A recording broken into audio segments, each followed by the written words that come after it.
Good morning, folks. I'm later than usual, but that is because I popped in and was a guest on someone else's live this morning. So I'm a little bit later than usual, but we are here and it's going to be okay. So appreciate you guys for joining. Happy hump day. What's up, Jay Owen? How are you? Hey, Tink Tink. How you doing? What's up, MG Brock? I know I'm later than usual, but I popped into somebody else's live as a guest for a minute to talk about Project for the People and to talk about immigration for a bit. Good morning, Nancy. Good morning, Aline and Tam Tam. So, lots going on. What's up, Coco? Good morning. Yeah, nope. Thank you. Yep. Hey again, Cam. All right. So folks, if you're joining me anywhere other than TikTok, please say hi in the chat so that I can greet you back. If you are greeting me from Substack, I am not able to see your comments, but I am grateful that you are here. Okay. Good morning, G. No meetings today. Love that for you, Cam. What's up, David? I moved my appointment that's supposed to be later on this afternoon. Yeah, it's just like not working right now at the moment. So what's up, Conchita? Conchita, I saw your message. And let me, I don't know, whatever. What's up, Blue Nevada? Good morning, Carol. Good morning, Mel Gray. Good morning, Tech Lady. Who else did I miss? It was like a bunch of them came through at one time. What's up, Redwood Dragon? I don't know who else. Veronica, good morning. Neuro, I think I said hi to Neuro Mama. I don't know. Good morning, Funny Face. Good morning, Witch. Good morning, B-Loves. Good morning, Candy Kiss. Dana Do, good to see you.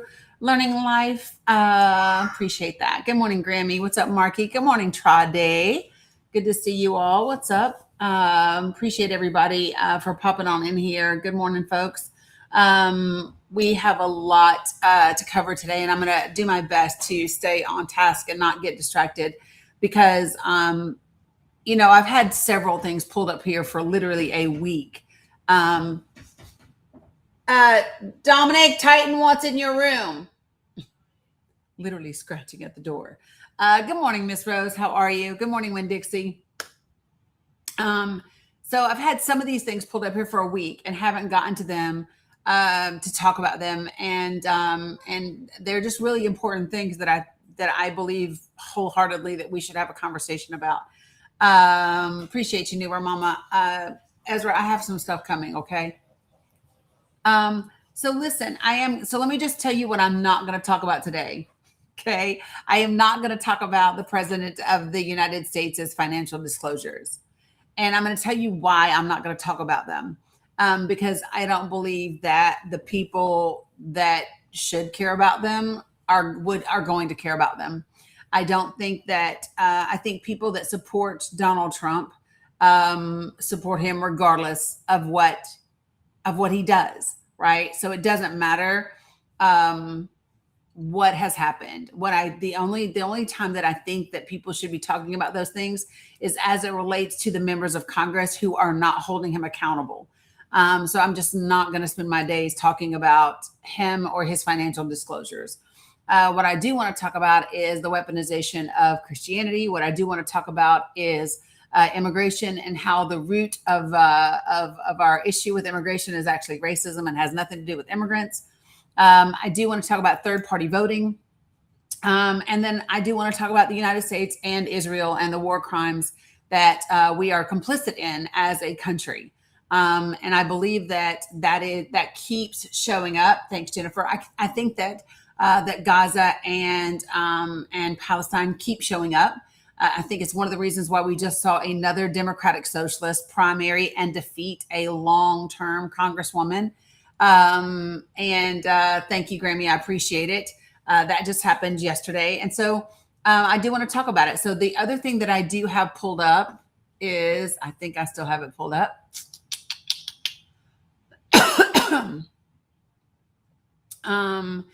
I do have the Atlantic article pulled up about Kamala Harris and Gaza, written by Ta-Nehisi Coates. And I've had this pulled up literally for over a week, maybe even a week and a half, 2 weeks, and haven't talked about it. So we are going to talk about it today. Good morning, Alice. Good morning, Big Steve. Good morning, Kelly, and hey, Jamie, good to see you guys. So hopefully you guys are ready and buckled up because we're going to be here for a minute. And so, yeah, we got a lot to talk about. Mirabelle, good morning. Good to see you as well. All right. So for my mods, I'm going to try to help you out with a little sticker. Let me see if I can.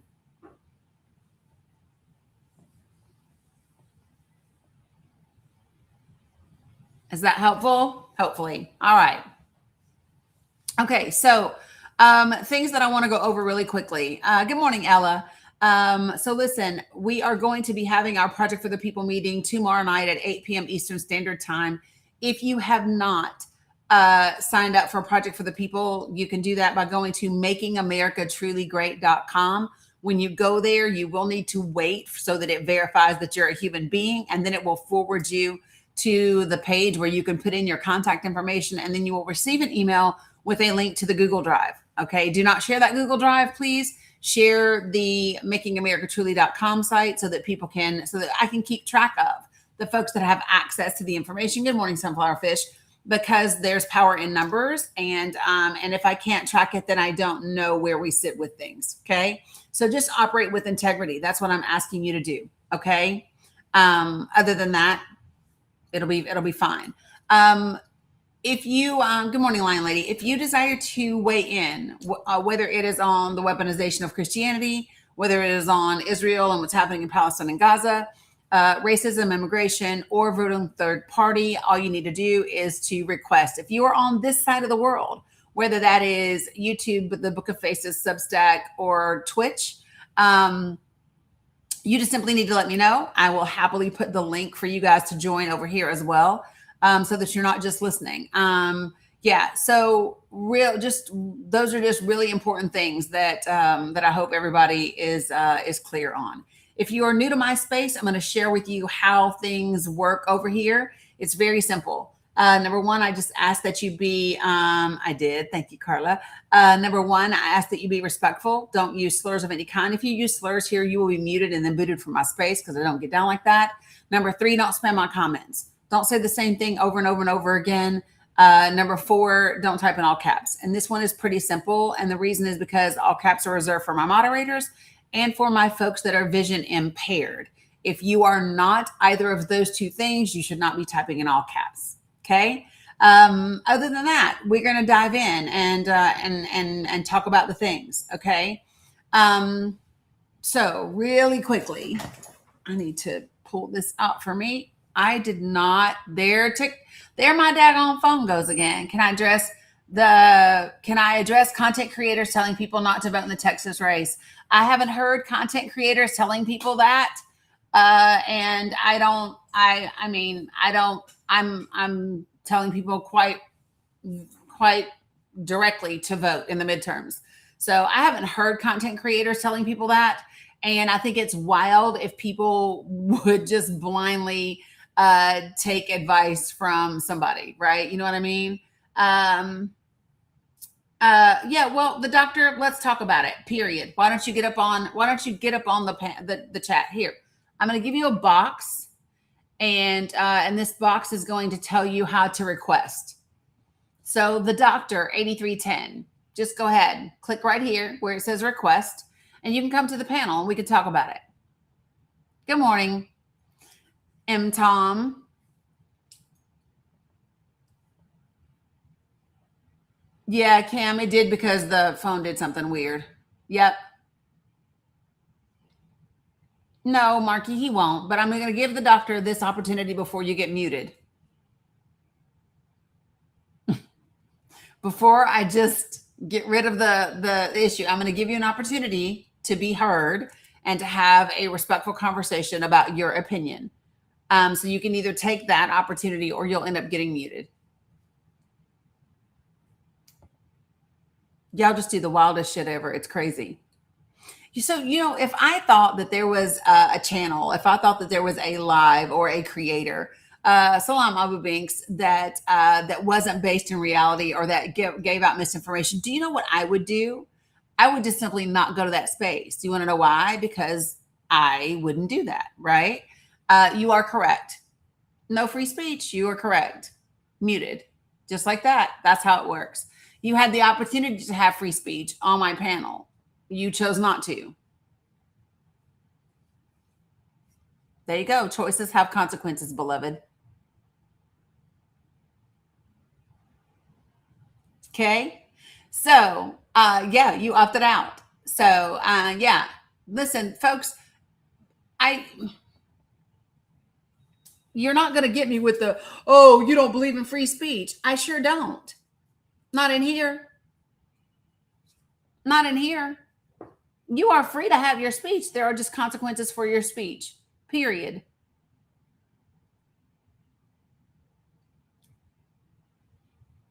So, and I'm not here to deal with people that desire only to distract.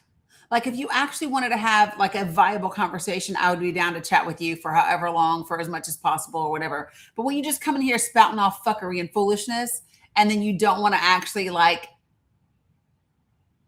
come on, pull yourself up and be a grown adult and have a conversation, then I ain't dealing with you. Period. Okay. All right. Okay. So I'm gonna just kick this whole thing off by, hey, Dominic, it's here. Good morning, Dax. Hey, Jay Nice. So listen, I'm going to start by reading this article by Ta-Nehisi Coates. How many of you all are aware that Ta-Nehisi Coates wrote an article for The Atlantic? And that article for The Atlantic was about Gaza and the Democratic Party, and how the Democratic Party is not going to be able to step over or avoid the conversations around Gaza. They're just not. And I think that that's a great thing. I think it's an important thing. I also think that that it is one of several incredibly important issues, right? Go ahead and let Mila come and grab one, babe. All right, so here it is. I'm going to read the article to you.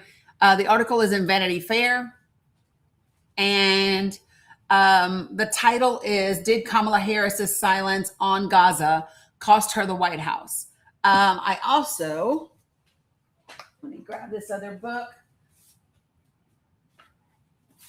would like to, does anybody know where in the 107 days it talks about this specifically?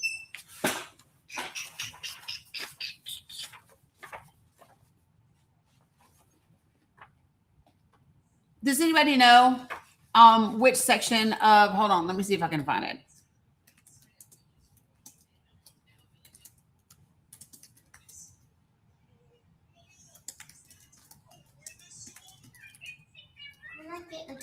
Yes, ma'am. Okay. So let me see if I can find the pages here.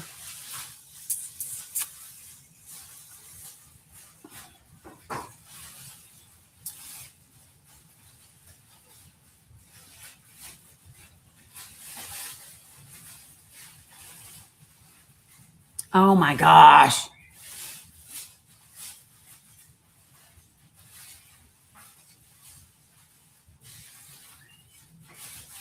Okay, I can't find it, but we're just going to rock with what we got. Okay, so here's the article. You guys ready? All right. The patron saint of the 2024 Democratic National Convention was Fannie Lou Hamer. I don't know what I just got on my hands. Recalcitrant sharecropper turned agitator, and like the Democratic presidential nominee, a Black woman. Hamer worked on the plantation of W.D. Marlowe near Ruleville, Mississippi, laboring in the fields, cleaning the Marlowe manse, and keeping the family's records. All this, estimates Hamer biographer Kate Clifford Lawson, earned her between $600 and $800 a year, less than half of what white farm families earned in 1948. You got it? Okay. They're over there, baby. Listen, look at me. Babe, I put the paper towels over there. See them? This was by design. The mandate of Mississippi's ruling class was assured through the reduction of the state's black residents to near slavery. Hold on. You don't see them? Baby, it's on the floor by the orange chair. Hammer took her revenge. She wore the Marlowes' fine clothes while they were away. She stole their perfume. She bathed in their tub. She used the family spoons and then watched them eat behind her. It was said that Hamer, quote unquote, didn't have real good sense, that she was, quote unquote, uppity and filled with gripes. But as Larson recounts, Hamer's own analysis hinted at something deeper. Quote, I was rebelling in the only way that I could rebel, end quote. In 1962, the rebellion was joined. That was the summer that a bevy of civil rights workers descended on Hamer's Sunflower County, seeking volunteers to help register blacks to vote. Hamer signed up, and through her courage, charisma, and oratory, quickly drew ardent disciples and ruthless adversaries. In 1963, Hamer was arrested, jailed, and at the behest of her white captors, beaten with a blackjack by two African American inmates. She emerged from captivity grievously injured, but recalcitrant as ever. A year later, Hamer co-founded the Mississippi Freedom Democratic Party, aiming to displace the segregated delegation to that year's Democratic Convention. This was a problem. Lyndon B. Johnson feared that Hamer's protest would cost him Mississippi, or perhaps the entire Deep South. When Hamer testified at the convention, it was televised nationally.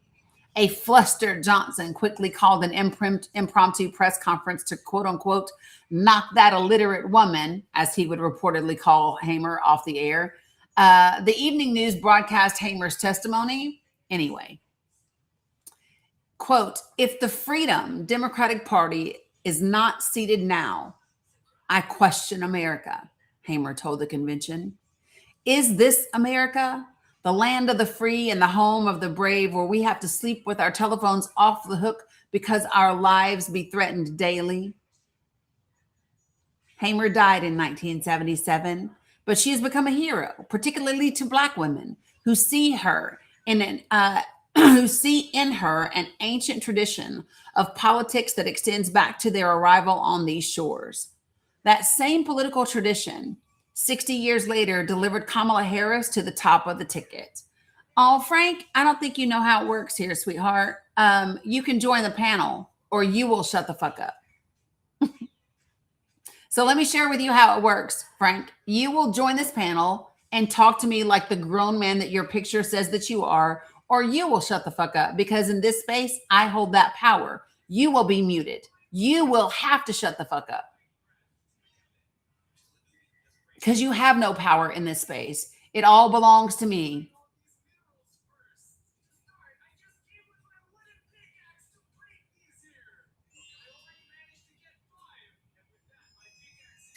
You going to join the panel?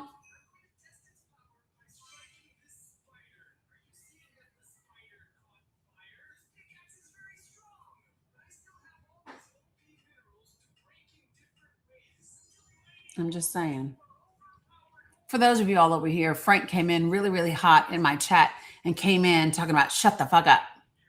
And I said, Frank, who by his picture appears to be a white older man with gray beards and whatever, that Frank could either come to my panel and talk to me like a grown person, or Frank will shut the fuck up.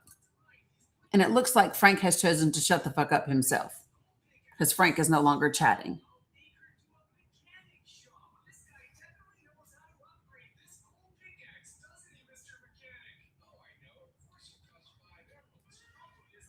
Okay, he left. Love that. All right, so here we go. It's that same political tradition 60 years later delivered Kamala Harris to the top of the ticket. In 2020, when many saw in Joe Biden a floundering candidate, a loose coalition of Black women activists saw an opportunity. So, Mark, we're not talking about Kamala Harris as a candidate for 2028. Are you familiar with the article that I'm reading? And just so that we are clear, Kamala Harris had over 80 pages of policy. Not sure if you bothered to read any of them, but she had them.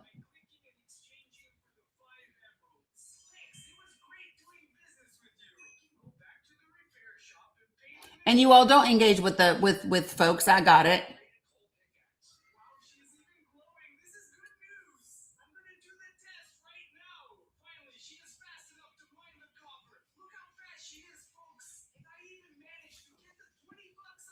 That coalition included, among others, voting rights activist Melanie Campbell, 2024 Democratic National Convention Committee Chair Minyon Moore, and investor and strategist uh, Jataka Eddie, I guess is how you say her last name. They organized and applied pressure. They demanded a Black woman on the ticket. They got it. They demanded a Black woman on the Supreme Court. They got it. They demanded a Black woman at the Federal Reserve. They got that too. And they got even more. By the end of 2024, Biden had appointed a record number of Black women to the federal bench and cut Black employment and Black poverty levels to record lows. He passed a temporary expansion of the child tax credit, which in its single year of operation reduced Black child poverty rates by half. This was an inviolable string of political victories. And when Biden withdrew from the campaign and endorsed Harris, the most tantalizing victory of all was at hand. Now that same coalition of Black women who could credibly claim the first fulfillment of a Black agenda in recent memory pressed their advantage. During the pandemic, Edie created the Google group Win with Black Women, which began convening Sundays via Zoom. It became a central organizing node, and the night Harris received Biden's endorsement, Win with Black Women drew some 44,000 attendees.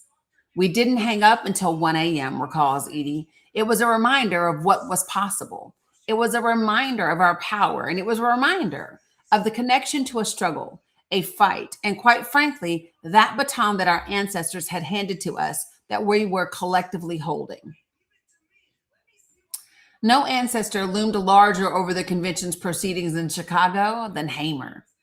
Democratic National Committee Chair Jamie Harrison invoked her familiar phrase, quote, "We are sick and tired of being sick and tired."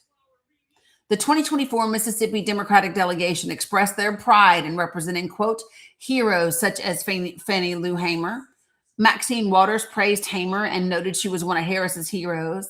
In this, fatefully, Harris and the Black women who propelled her to the top of the ticket were not alone. 10 months earlier, on October 7th, Hamas and other allied forces crossed out of Gaza and killed approximately 1,200 people, 800 of whom were civilians. In response, Israel launched a total war against the people of Gaza. In the first 30 days of this assault, Israel killed at least 4,100 children. I'm going to say that again. In the first 30 days of this assault, Israel killed at least 4,100 children, roughly 8 times as many children as Russia killed in 21 months during its war of conquest in Ukraine. It was as if each morning the IDF gathered up 5 classrooms of students and then erased them. Quote, "We are fighting human animals," end quote, Israeli Defense Minister Yoav Gallant asserted, and quote, "We are acting accordingly." The arsenal for this war against children, against quote unquote human animals, was the United States of America. According to a report by the Stockholm International Peace Research Institute, America supplied 69% of Israel's major conventional arms imports between 2019 and 2023, and approved some $20 billion in arms sales to Israel in the weeks leading up to the Democratic National Convention. And the man who held the keys to that arsenal just happened to be one of the most progressive presidents Black America had ever known. Now, another coalition, a group of young Democrats at the fringes of the party, looked for a way to bring Gaza to the center of the convention. They organized the Uncommitted National Movement, urging voters to check or write in uncommitted on the primary ballot and thus earn delegates of this self-same line who would who would then have a presence at the DNC. We tried our best to replicate Fannie Lou Hamer and the bus freedom movement when they went to the DNC, said uncommitted co-chair Layla Alabed. We literally looked at them and said, okay, how do we apply those lessons and practices to uncommitted? The uncommitted campaign settled on a single demand: a Palestinian American speaker to endorse the nominee at the convention. I want you all to hear this. I don't know if you all know this part or not. The uncommitted campaign had one single demand. They wanted a Palestinian American speaker to endorse the nominee at the convention. A symbolic re-embrace of Arab Americans would help uncommitted delegates assure their community members that Harris was indeed taking their complaints seriously. According to Alabed, the organizers spent that week batting potential names back and forth with the Harris campaign for vetting. The exchange seemed promising, but as name after name was refused, welcome facts people, appreciate you guys for joining. What's up, Dano? Harris fundraiser Hala Hijazi, Congresswoman Rashida Tlaib, Georgia Representative Ruwa Rahman, Elabed's optimism began to fade. And then on that Wednesday, uncommitted got a call. The call for a Palestinian American speaker was rejected. Now, how many of you all up until this point did not know about this? Hey, Georgia, glad to see you. What's up, Burke? Good to see you. Hey, happy girl. Thank you for subscribing. 5011. Good morning, Veronica. Yeah, this is a big deal. So I'm just going to paraphrase because I'm reading, but I'm just going to paraphrase. So the uncommitted campaign were younger Democrats, younger progressives. And what they wanted, all that they were asking from the Democratic National Committee, all that they were asking was to have a Palestinian American be able to speak at the DNC, at the convention, to endorse the nominee, to endorse Vice President Harris. And so the uncommitted campaign and the Harris campaign in that week leading up to the convention were discussing names. They were going back and forth. And every name that the uncommitted people put forth, the Harris campaign said no to, until eventually they were told there would be no Palestinian American speaker that would endorse her at the campaign, at the DNC, at the convention. Okay. I need water.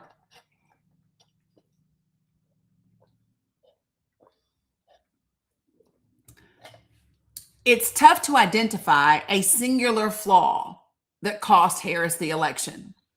She ultimately, a lot of people don't know this, listen, she ultimately won the Arab American vote. Did y'all know that? That she won the Arab American vote? For all of the people that are blaming Palestinians, did you all know that she actually won the Arab American vote?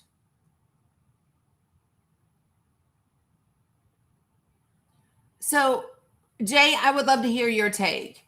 You say it's easy. I would love for you to share with me how you think it's easy, especially how you think it's easy when I'm reading the words of Ta-Nehisi Coates and you disagree with Ta-Nehisi Coates. Would you come to the panel, Jay, to talk about it?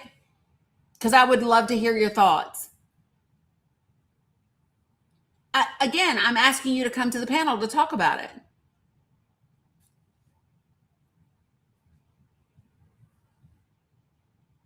Yeah, Parnell, she did.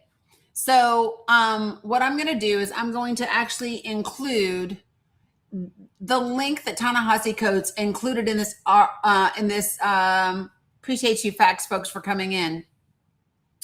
So this is actually a report from the Arab American Institute that came out, and it was an analysis of the precincts.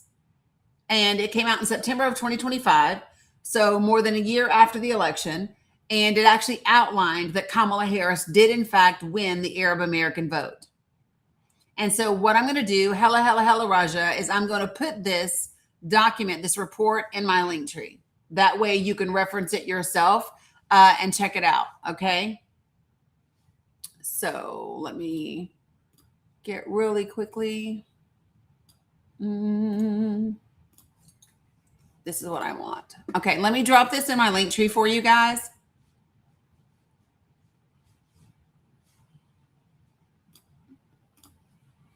And then we'll keep going.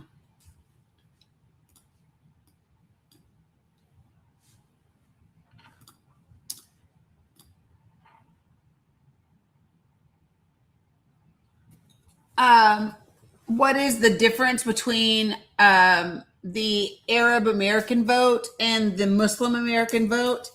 I mean, I would say not necessarily too much, but give me a second and I'll look to see if there's something that breaks down the distinction.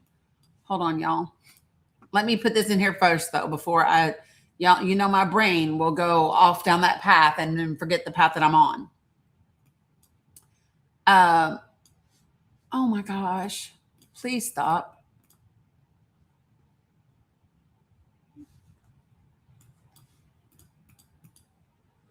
It is not the incorrect password, Jesus.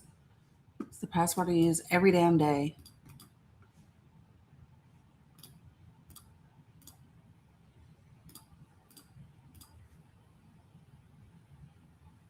I ain't fooling with you right now. I ain't got time. I'll add it later, y'all. Good morning, Lisa.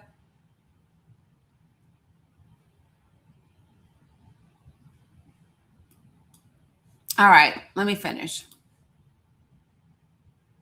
All right, so let me go back. It's tough to identify a singular flaw that cost Harris the election. She ultimately won the Arab American vote, but there was a 12% swing away from her candidacy compared to Biden in 2020. Of those Democratic voters who broke away from Harris, nearly as many went to a third party as went to Trump. The effect of Gaza on these particular swing voters lingers painfully in the thoughts of Harris' most ardent supporters. Quote, I do believe that there were progressive critiques to be made of Harris, says Edie, but the sheer fervor of protest from putative allies stunned Edie. Quote, I believe that had dire consequences on the result of the election and ultimately where we are as a country right now. From this perspective, a sector of the Democratic electorate demanded moral perfection of Harris, and in the process, allowed a completely immoral Donald Trump to return to power. If I could take, like, this is like, for me, one of the most powerful sentences of this entire article. Listen to what Ta-Nehisi Coates just wrote. From this perspective, a sector of the Democratic electorate demanded moral perfection of Harris, and in the process, allowed a completely immoral Donald Trump to return to power. For African Americans, presidential elections have almost always been exercises in lesser evils and harm reduction. Looking at the damage done to America's public health system, a secret police force unleashed on its cities, the indiscriminate bombing of an elementary school, the killing of Alex Preddy and Renee Good, and the lust for extrajudicial killing, the great disaster of a Trump presidency is all too clear. But 2 weeks before Harris accepted the nomination, Israeli media aired footage. And you all should know this because we talked about this in this space. Okay. So, hey, Jay, listen, if you're in a space where you can't join the panel, that's fine. But it's disingenuous to just spout off comments and then not be willing to discuss. Because really all that's happening right now is you just distract from what's being read. And then there's no robust dissection. No, I'm not calling for perfection. at all. I'm calling for accountability. So I am calling for accountability, right? If you're going to be in this space and you're going to type away in the chat, and you're going to say things that are distractive, and whatever, right? And not be able to have a robust conversation about them, right? That's an issue. Right. Distractive, inflammatory, all of those things. Appreciate you. And that's the issue. So no, I'm not looking for perfection. I'm looking for accountability. So yes, I'm holding you to be accountable for the things that you're saying. That's it. And if you can't discuss it right now, then just refrain from being a distraction right now, because you're not benefiting the room. No, I did not say that. I am reading an article written by Ta-Nehisi Coates, right? That's what I'm doing. And I'm sharing the article with folks. You don't have to agree with the article, but I'm reading the article.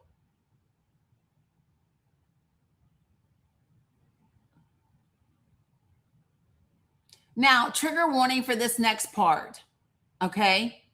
2 weeks before Harris accepted the nomination, Israeli media aired footage of guards appearing to grape a Palestinian prisoner. We have seen that footage here in this space. By then, the Israeli government had wiped out roughly 2% of Gaza's population, some 40,000 human beings.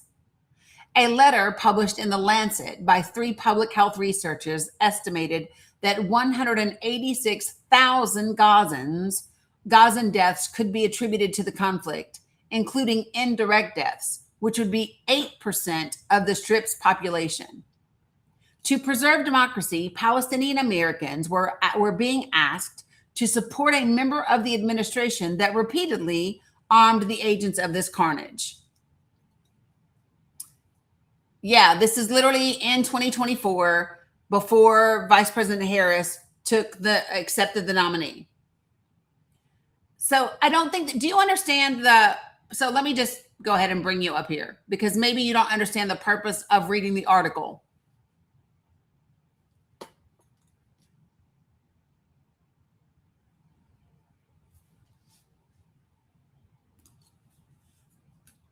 I didn't say that you were arguing.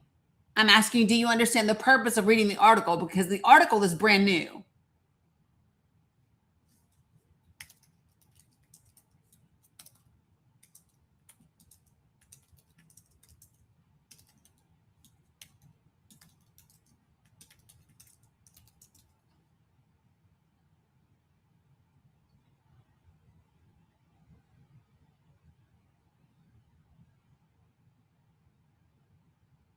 So the reason why what happened in 2024 with this election, the reason why it is important, and the reason why it is relevant, right,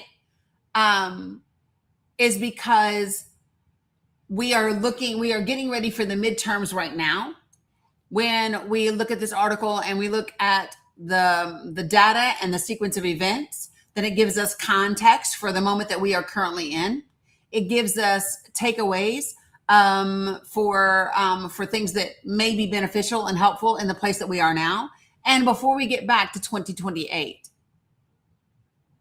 So Arab American and Muslim American are not the same thing, because one is a reference to ethnicity, and the other is in reference to religion. So there are many Arab Americans who are not Muslim. So when we talk about yes, absolutely, Selah. So when we talk about Arab Americans, that includes whether they are Muslim or Christian or whatever, Sikh, Hindu, whatever they practice, it encompasses all of them.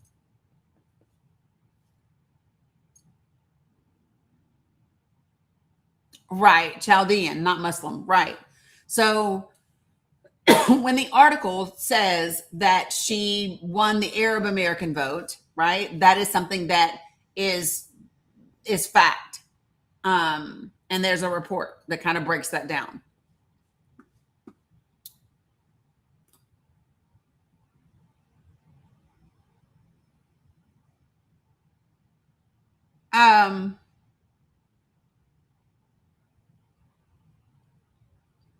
That's so weird. Um, um, Emaine Fidel, um, I would ask you, what is your point? Because the things that you're speaking about in the chat aren't relevant to the topic that's being had right now. And here's what I'll do you one even better. So specifically, I'm replying to you, and here is the link for you to join the panel. If you want to have a discussion, then click that link and join this panel as a guest. So let's get to that truth. You join the panel, we'll have a discussion. How about that? That's the link for you to join right now.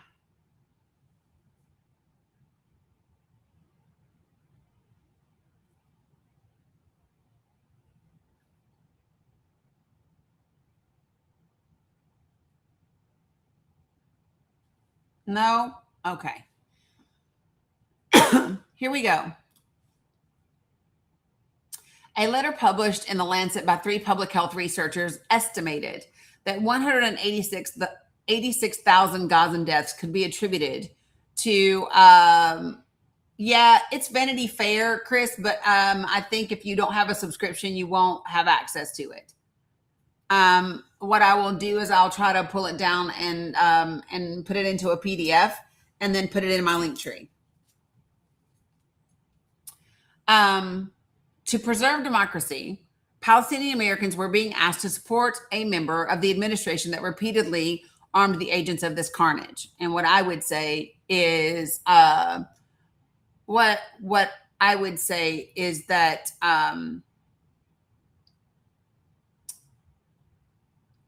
Congress armed them, but whatever. Quote, I think for a lot of African Americans, we weren't connecting with how visceral the anger was at Biden Harris because of what they were allowing, says journalist Joy Reid.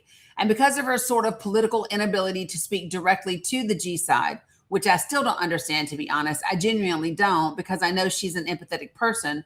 I've covered this woman for a really long time, but people just didn't see it, and she couldn't voice it. I don't understand it to this day. I cannot explain it, end quote. For me, I disagree. I think she did speak directly to it on the debate stage, as a matter of fact. But anyway, perhaps the answer lay in what Harris did say.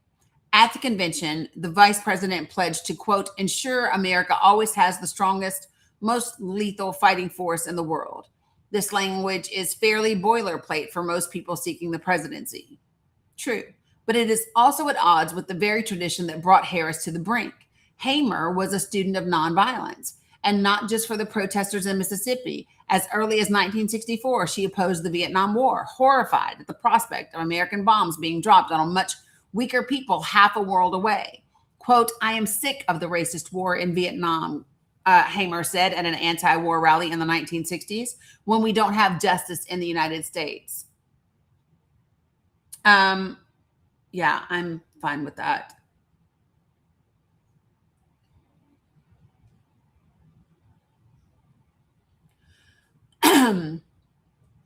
Perhaps it is naive to expect Harris, a candidate for the American presidency, to speak in the same register as Hamer, who was its antagonist. But it was that very antagonist whom Harris and her party claimed as a champion. The dynamic is familiar. Barack Obama's claim of Martin Luther King Jr. was similarly incongruent.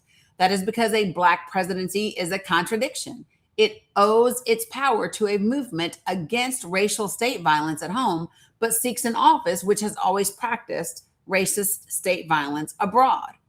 But what was known in 1964 was largely abandoned in 2024. And what was offered instead was a questionable survivalist theory of democracy, one that proposed to erect a shield over one group while providing weaponry to destroy another.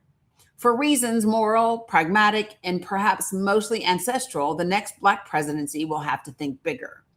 To its list of adversaries, which include a renewed white supremacy, a rapacious billionaire class, and energetic Christian nationalism, it must add another, perhaps more formidable than them all: empire. Yeah, they're there. The gift goals are there.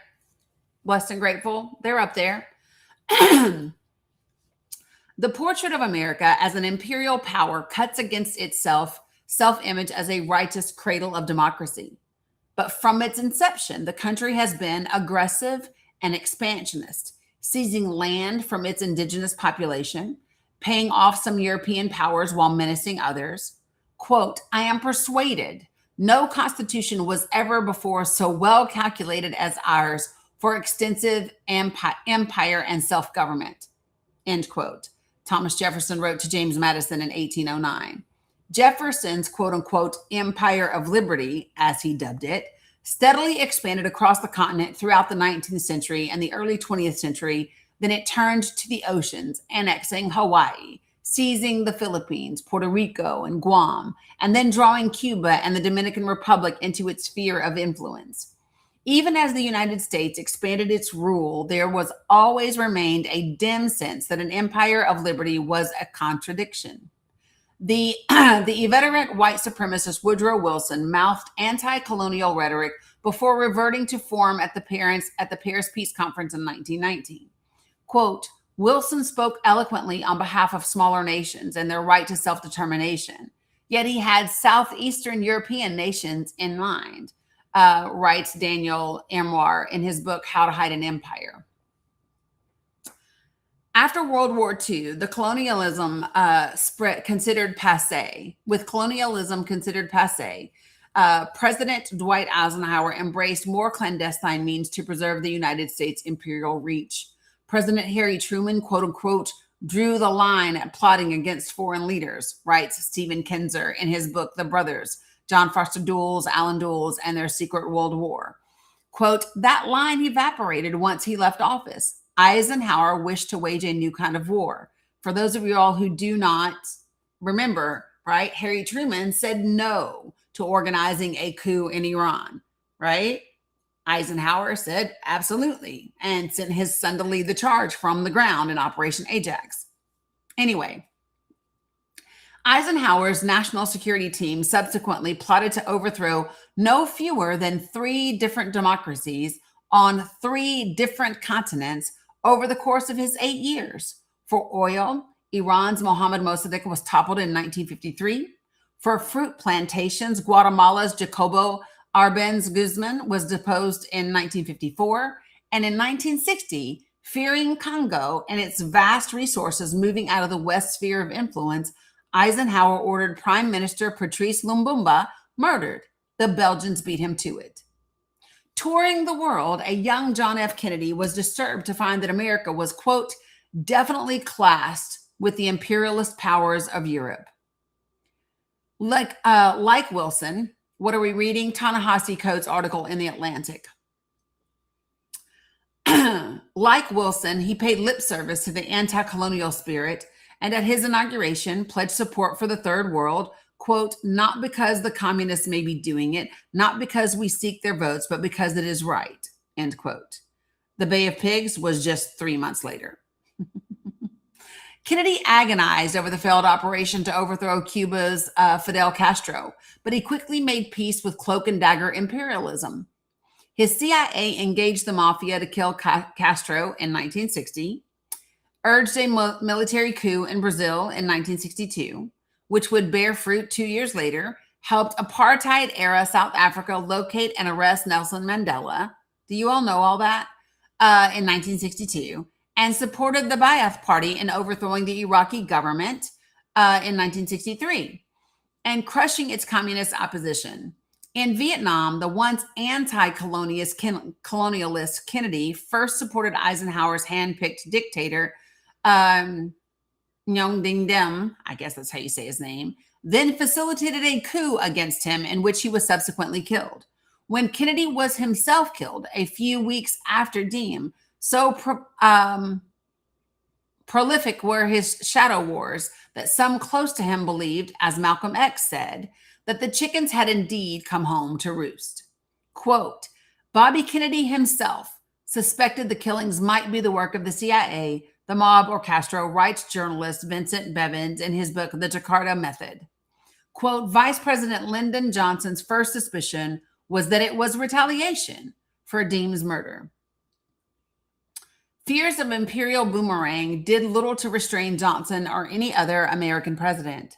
Indeed, what stands out about the horrifying death toll in Gaza is how easily it slots into a history of American global power.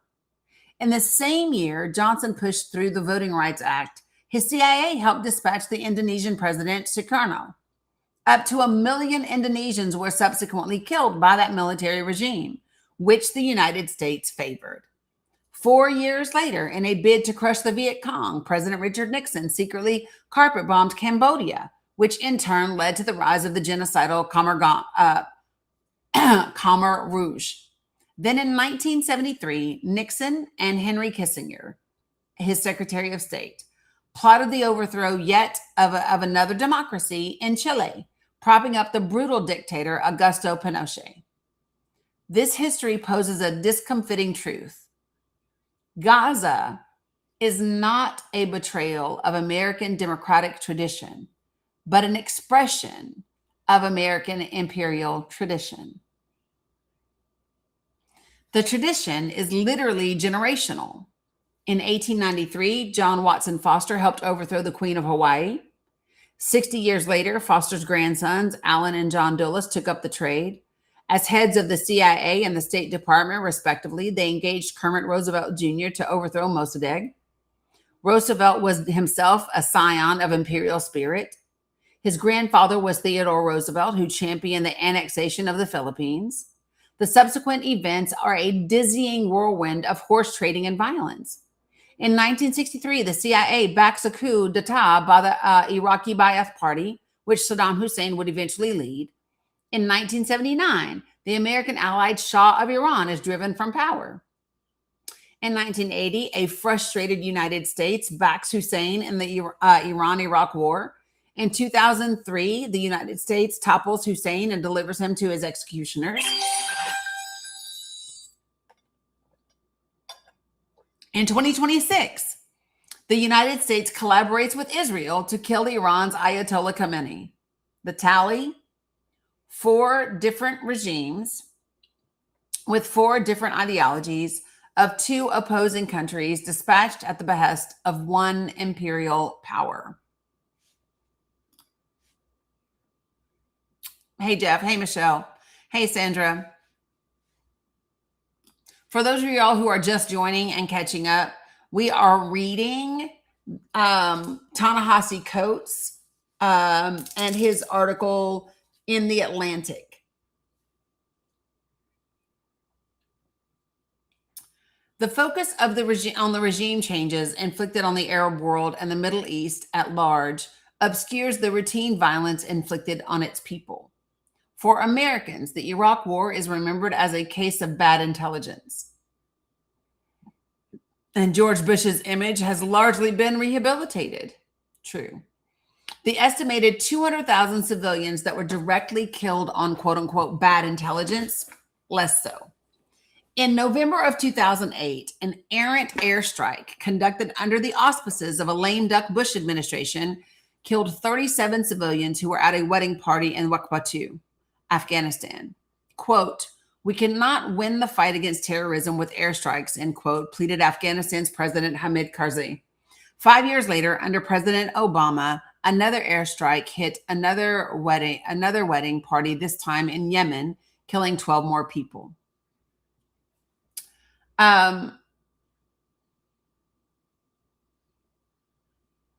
Well, so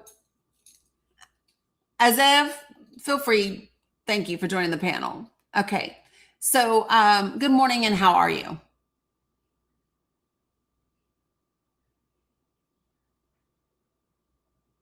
Azev, you don't appear to have audio. There you go. There you go. Good morning. How are you? There you go. There you go. Good morning. How are you? You all wonder who this is?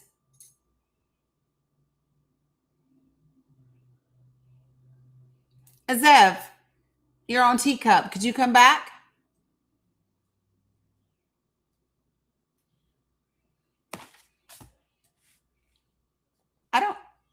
I don't care. I'm literally reading an article. I don't care. Yeah. Again, I literally don't care.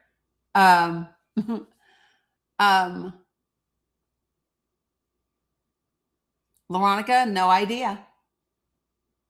And now they're gone. So that account can be blocked. I'm fine with that.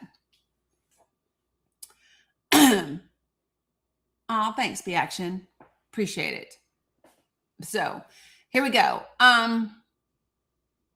With a bipartisan acceptance of innocent death as the cost of doing business in the Muslim and Arab world, it is not a surprise that a kind of casual contempt for its leaders and peoples oozes from the orifices of both Republican and Democratic administrations. In his 2008 presidential campaign, conservatives pushed Obama to repeatedly deny he was a Muslim in roughly the same register as one would deny beating his wife. When the dictator Muhammad Gaddafi was dragged out of a drain pipe, I can't say this word right here, but they did something to him with a bayonet and then unalived. Obama's Secretary of State Hillary Clinton shared a laugh with a CBS reporter and said, quote, "We came, we saw, he died," end quote. In 2023, as the casualties reports out of Gaza mounted. So listen, what they did to him with the bayonet begins with an S and rhymes with caramelize. Okay. What they did to him with the bayonet starts with an S and rhymes with caramelize. And Hillary Clinton laughed about it with a CBS reporter and said, quote, "We came, we saw, he died." In 2023, as the casualty reports out of Gaza mounted, Biden's response was essentially to call bullshit. Quote, "I have no notion that the Palestinians are telling the truth about how many people are killed," Biden said. Gaza's health ministry responded by releasing the names of every single one of the identified dead. When Biden dropped out and Harris became the nominee, there was reason for hope among the uncommitted delegates. Off the record, Harris conveyed her deep despair at the scale of atrocity in Gaza. Less than a week into her campaign, she emerged from a meeting with Israeli Prime Minister Benjamin Netanyahu pledging, quote unquote, not to be silent. Moreover, among the coalition of Black women who'd backed Harris, there were many who took a dim view of the Israeli state project. Edie, whose Win with Black Women call inspired a series, Win with Black Men, White Dudes for Harris, Swifties for Kamala, had visited the region in 2014. Quote, "What I walked away with was a parallel to the struggle for Black Americans. I saw that things were very similar," says Edie. During a visit to Bethlehem, Latasha Brown, co-founder of Black Voters Matter, recalls watching as an Israeli soldier pretended to pew-pew at a bunch of kids who were playing nearby. Quote, "Like they were ducks," she remembers. "Even to this day, I can't take it," end quote.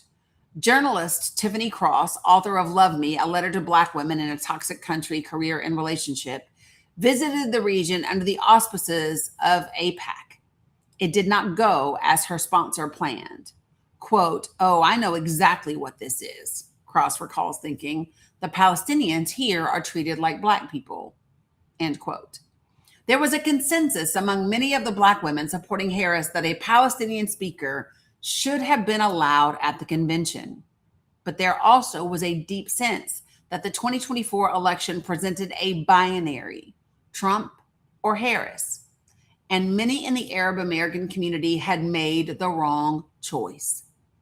This perspective originates in the basic truth that Black people are a minority in a country that, at best, tolerates their existence. And that vulnerability has landed with particular weight on Black women.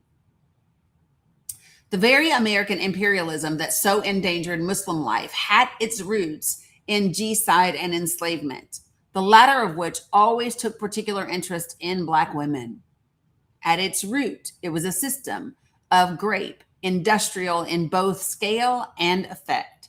Enslavement or freedom was passed down to the child through the mother, meaning white men could augment a workforce trafficked from Africa by graping with impunity and enslaving their offspring.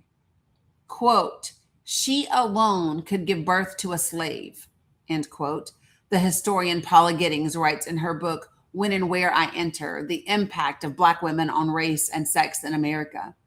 Quote, Blacks constituted a permanent labor force and metaphor that were perpetuated through the Black woman's womb, end quote. Typical of grape survivors, Black women were freighted with a particular kind of animus. Quote, mistresses and masters and overseers described slave women as lazier, filthier, more shiftless, slatternly, ignorant, and impudent than slave men, writes Thavolia Glimpf in her book Out of the House Bondage, The Transformation of the Plantation Household. The stereotypes mirrored a real-world disregard for the suffering of Black women. Antebellum physician J. Marion Sims, fuck him, is known as the father of modern gynecology. He did his quote-unquote fathering by operating on the unanesthetized bodies of enslaved Black women and girls. But if America made Black women a uniquely acted upon class, Black women too made themselves a unique class of political actors. Their particular oppression became a particular bond, evidenced in the pressure they were able to bring upon the Biden's presidency. And that particular oppression also made the promise of a Black woman president something more than another item on a checklist of first, or the humoring of a particular interest group. Quote, we would bring others along, which has always been the case. Even when our full freedoms were not actualized, we made it possible for others' freedoms to be realized. That's a quote from Massachusetts Congresswoman Ayanna Pressley. In 2020, Cross was part of that early coalition that demanded Biden name a Black woman vice presidential nominee. In her mind, the demand was always about something larger. Quote, I think I would have hoped anyway that this Black woman is someone who is going to say uncomfortable things, says Cross. I have to trust that a Black woman could not see tens of thousands of children being murdered and not be struck by that, not be moved by that. Whether you're a mother or not, I trust because we experienced that. Folks, if you do not subscribe to The Atlantic, you won't be able to read the article. The article that I'm reading is in The Atlantic. I trust because we experienced that. We saw firsthand the violence of America, and we've always had to tap into our humanity in a certain way, just for our own very survival. Did I just say, what did I say? Vanity Fair. I meant Vanity Fair. I don't know what the hell I said. I meant Vanity Fair. I'm reading Vanity Fair. Ta-Nehisi Coates writes for The Atlantic a lot. Sorry, guys. This is Vanity Fair. Sorry. This is Vanity Fair. In 2024, this broad ethic of democracy came into conflict with a more prosaic politic. I know. Harris and her party settled into a somewhat conservative pitch as the party of America before Trump. Perhaps the radical thought of a Black woman as president made this approach seem prudent. But for many Arab and Muslim Americans, quote, America before Trump meant returning to a time when FBI informants sought to entrap them, when police agencies spied upon their mosques, and calling a presidential candidate a Muslim was a slur. Seemingly blind to this trauma, the Harris campaign followed up the Democratic National Convention snub by deploying Bill Clinton to Michigan. Yes, baby. I already finished my donut. Good job. You want some fruit? You want some yogurt? No, I want the noodles. Okay, in just a little bit. I got you. Okay. Oh, that's what I did. I know. I'm gonna do it in just a second, girl. All right. Yeah, this part I will not understand. Why the fuck we thought it was a good idea to send Bill Clinton to Michigan? I don't know. Yes, 100%. I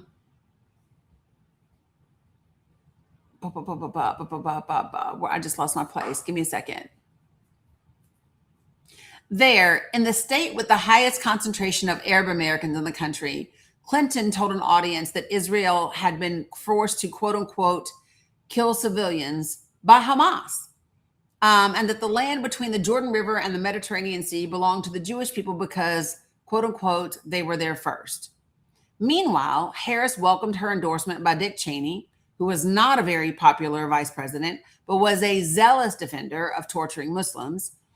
Yeah, do me a favor, don't type in all caps, folks. And I'm going to reiterate this 1,000 times, folks. All of this is really important, and it's important to note.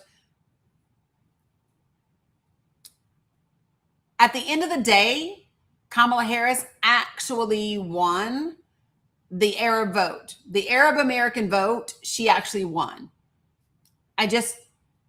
There were folks that went to Trump and there were folks that went to third party, and she won the Arab American vote. Listen to the article, folks, okay?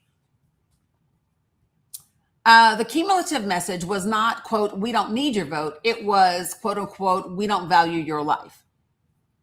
Elabed recalls a Harris supporter pleading for Elabed to help protect Harris now on the implicit promise that Harris would protect a Palestinian life later. This was not an abstract request.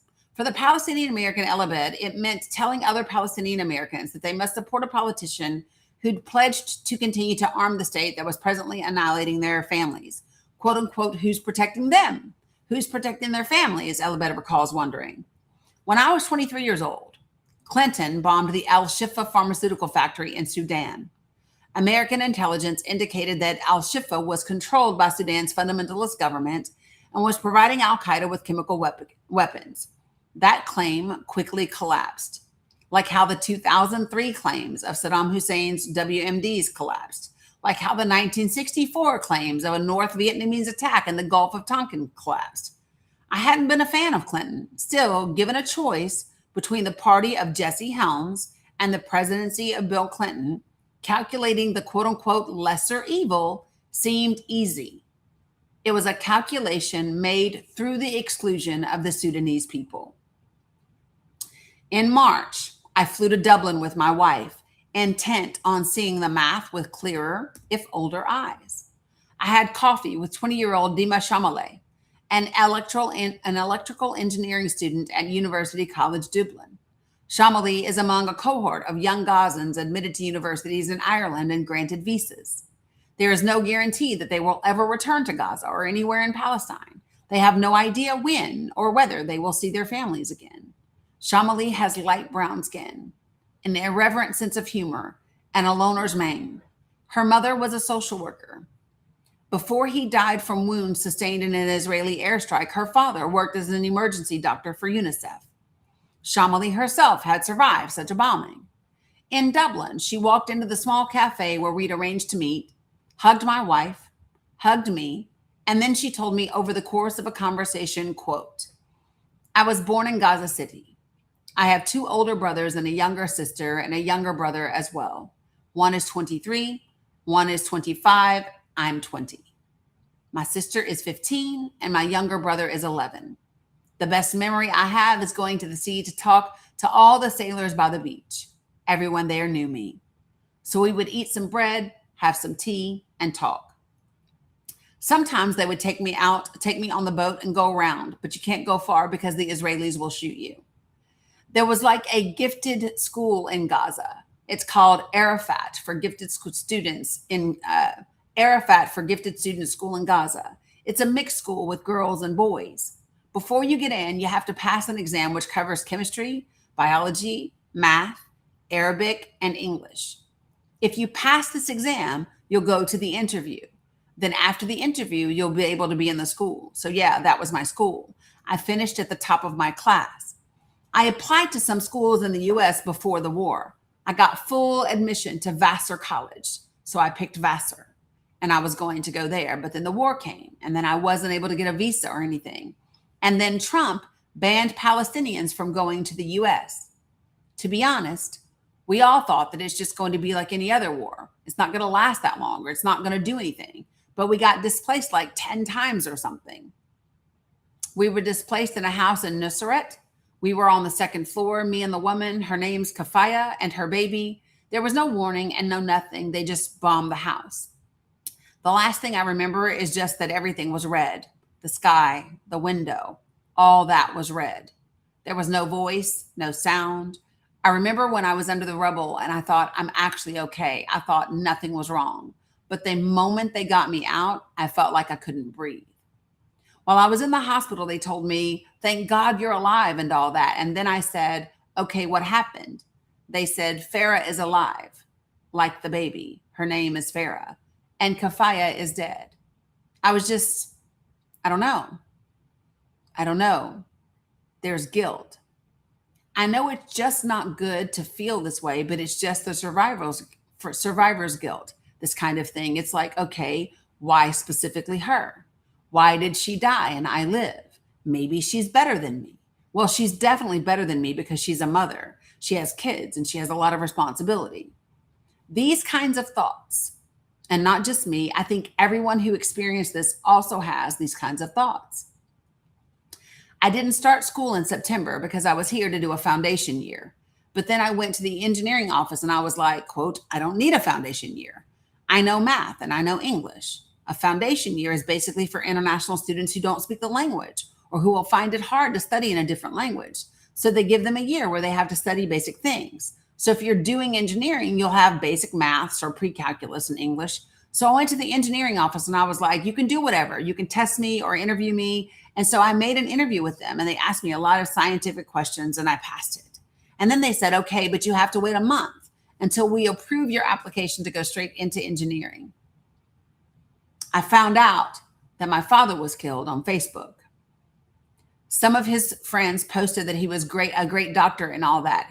He always said, I'm here for a mission. I'm in this life for a mission. If my mission is over, then my life is not worth anything. I never really understood what he meant. Then he was killed and I understood. It's just crazy because he had the chance to leave. When the war started, he had offers from the Hungarian government and other places to go out of Gaza. And he was like, no. He even wrote articles about doctors leaving Gaza and how shameful it is.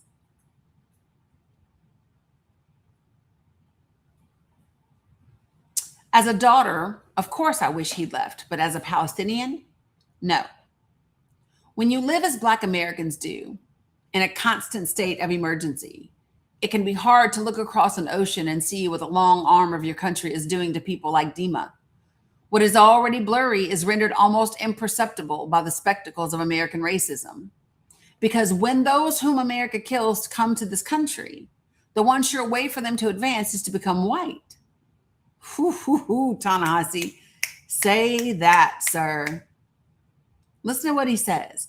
Because when those whom America kills come to this country, the one sure way for them to advance is to become white. And the one sure way to become white is to put as much distance between oneself and Black people as possible. Knowing this, the temptation to adopt a more siloed strategy, one that eschews coalitions with allies who have disappointed us, is strong. This is a very bad idea. If only because we are a minority, we need the numbers that come from alliances. And then there are certain moments when a particular issue multiplies the power of certain allies. The Arab American vote is relatively tiny and constrained to a few states. But much as the advance of broadcast news made it harder for Southern white supremacists to hide their brutality, the sweep of social media has made it impossible for Israel, and thus the American empire, to hide its own. And just as the image of Black people beaten for trying to cross a bridge resonated beyond our community, the image of a Palestinian hooked up to an IV, writhing in agony and burning alive resonates far beyond theirs. This was just a couple of weeks ago, Veronica. This resonance was not appreciated in 2024. A party that was deeply identified with destroying apartheid within its borders attempted to win by ignoring apartheid abroad. It did not work. Quote, there was an underestimation of what was really afoot and how much it meant to so many people from many different walks of life, says Ayanna Pressley. And I would say especially the younger generation. And I do believe it is why so many people just did not participate and stayed home. But there is another way.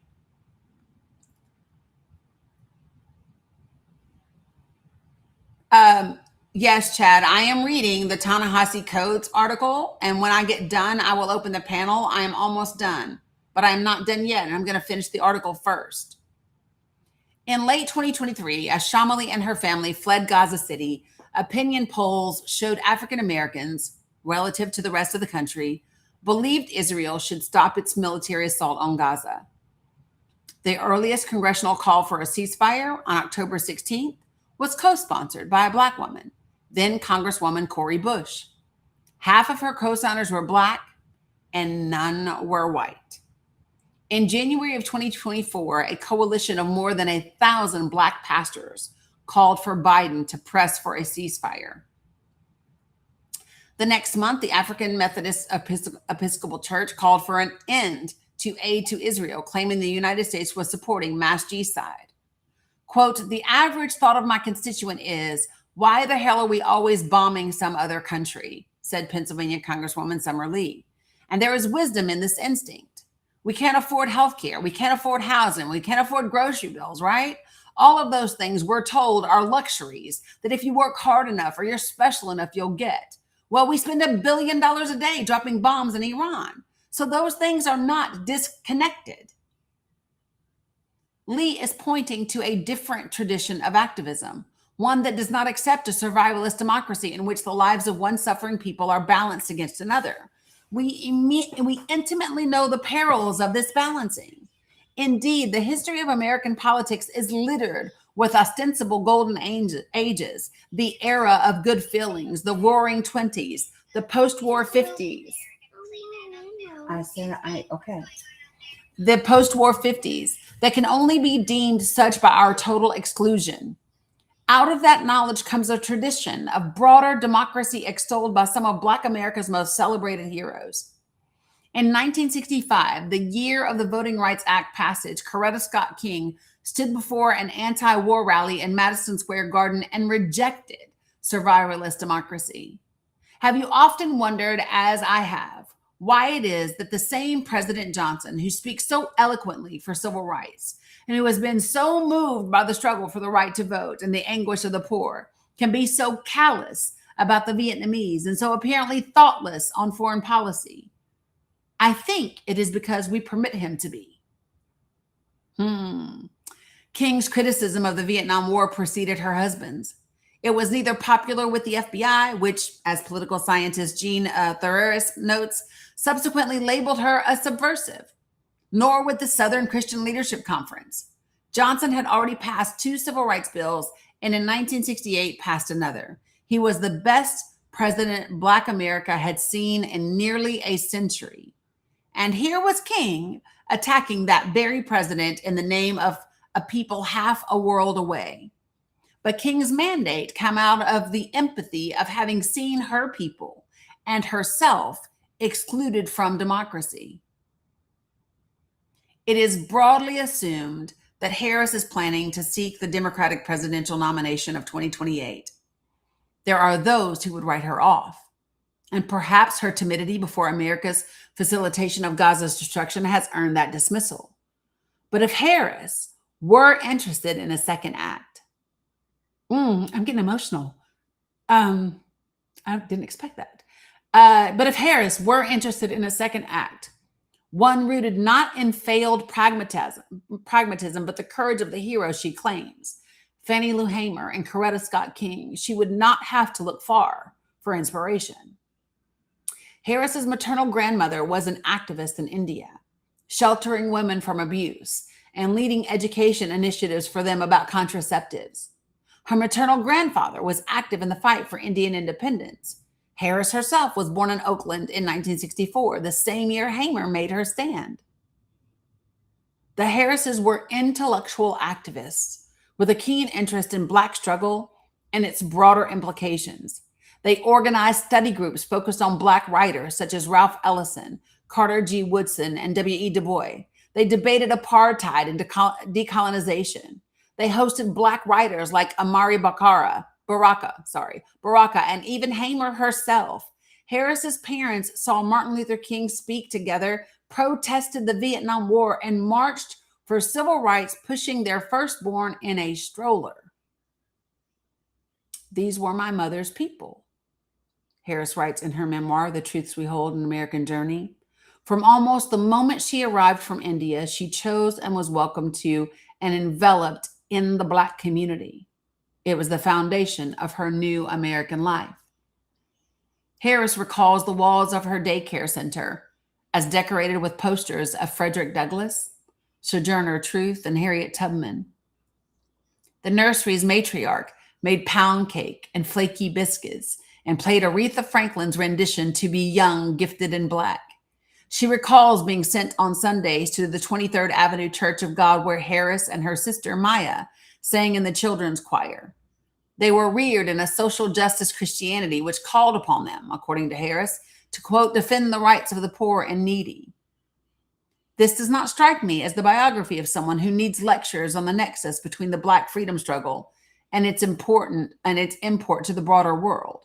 To the contrary, it reads like the story of someone steeped in that knowledge. And that story forces a very basic question. What was the point of all this?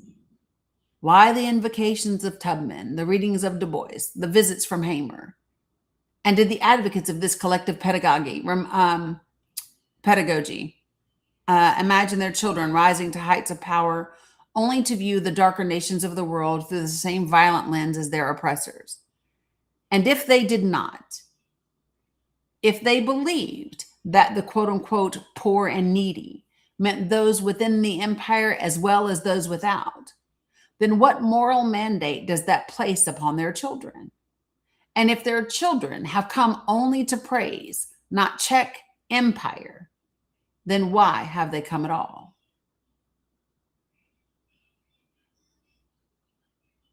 What a fucking question.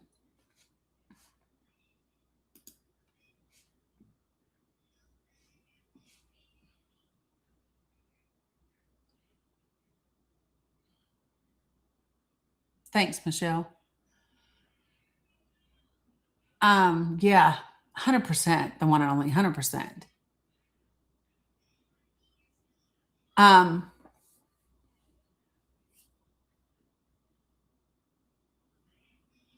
You know,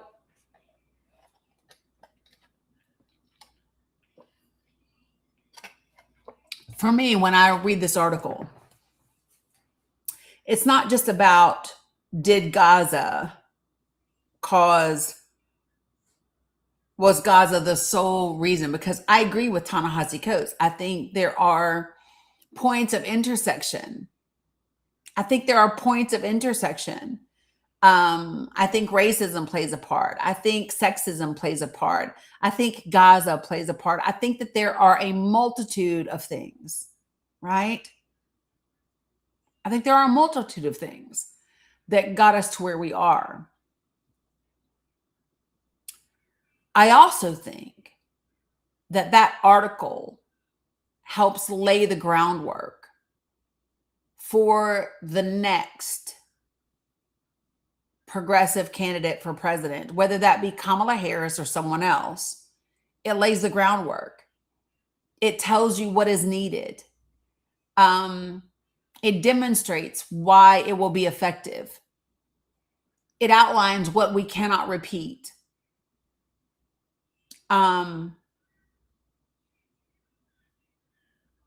I think that it further supports this movement that we see happening right now with progressive Democratic Socialist candidates primarying and defeating establishment Democrats, people that have been in office and in that place for a very long time. And I think that that's important. So here's what I'm going to do. I'm going to go ahead and open up the panel so that we can cultivate some conversation and some discussion around what I just read. When I bring you to the panel, put yourself on mute until I get to you. Okay. And then we will go from there. Okay.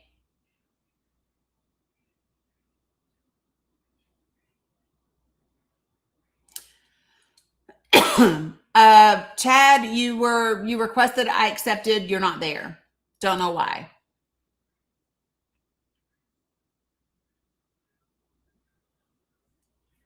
Yes, Chris, I am.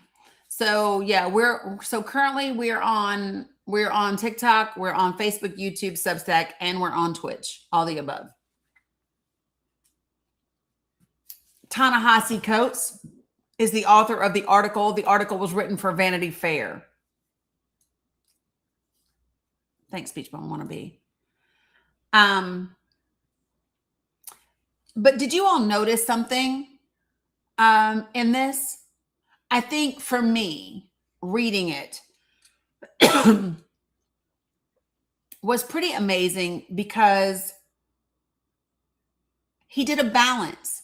This balance of people expecting perfection from her and also the failures of the campaign, which, by the way, just so that everyone knows, when you're the candidate, the campaign isn't always doing what you want the campaign to do, especially when the campaign is falling under the umbrella of the Democratic Party and the Democratic National Convention. And that's one of the, listen, this is one of the things. Exactly. And Baku, that's what I think. And I know that it was only 107 days, 100%. I hear it and I agree with it.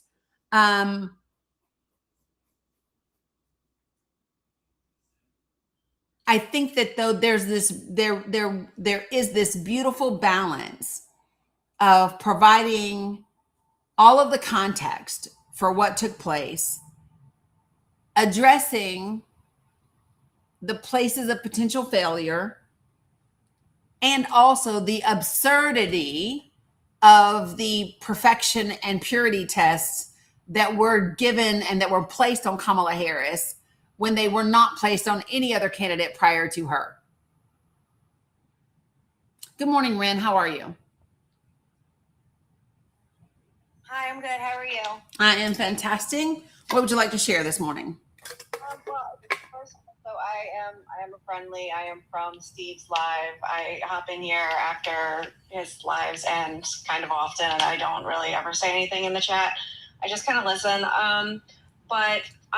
So in that article that you just read, the line that gave you chills stopped me from the middle of mopping my floors to stand there and stare at myself for a minute. It was something along the lines of, in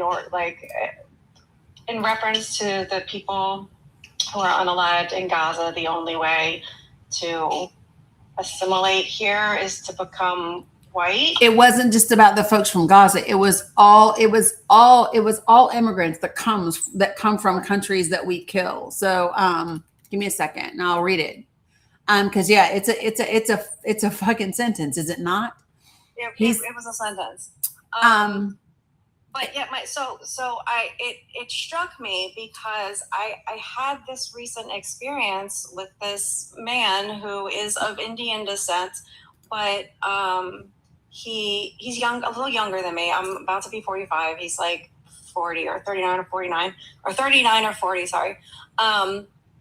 And in our conversation, so first of all, let me just start off with, he voted for Trump. Okay.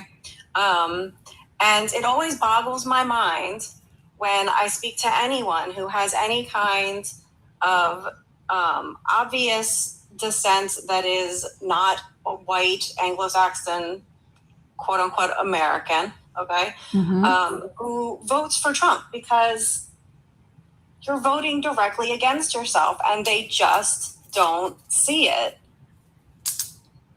So I don't understand. I think so. So there are a couple of things that I think about when I think about different countries and immigrants who come here.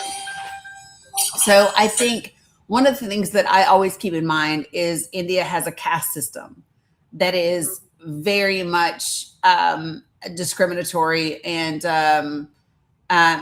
hateful, you know, similar to our racial system here in this country, right? And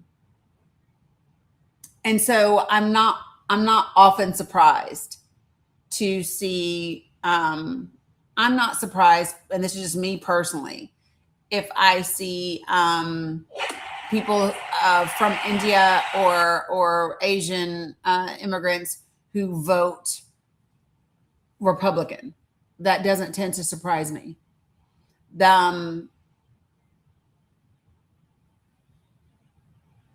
Especially Asian Americans they are not viewed the same as other melanated groups of immigrants who come here.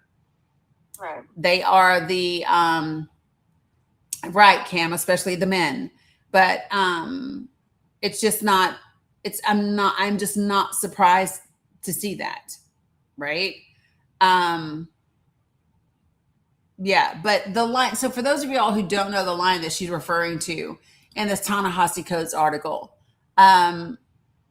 listen to this. It says, quote, "When you live as Black Americans do, in a constant state of emergency, it can be hard to look across an ocean and see what the long arm of your country is doing to people like Dima.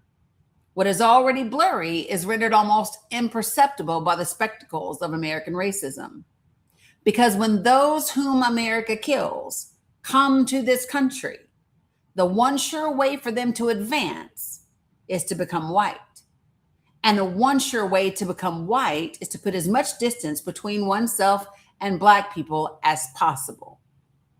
Knowing this, the temptation to adopt a more siloed strategy, one that eschews coalitions with allies who have disappointed us, is strong.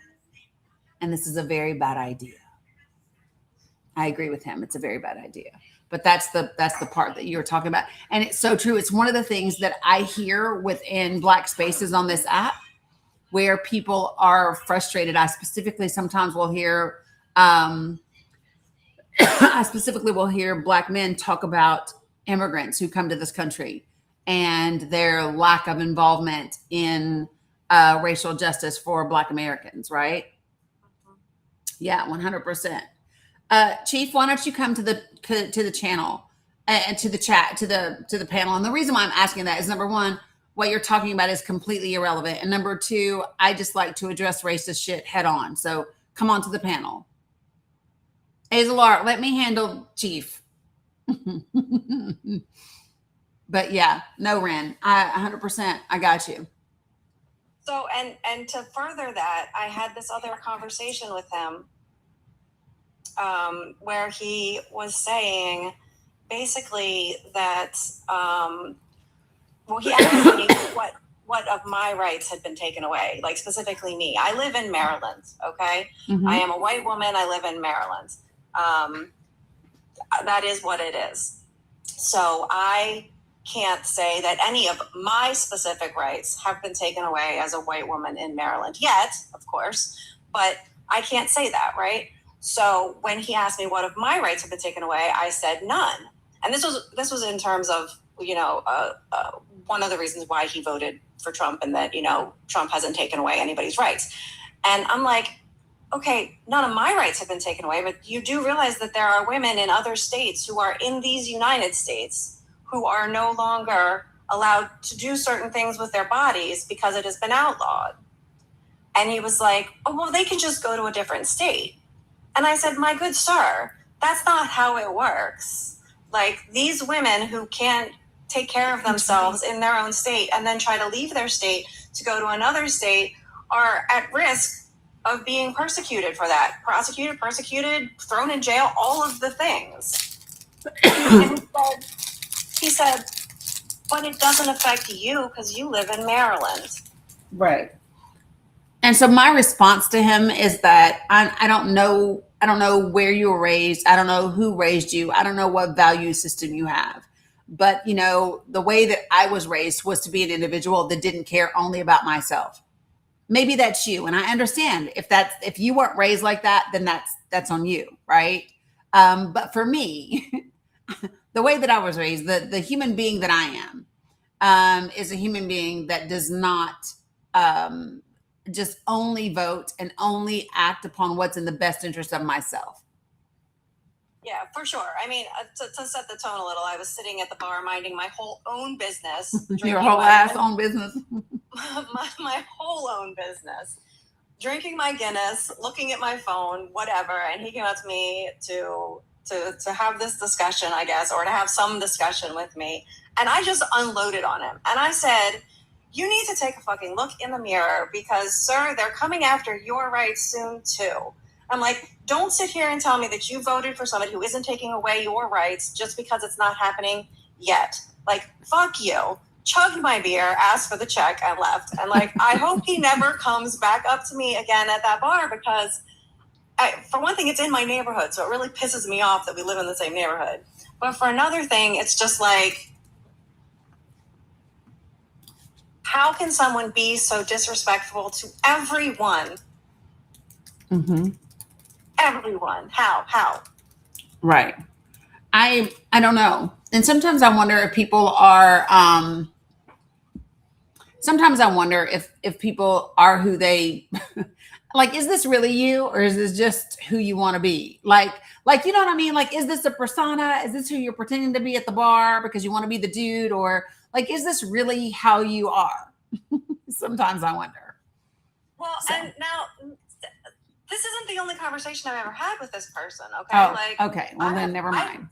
I've run into him a number of times. So because we live in the same neighborhood, we frequent the same watering hole. Okay. Like, yeah. Like I've seen him a number of times.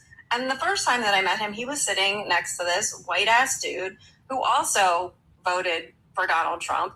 Now they were both saying that like now they regret their vote. And I wish I could remember the singular reason that they gave because I can't remember it right now. Yeah. But like they said, you know, that they regret it now and then still proceeded to go on and say stupid ass shit. So like the very first time I met them, I laid into him that day too, but I did it for a while longer. Like the last time it happened, I was like, I can't. Right. No. Yeah. Yeah. Sometimes you just let it go. Let me address something that was said in the comments. For the person who said, oh, well, in Virginia, as of July 1st, 2026, we are restricted as to what types of arms we can have. Let me tell you, this is not the first time that you've ever had restrictions. You still have your right to bear arms. You just can't have access to certain semi-automatic and different types of weapons. And this is not the first time. The entire country had a ban on assault arms, folks, during up until what, 2008? Hold on, let me see when they expired. Assault weapon ban. It ended, it was for 10 years. From 1994 to 2004, we had an assault weapon ban.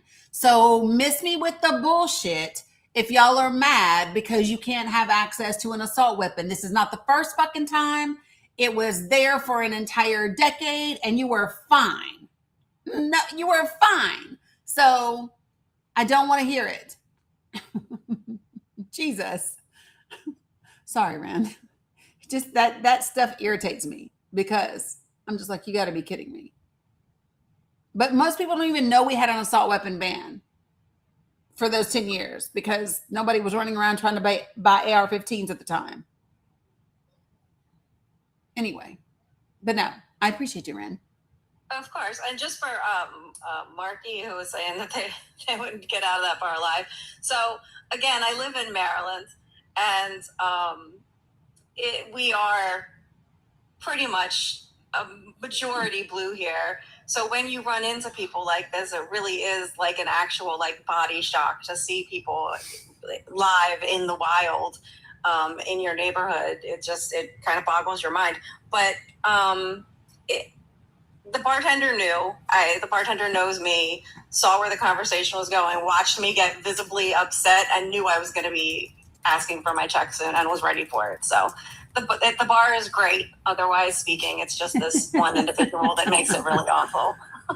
So I got pretty that. much everybody else that comes in that I talk to is completely cool and agrees with me, and it's a great time to be had by all. It was just this one guy. Imagine that humanity just makes it all better. So, but no, appreciate you, Ren. Thank you for having me. Yeah, you're welcome. Lovely talking to you. You too. Anytime. All right, bye. Bye. All right. So American in the World, this would be your opportunity to also join the panel. This is your opportunity. Because what she continues to do is to go into her local neighborhood, sit at the bar and have a drink. And she continues, and the bar continues to not discriminate against people who don't agree with her and ban them from the bar. So they didn't meet up and go have a drink together. I don't know if you missed that part of the fucking story, right? But literally, it's in the same community. So you just sound silly. And what I noticed is that you are sounding silly from the chat and not on the panel, because that's what you typically do. Right? Got it. All right. So this was one of the things that I really wanted to make sure that I shared with everybody today, because I feel like it is incredibly important for where we are today, and for where we need to go and what we need to be looking at as we move forward in that direction. Good afternoon, American. How are you? Good. Okay, so did you miss the part where she said that she was sitting at the bar minding her business, and then the folks sat down and initiated a conversation with her? Yes, and I also remember the part in which she said this wasn't her first encounter with the same individuals. Right, because when we live in the same neighborhood with people, we tend to frequent the same people. Yes, but if I think low of someone, I'm going to get up and move as soon as they enter. Hold on. Well, I mean, that's you, but that doesn't mean that other people have to get up and leave because they don't want to be around certain people. I think that it's more of the superiority complex that it has infected some people, in which they just want to, again, show how, on top of the world that they are in comparison to others. What about sitting at the bar, not leaving, makes her superior? It's her mindset. Is that her belief is that there are these horrible people with no values, no ideals, or low value ideals, and so on. And I'm just entertaining them, trying to make them into a better person instead of trying to understand and see their side, their perspective of what's going on. Okay, so first, what I would say is that she literally was sitting at the bar herself, drinking her beer, minding her business, right? These people came down, sat down, and initiated a conversation with her. Okay? There's nothing about her mindset that says she needs to get up and leave, or that she shouldn't give her opinion when they start a conversation with her. So she's in her neighborhood. She's at a bar. She's having a drink, minding her business, right? And so she's not required to do anything else except be who she is. So she doesn't have to leave because she doesn't agree with them. She doesn't have to do anything different other than answer the question that they ask if she feels like it. And none of that suggests anything about a particular mindset. What it sounds like is that you are projecting something onto her based on your opinions of other people. I don't think that it's a projection. I think that there's a certain culture. Well, then how can it not be? If she didn't say that, how can it not be a projection onto her? Well, because she described their ideas as being, whatever, archaic. Yeah, so she can have an opinion about So she can have an opinion she can have an opinion of their statements, and she can have the opinion that those statements are archaic or whatever. That does not mean that she believes herself to be superior to them as a human being. She can express her opinion about their ideas all day long. This isn't the first time I've watched you. I think that you are somewhat at the middle, reasonable, rational person. Sorry. But my take on most people on this app, on this platform, is that they have a superiority complex related to their beliefs and values, which discards everyone else. But my point is nothing in what she said demonstrated that. And so you can have an opinion of most of the people on this app, but that again is a prejudice. Like what you're describing is you having a prejudice and you projecting that prejudice onto her when nothing that she said demonstrated that. She didn't demean them as human beings. She didn't do any of those things. She described her opinion of their ideas,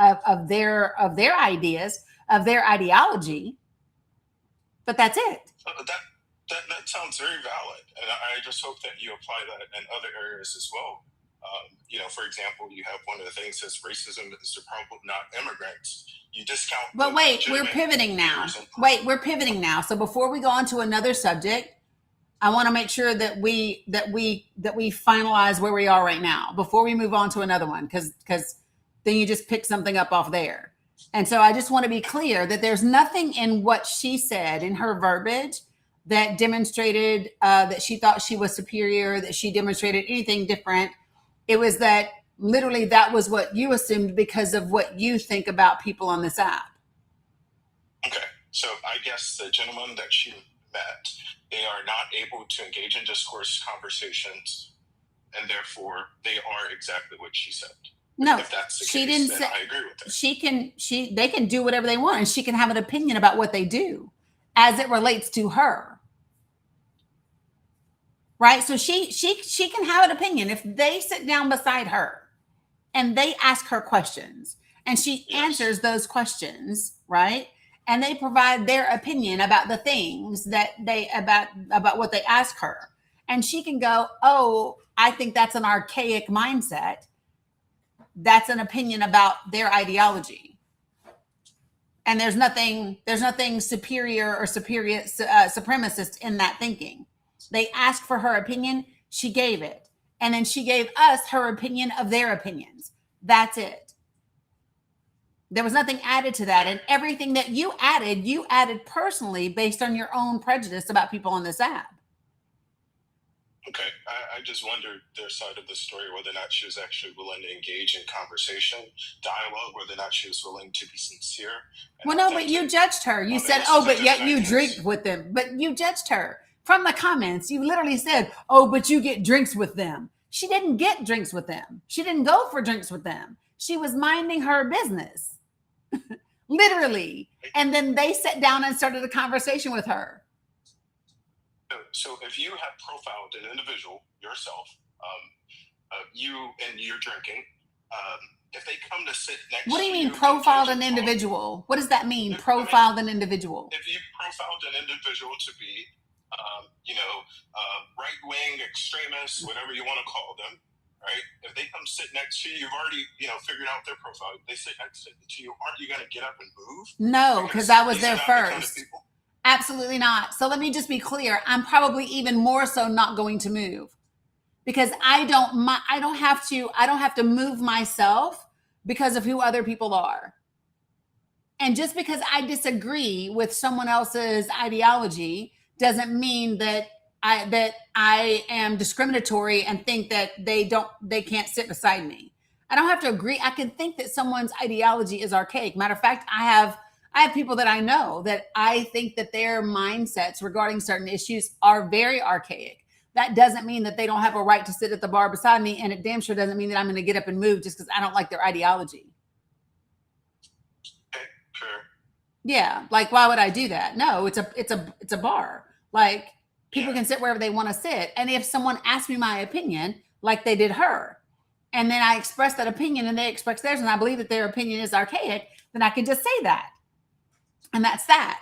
That doesn't mean that I feel superior. It just means I believe their ideology is archaic, and that's it. Okay, that's fair. Okay. Got it. Okay. Was there something else that you wanted to talk about? I just, again, as I said before, I feel a lot of times there's that the feelings and the lives I don't know of what people game are that's in. discounted Can you ask them? en route I of know. Is it in a pursuing an document? agenda. There you go. Okay, repeat that. Sorry, Mila was asking me a question. It's okay. I think that sometimes conservative beliefs, values, and so on are discounted in order to pursue the agenda or the idealism of the opposing side. So give me an example. Give me a concrete example of what you mean. So, for example, you talk about racism being the problem instead of immigrants. Mm-hmm. You're discounting, the deflation of wages. You're discounting, the social net of states being used in order to provide services for individual. You're discounting a lot of things in the economy. No, I'm not. To be able to. You're making an assumption that I'm discounting that I'm not, and I'm very much not discounting any of those things. Looked at the data and the statistics around it, and there isn't a depreciation of wages. That it's just not a thing. Stagnation. And but that is not driven by immigrants. Just to be clear, I'm not discounting what immigrants do or don't get in the country at all, because I know what they do get. I know what they can legally have access to, what they legally can have access to. I know what the court cases have said. So like, I'm not discounting any of those things. As someone who has done a significant amount of reading and digesting of information and facts regarding immigrants, no, that's a solid position, taking into account all of those things. I guess I would wonder why you think that I'm discounting those things. Why would you? Because again, you're making an assumption. So obvious what we've seen through elections and so on is that you do have a class of Americans who feel left behind. They feel as if things aren't getting done for them. They feel as if they are not a priority. Dominic. So when someone comes and say America first, it touches them in a different way. It touches them, it touches their heart, right? Because you finally feel as if they have a warrior for themselves. But you guys instead have turned it around, and you said that, it's racism. You've turned it around, and you said, America first is, it doesn't help to better our country. So, right? So I'm going to tell you my position. Okay. So I believe it should be Americans, as in the people first, not America, because America is nationalism, right? And nationalism isn't patriotism. That's the first part. Second, putting America first doesn't mean that immigrants are the problem, right? So I would argue that you could take immigration completely out of the mix. And the reason that there is a certain class of people in this country who feel left out and not thought about would still feel that way, because it is the corporations in their communities that do not want to pay a living wage. It is the corporations and the local government that continue to provide tax breaks and incentives for corporations to exist without requiring them to create the jobs that they said that they would create, to pay the wages that they said that they would pay, right? So I would argue that immigrants, because immigrants have been here since the existence of this country.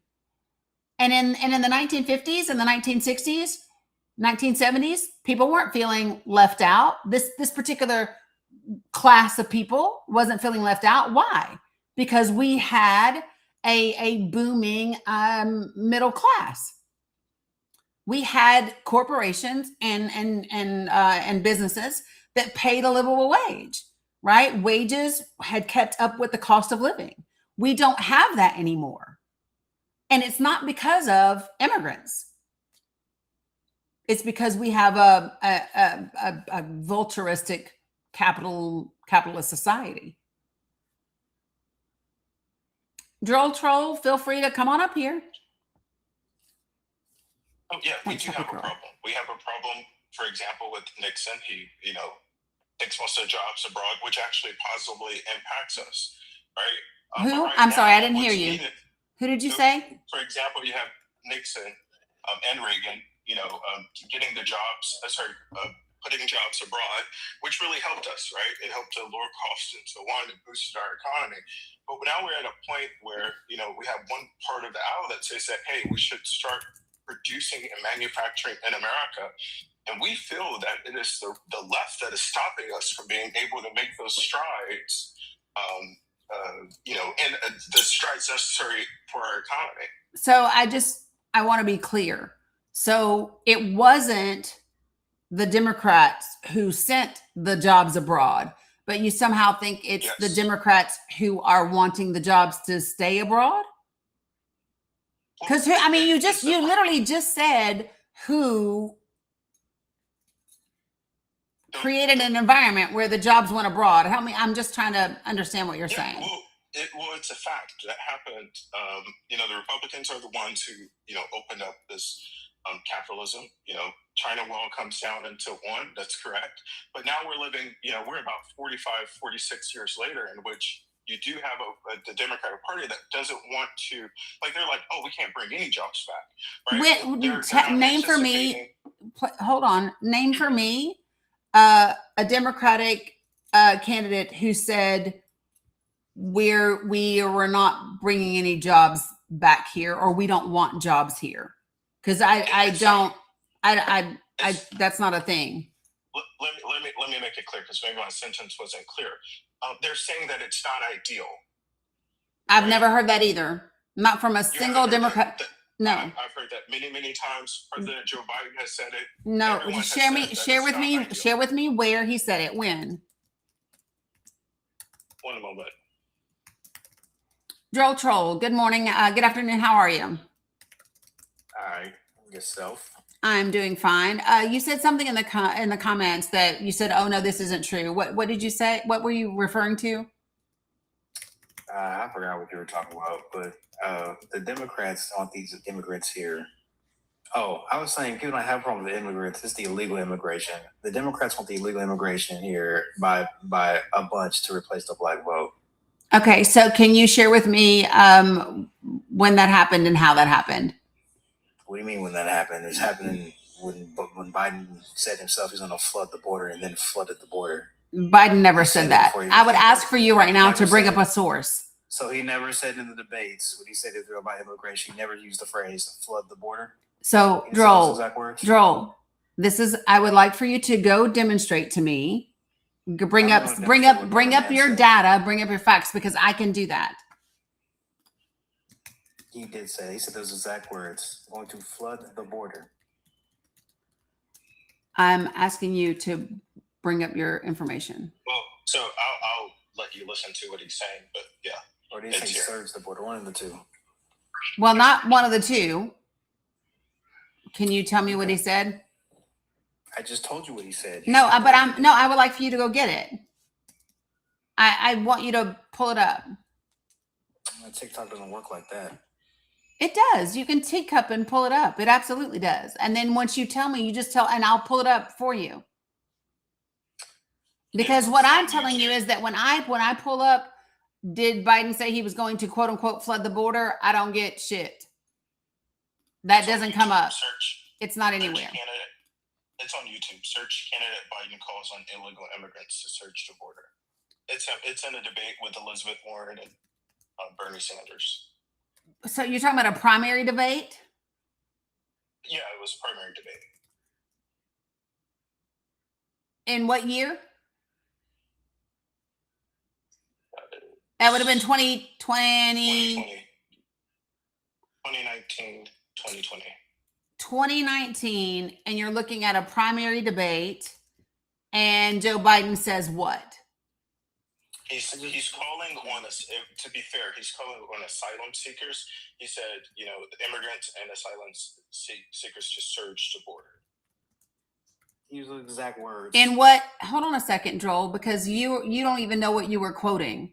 The other person on the panel can no, because you literally said flood the border and completely out of context. Surge the border, flood the border. Yeah, it's a difference. And hold on a second. Hey, I'm gonna finish it up, and I'm gonna look at the context of the entire conversation, literally, because it is a primary debate. And so the primary debate is important to know exactly what the context of the quote is from.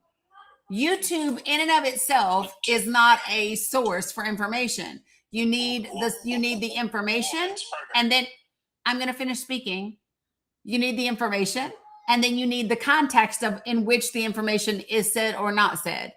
And that is what I am bringing right now. So give me just a moment while I do that. Good Lord.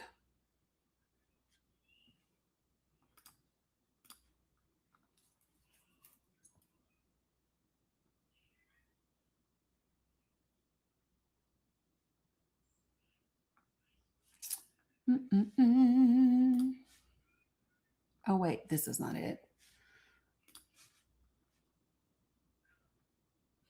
Oh, this is hilarious. Okay, I got it. Oh, I want it written, please.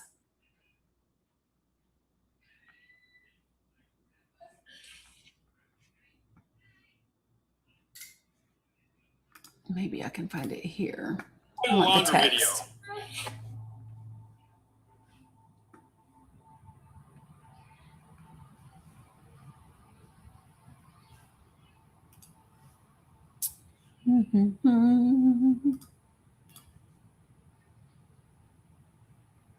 Maybe this will be it. Oh, I hate fucking paywalls. I think things related to the presidency should not have paywalls. That's my own thing. If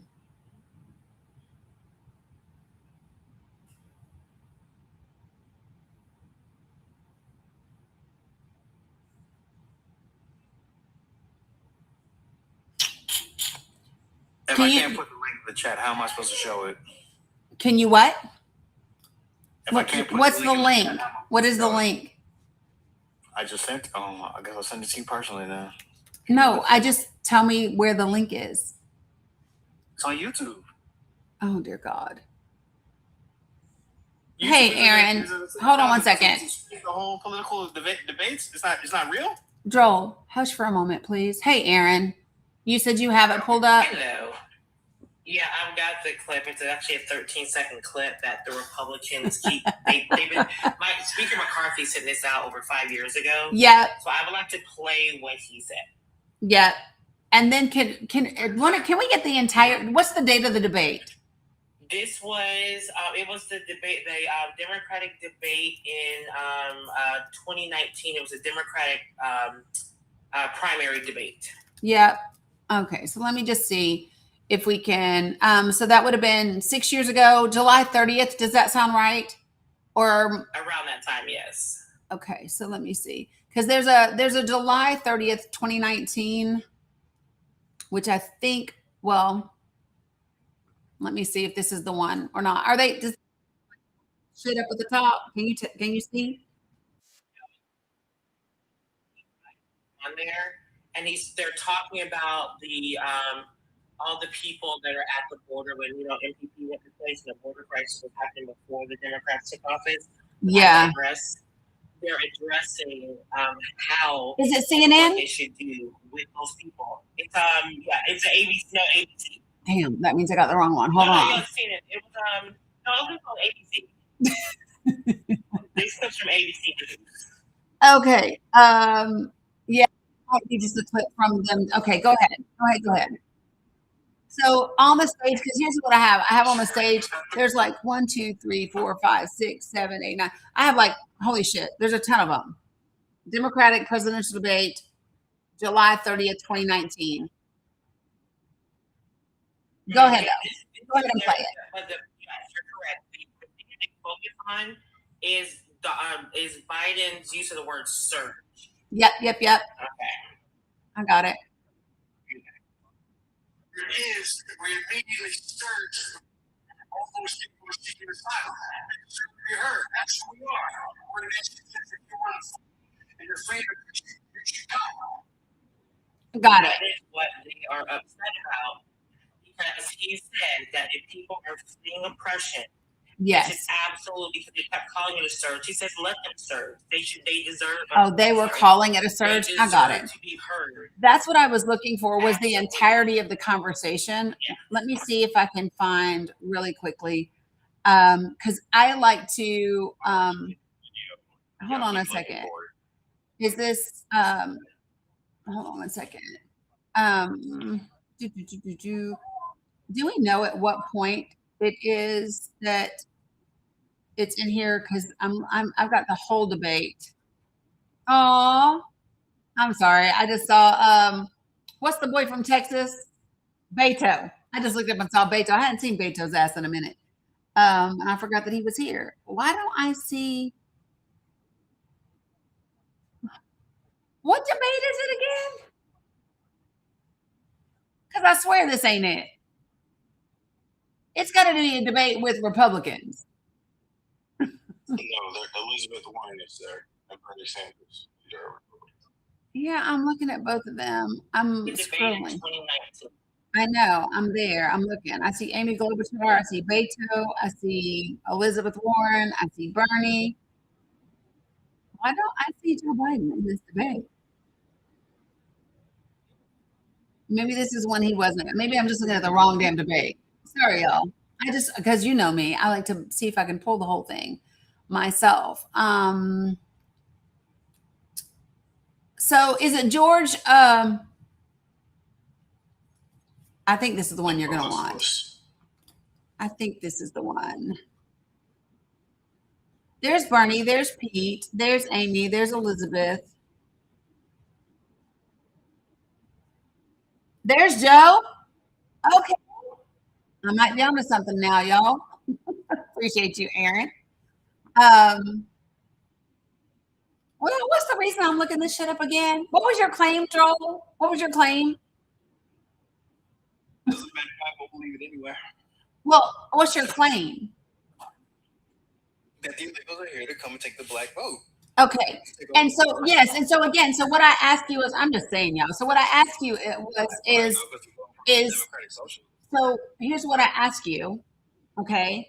What I ask you is to provide evidence of Democrats bringing immigrants here to take black jobs. Tell me that. Did I say black votes? I mean, black votes. That's what I mean. Go. Black votes. Go. It's happening now. And all the people that are in power, like so can you share with me how? Hold on. Jesus Christ. I'm asking. Yeah, listen. You ask me a question. Don't talk over me and be an asshole. Listen. Here's what I'm asking you. What I want is. You ask me a question, and in the middle of the answer the question, you get mad. I'm talking over you. You can come back when you learn what I just said. I'm not doing that shit with you. Answer. Yeah, just real clear. I'm not doing that shit with you. This is not your house. At all. And literally, this is what I wanted. The question that I was asking was specifically, share with me what Democrat in what way has brought in immigrants to replace black voters. That's what I was asking. And I was asking you to give me a specific. That's it. Can I answer that? Sure. Well, it's something that just happens, right? So when we look at, for example, representation, local representation, right, which is crazy, that Democrats are against limiting the census to citizens or legally able to vote people, right? They're still counted. You can be illegal, undocumented, no matter what you are, you're still counted in the census report, which means that you can have an overrepresentation in places like California or district areas in California versus other places that are struggling for representation. So I think that's an example. Okay, so let me be clear. So let me share with you why that doesn't make sense for unauthorized immigrants. Unauthorized immigrants are not going to sign up for a census because they're here. Well, undocumented. Let me say this. Undocumented immigrants are not going to participate in the census because they have zero desire to be deported, right? So that's number one. Number two,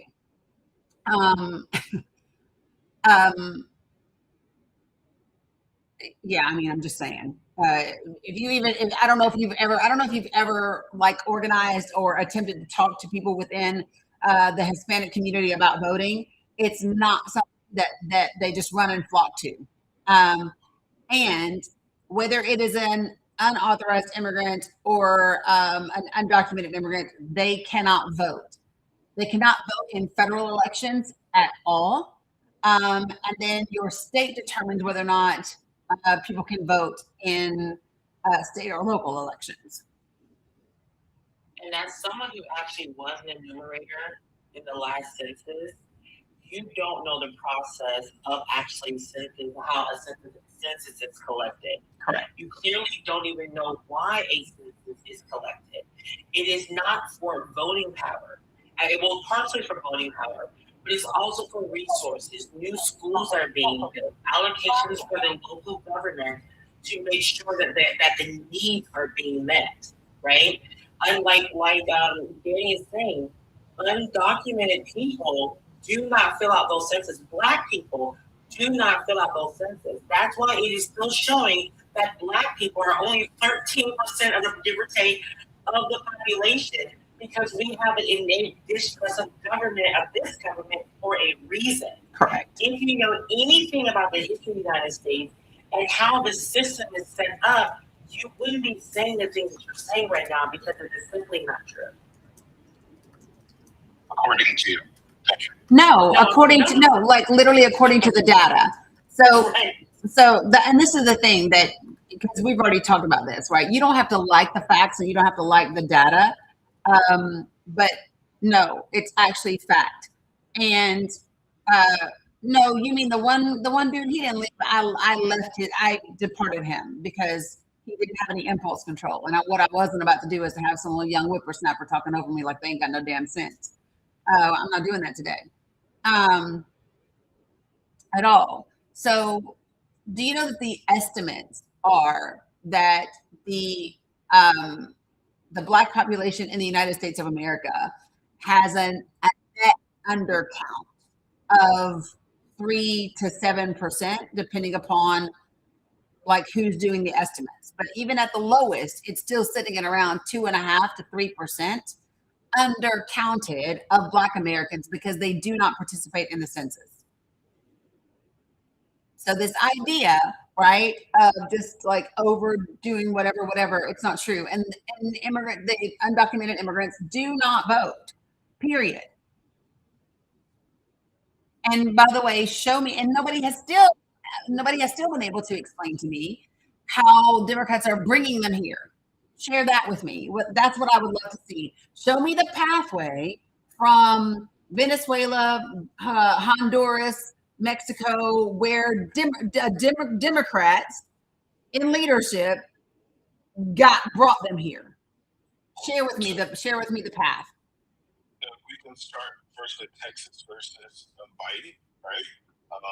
Him trying to get rid of actually him being empowered to get rid of the Maine and Mexico policy. They actually released everything that is associated with asylum seekers. No. I ask you to demonstrate for me how Democrats in office brought them here. Not whether or not ending a particular policy violated the Immigration and Nationality Act. Those are two different things. No, that's not what I asked you. It didn't violate the Immigration Act. What I'm saying is that the policy. I just stated that. No. In Texas v. Biden actually wins. I know that because it didn't violate it. I'm aware. Yes. Right. So Texas and Missouri sue the Biden administration because they ended the migrant protection protocols, and he won that case. But that was not him bringing anybody here.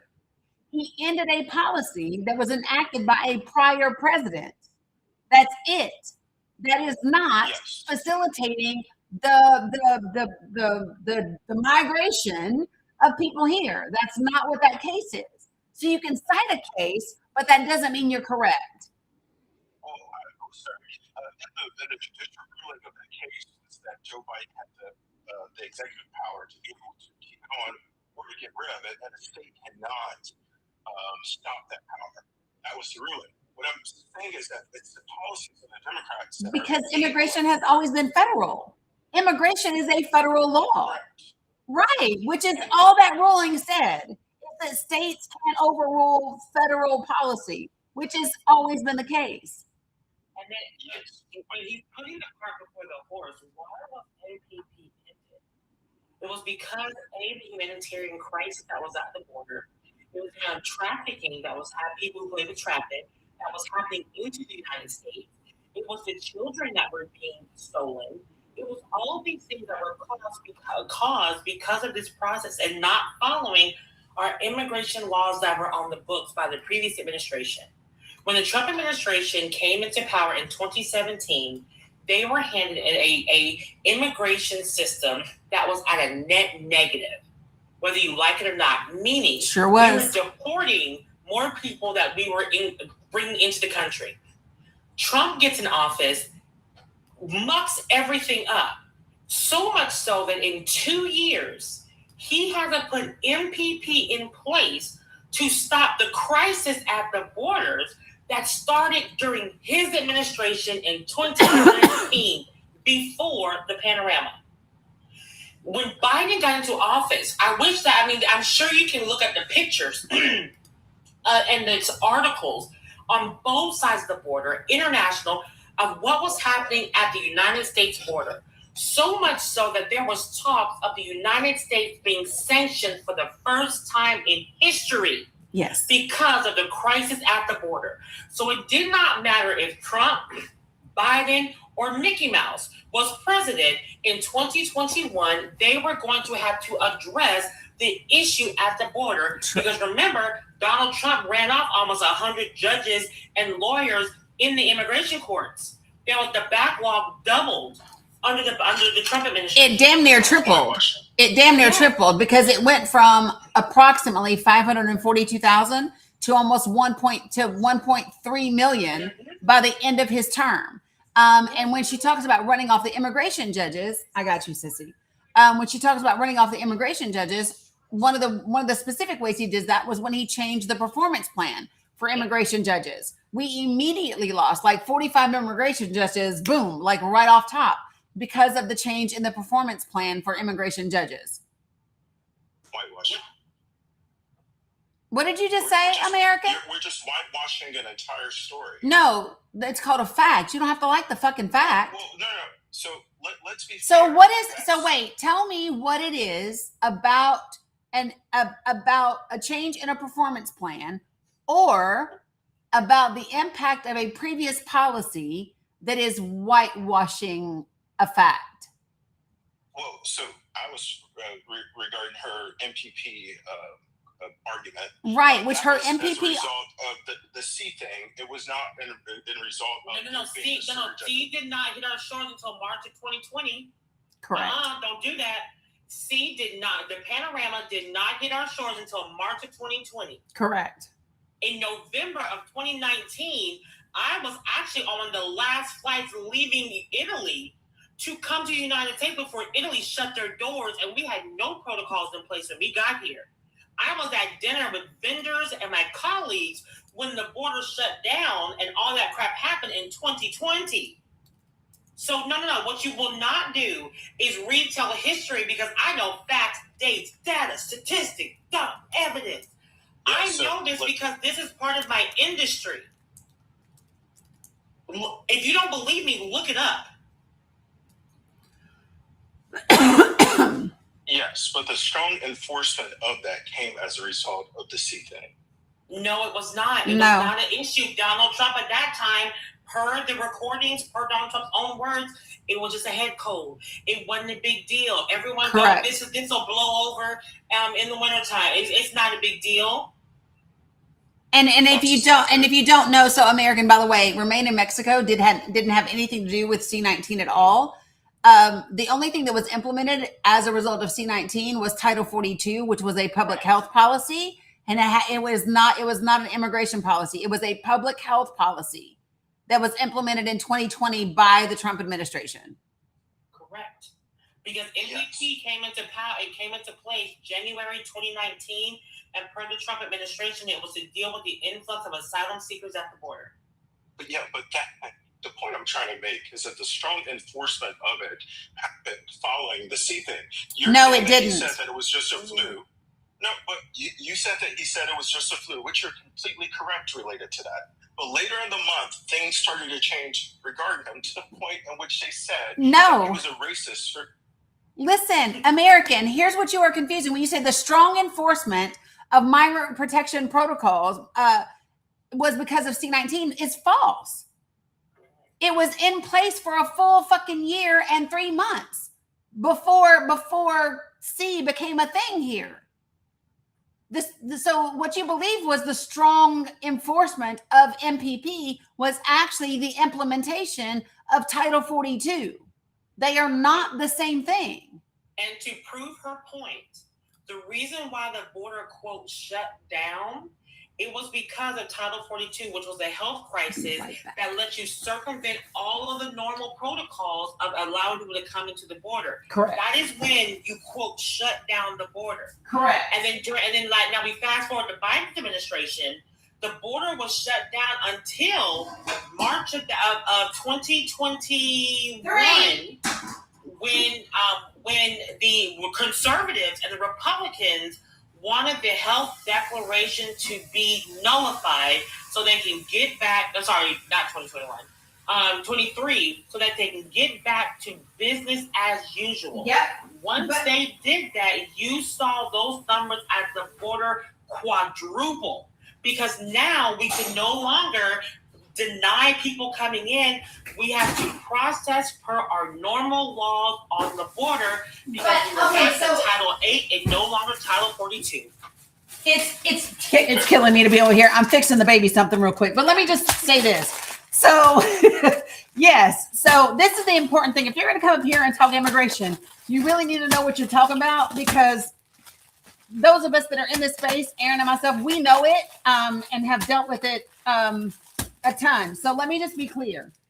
I got you, Mila. All right. So MPP, Title 42 is implemented as a result of C-19. That is when Title 42 is implemented.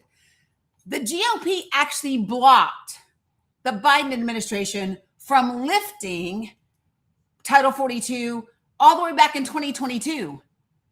And the Biden administration wanted to go back to Title 8. Title 8 is our normal immigration law. So, American, let me ask you this. Can you tell me the 4 main differences between Title 42 and Title 8?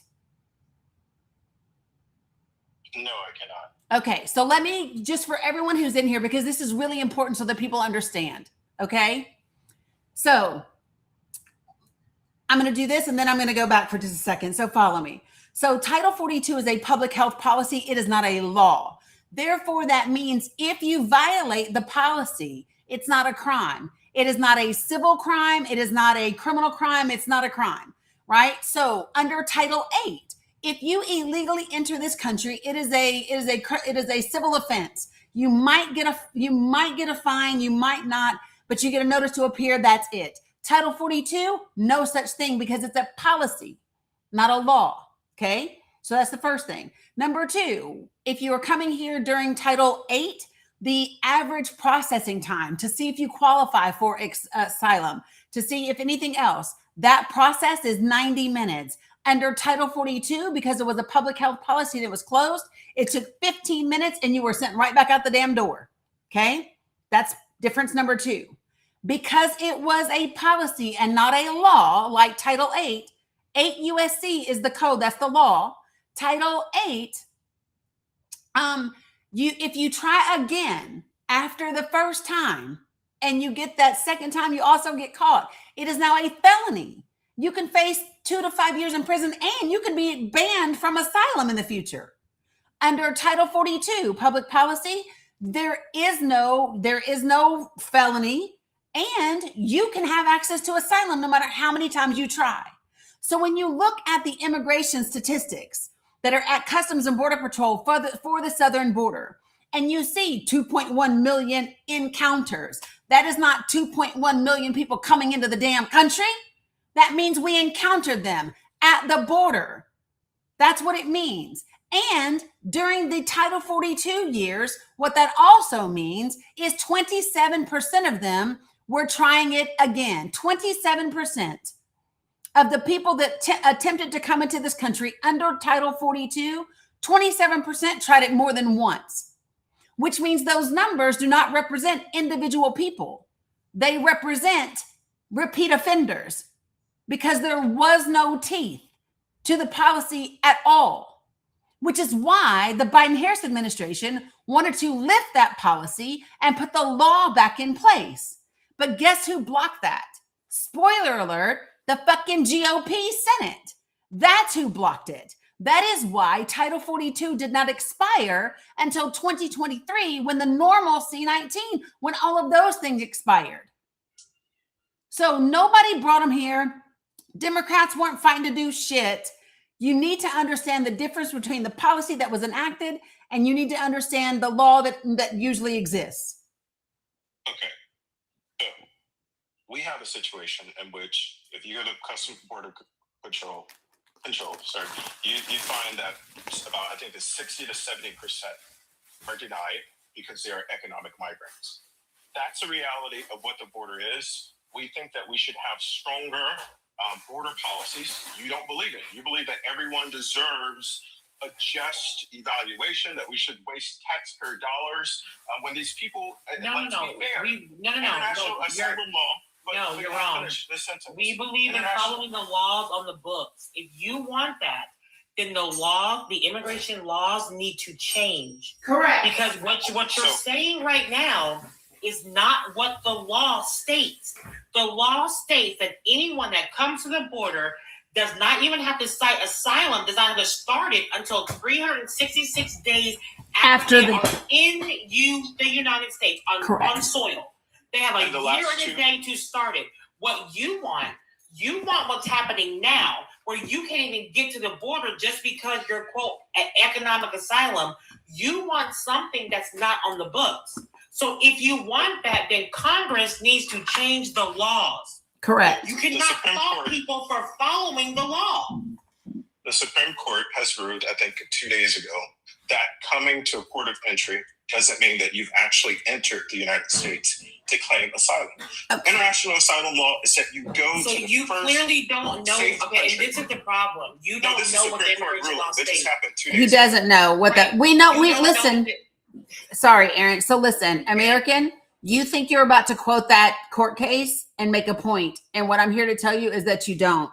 So that case was specific to Haitians and Syrians under a particular thing. It is not a change. It is not. So listen, and it's also a court case, not immigration law.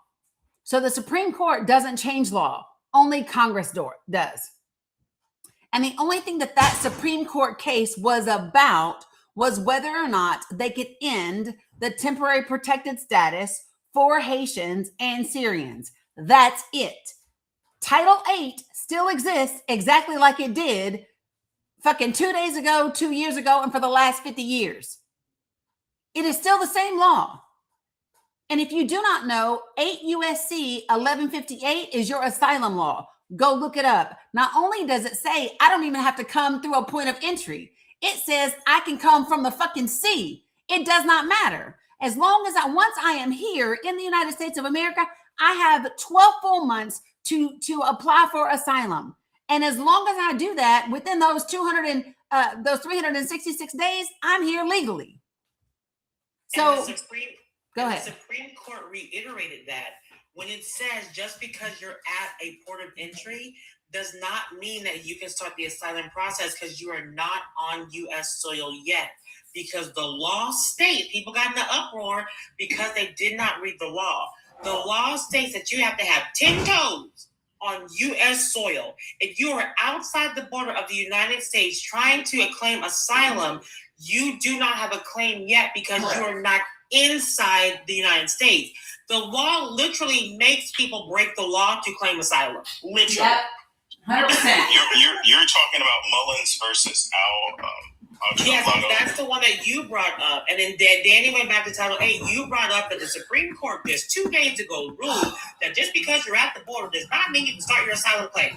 So can I please, right here, this would be 8 USC 1158. I want you, so youngin, I'm sorry, I don't mean to call you youngin. That might not be respectful.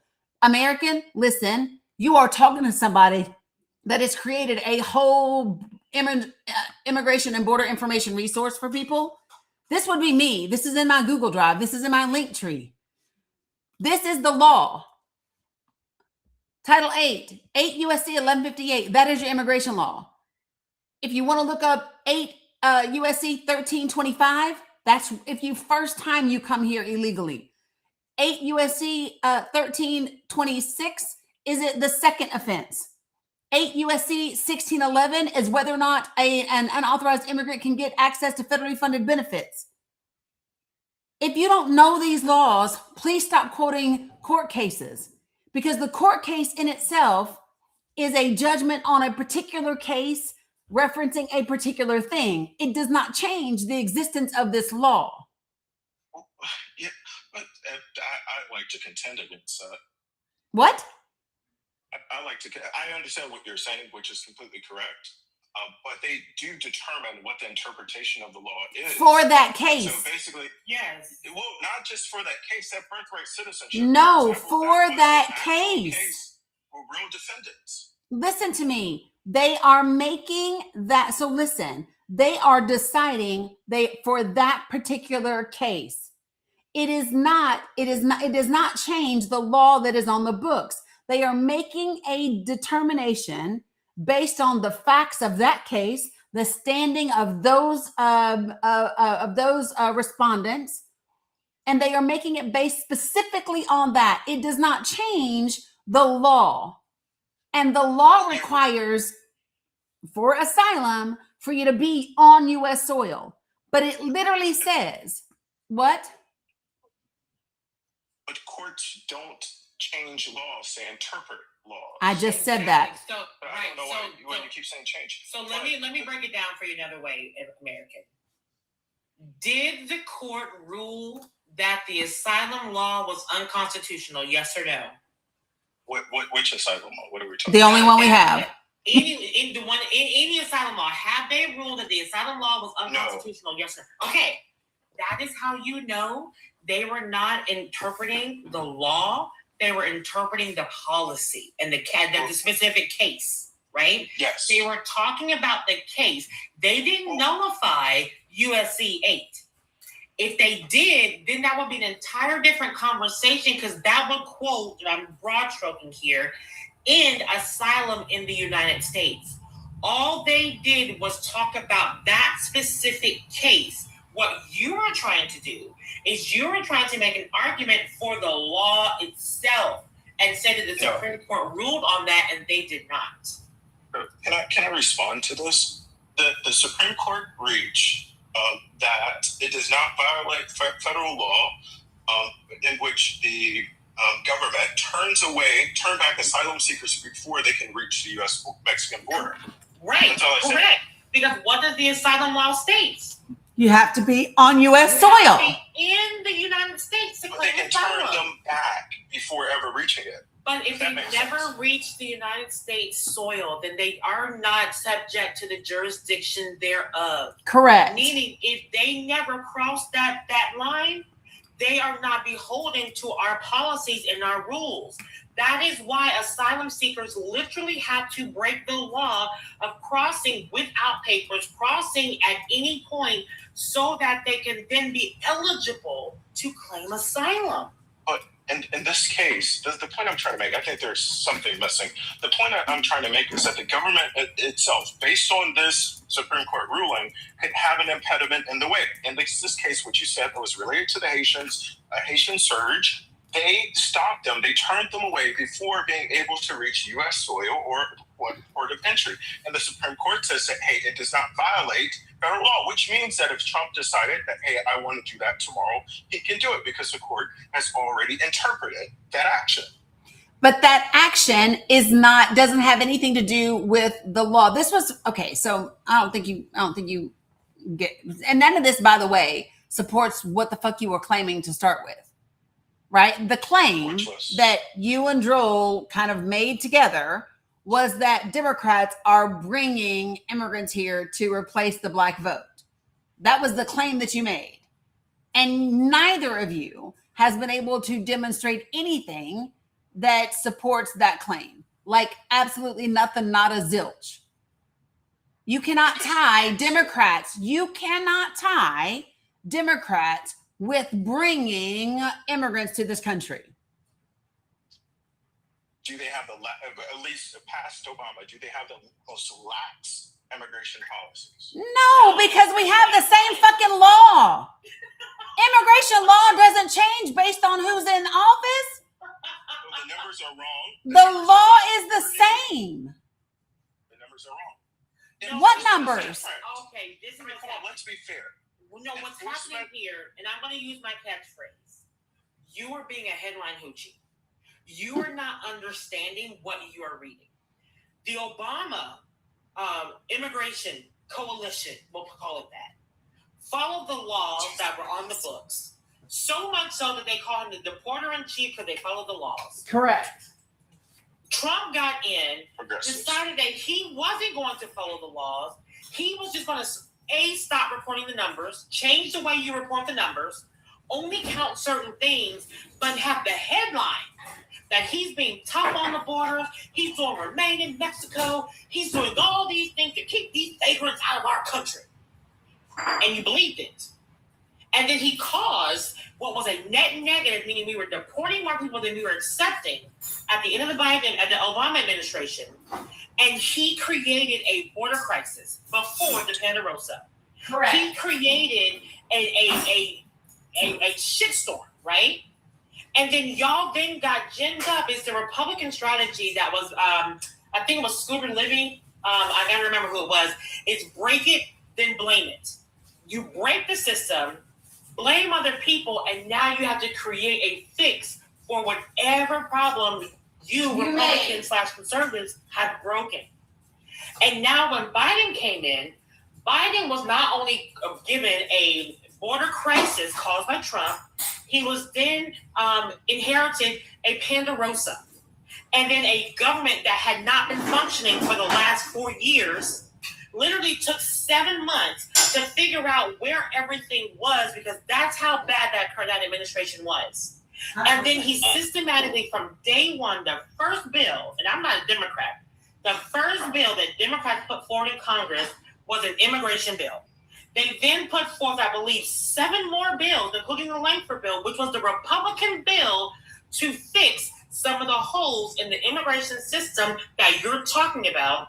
And Donald Trump literally told them not to vote for it, and they did not. And now here we are 2 years into this, year and some change into this administration, and they still have not tried to actually fix the holes that they identified as the issue.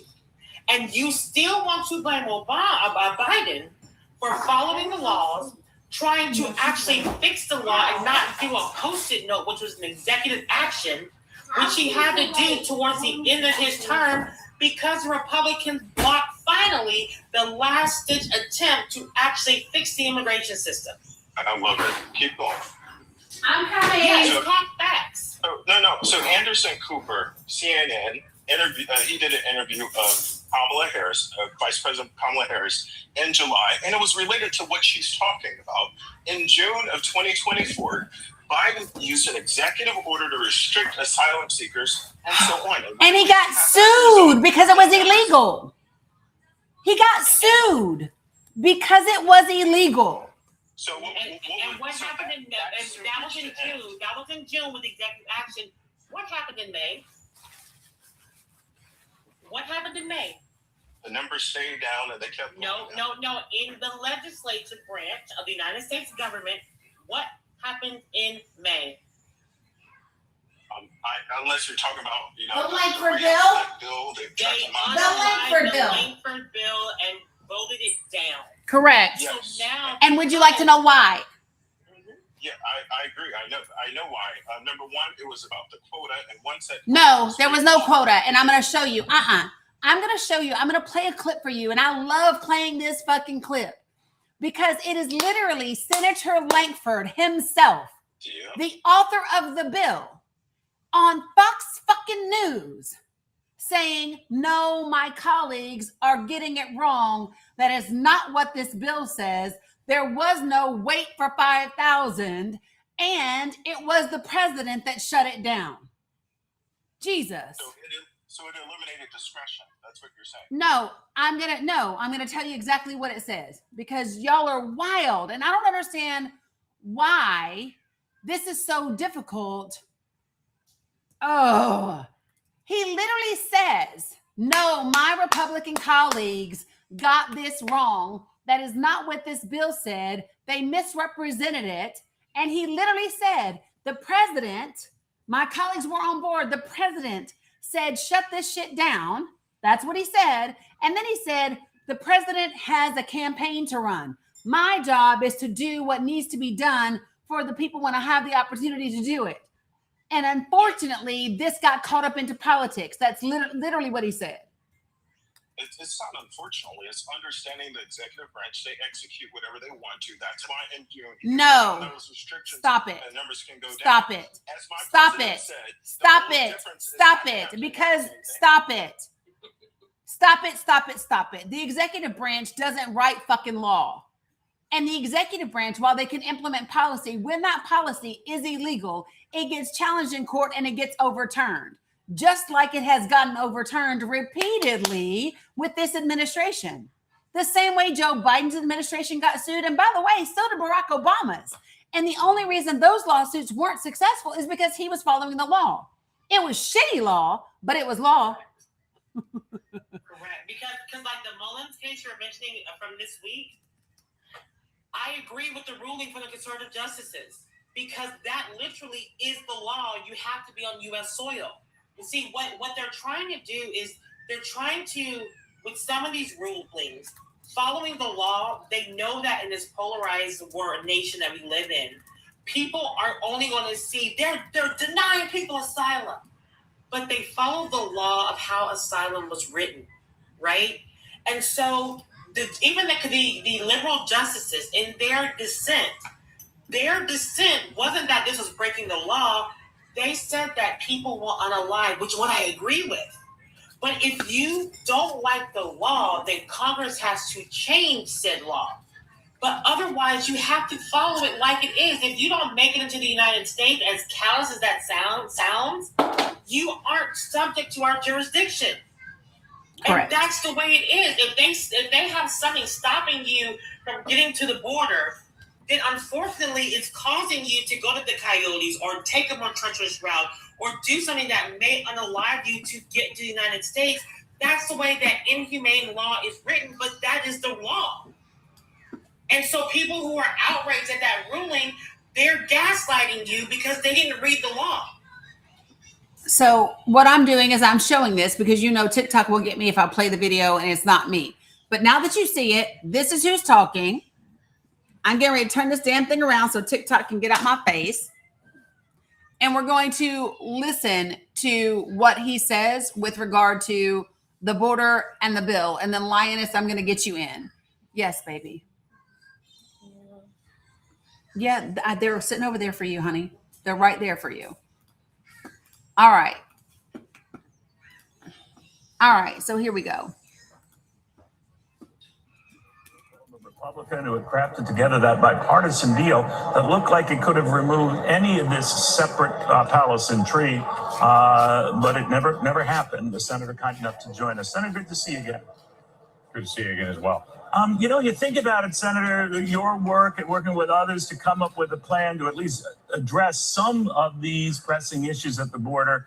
It ultimately never happened. It had a good deal of support, but it didn't go anywhere. Bottom line, then the other issue with Mayorkas did, that didn't go anywhere. He's still staying in the job. So what's to stop me from thinking nothing changed?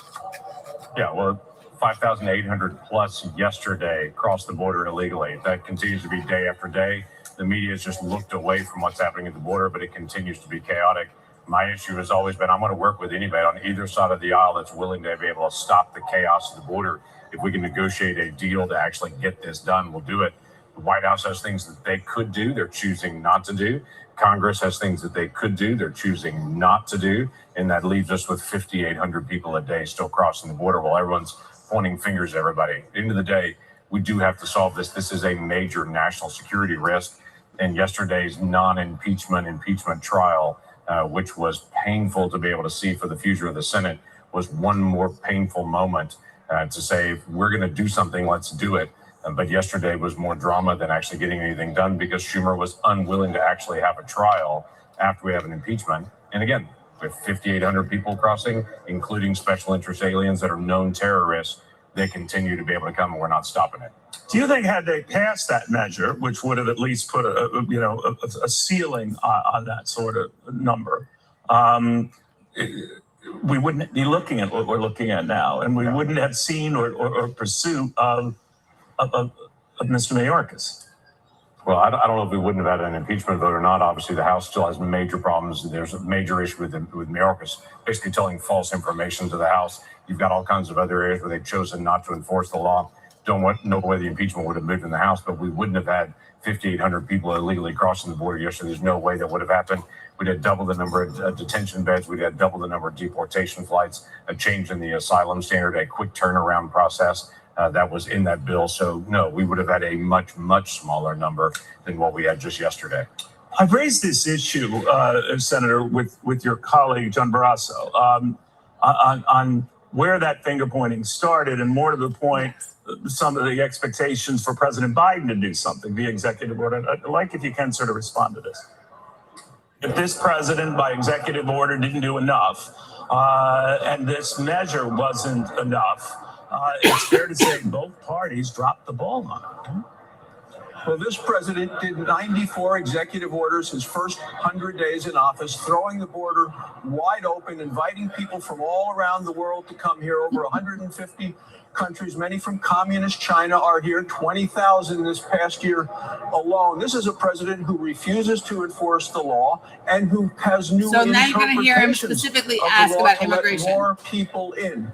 The bill that was worked on in a bipartisan way would have set 5,000 a day. That is not good enough. All right, that measure you referred to would still not have been good enough.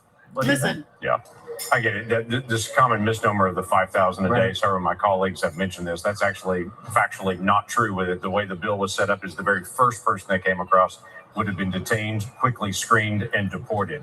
So it was a very rapid turnaround from the very first person that came across the border. But it also did set up an extreme measure that if we have these large caravans and other folks that come in and we get 5,000, it takes away due process when you get to that number and they're just detained and deported. So, wow, did you hear that? He said, no, that's actually a misnomer that my colleagues were saying. It wasn't 5,000. It actually was with one person. And then let me finish the clip. So the first person detained, screened quickly, and deported. If you get to 5,000, they're just detained and deported. But it doesn't wait till 5,000 to do something. It did it at the very first moment. That was the great misnomer. What Senator Barrasso was saying in that, though, is actually correct, that this is not just a Mayorkas issue. This is a Biden issue because the State Department is no longer pushing people back to recalcitrant countries. The Department of Justice is no longer prosecuting folks. ICE is no longer gathering folks up in the interior and deporting them, and DHS is no longer stopping people at the border. This is a whole of government effort to be able to advance the number of people coming in and not turning people around. Your a real gentleman about this, and I know you're not trying to zing your colleagues, but it's your colleagues in your party, sir, who torpedoed this, who didn't get the facts right on what you just outlined was in that measure. They killed it. Ironically, not Democrats. Not Democrats.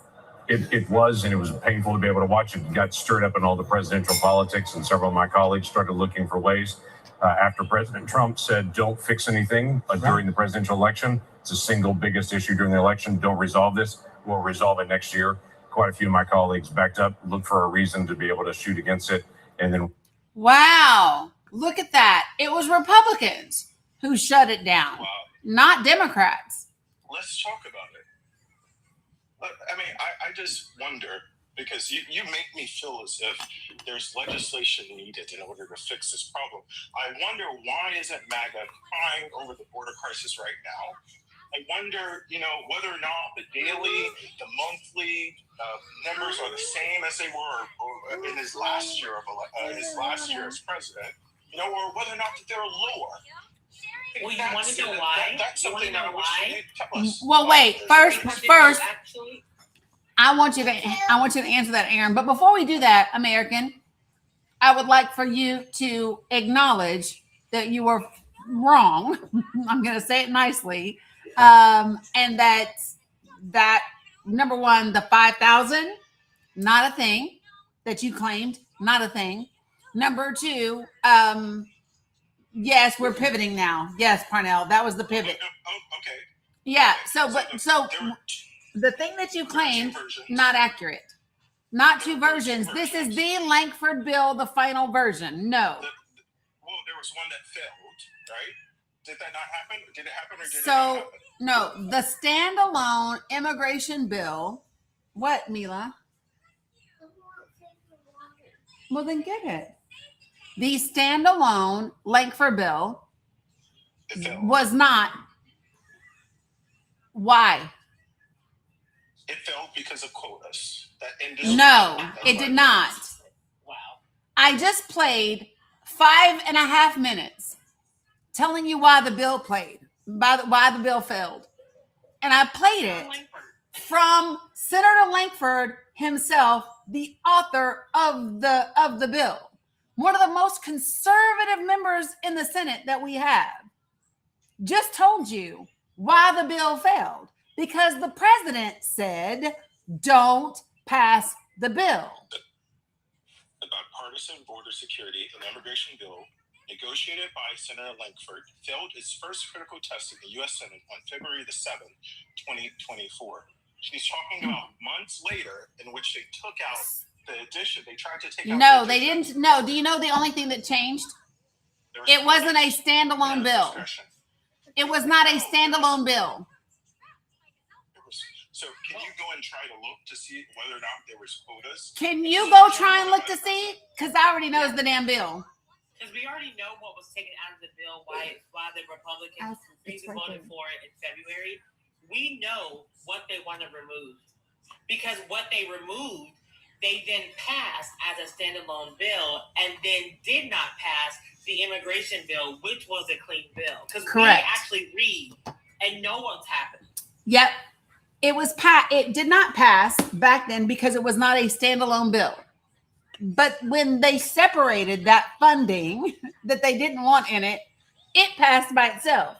And then they still didn't pass the immigration bill because Donald Trump, the president for candidate at the time, did not want it passed. And literally, you just listened to one of the most conservative members of Congress tell you that.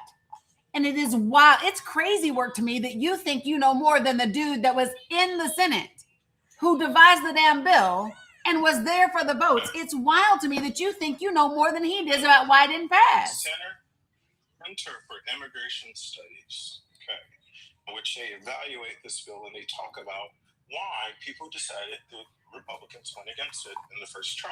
No, I'm not talking about the first try. Stop it. No. No and fucking no. What you just said? I just said no, and I mean it. No. Oh, okay. I said no, and I mean it. No. The bill failed. Its clean and final version, when it was standalone, because Trump did not want it to pass. Done. Okay. And the 5,000 a day was a misnomer and not true. Done. Do we need it right now? Did you hear what I just said? Yeah, no. I'm saying, do we need the bill that? So let me tell you what, I personally didn't like the bill. I personally did not like that bill. I believe that we do need immigration reform. I did not like that bill as the solution. What does that look like to you? What does that look like to you? What is immigration reform? And the reason why, and I agree with Dani, like I believe that it would have been a harsh correction, but it would have been something to stop the chatter. It would have harmed people. Yes. But at the same time, it was the only thing that we could agree on to get anything passed with immigration, because we don't have enough progressives in the Congress to actually get a humanitarian viewpoint to immigration passed and change the law. So yes, it was the Republican plan that would have passed, and Republicans said no to their own plan. I'm going to do something crazy. The Democrats supported it. I'm going to do something crazy, which is I'll say that former Vice President Kamala Harris and Biden had one thing right related to Latin America, which is the belief that Latin America needs reinvested into. Not why are we pivoting again? Why are we? I don't understand. Why are we pivoting again? Because she's saying that because you do not want to concede the fact that it was Republicans. You do not want to concede the fact that it was not Democrats, like what you just said. Okay, so for political reasons, Republicans stopped the bill from going through. Okay, I'll give you that one. No, you're not giving me anything. You're not giving me anything. Nope, you're not giving me anything. It's true. Yeah. So you can just say, I now agree with the facts. That's all you got to do. Because that's not giving me anything. I'm okay with facts. I now agree that is a fact. Great. In regards to humanitarianism, she said that, hey, we need to make humanitarianism our priority for our country. No, that's not what she said. She said that's not what she said. She literally said, no, that's not what she said. What she said is, because we do not have enough progressives in Congress to put in a humanitarian approach to immigration, this was the bill that we had. This was the bill that could get passed. This was the bill that Democrats supported because that was all that would get through, and it was Republicans that refused to pass it. She did not say that we need to make humanitarian efforts the focus of immigration. That's not what she said, and I won't let you lie on her. Right. No, I'm talking about amnesty. What I'm talking about, let me clarify for you. I'm talking about amnesty. I'm talking about making dreamers have permanent United States citizenship in this country when they have been raised here.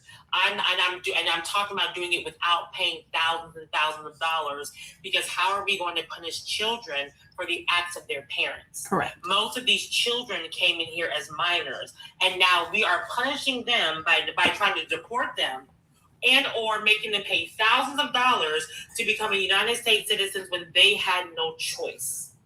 That's what I mean by a humanitarian approach to our immigration.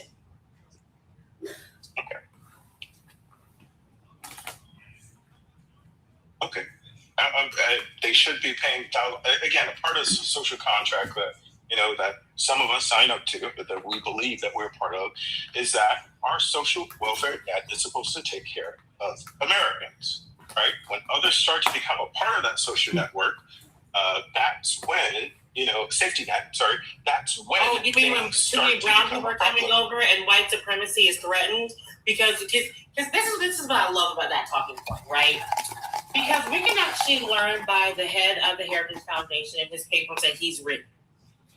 When he became his doctorate and got his master's and whatnot. 100%. He knew that the power of brown people, black people specifically, had to do with the matriarchs and had to do with community building. And what do if you can divide the community, if you can weaken the viewpoint of the matriarchs, especially in the black communities, a lot of things become stagnant. So what happened back in the 1700s? Immigrants that were coming from Haiti and coming from all these different places were coming into the America, especially the South, and telling them how it is in other places, and actually revolutionizing them and having them do rebellions and getting together as a community to fight back, it was a threat to white supremacy, right? And anytime you have too many brown people of like minds working together, it threatens white supremacy. So that's when we start talking about quotas. That's when we start talking about assimilation. That's when we talk about our American values. Our American values are G-side, stealing, lying, plundering, raping, and unaliving. That is the American value. That is what we were founded upon. No. And when we talk about that, they're like, oh, you just hate America. No, I want people to see the whole unvarnished truth of America. The promise that we were taught we should have and how it's not living up to that. And then bring a humanistic, non-white supremacist viewpoint to actually looking at people for people, no matter who they love, no matter how they identify, no matter their culture, no matter where they come from, so that we can build society. But Wahite supremacists, Wahite males particularly, cis ones, don't want that, because then they would actually have to compete.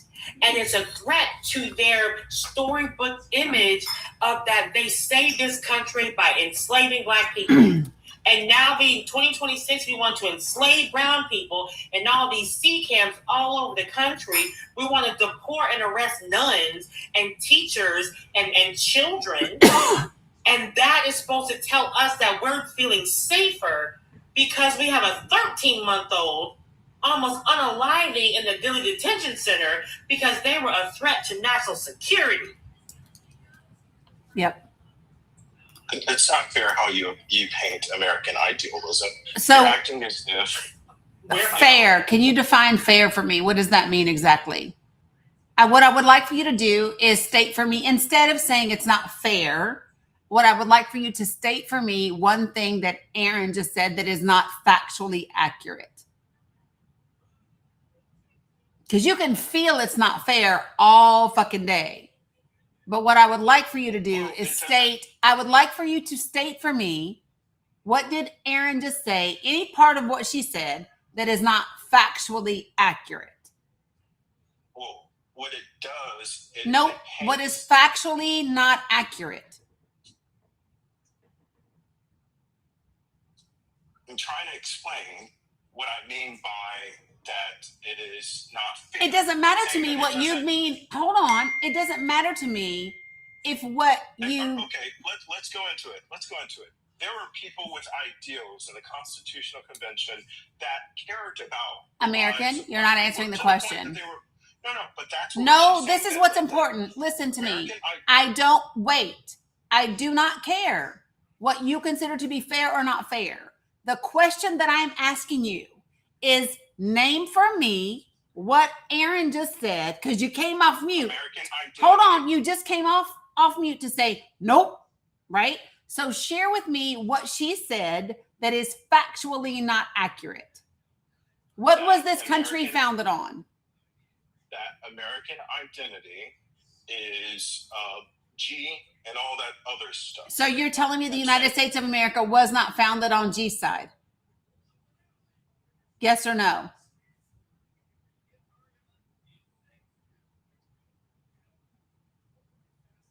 I am not going to... Was the United States of America founded on G side? Did it occur? Yes, it occurred. Let me ask you a different way. Could the founding of America have taken place if they had not committed a G side? But Rome had been an empire. Nope, and no.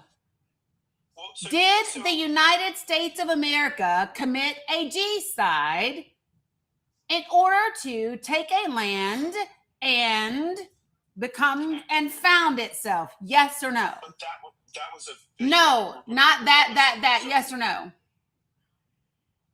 Yes, but it's not... There's no but. It's yes. He just said was a vision of people. And what was that vision? To clear out ancestral lands, to enslave the people that were here, to make them build their societies, give them infested blankets and unalive, rape their women, and then when they fought back, you labeled them as savages, excuse my language, Yep. because they were protecting what was theirs. The same way if someone was to come into your house today and try to attack and steal your stuff, you're going to protect what is yours. But they're wrong for doing that. And can we just can we just also say, not only did they steal the land, they literally stole the Constitution. Yeah. Literally, the Constitution of the United States of America is based off the Constitution of indigenous Native Americans in this country. Just so y'all get that.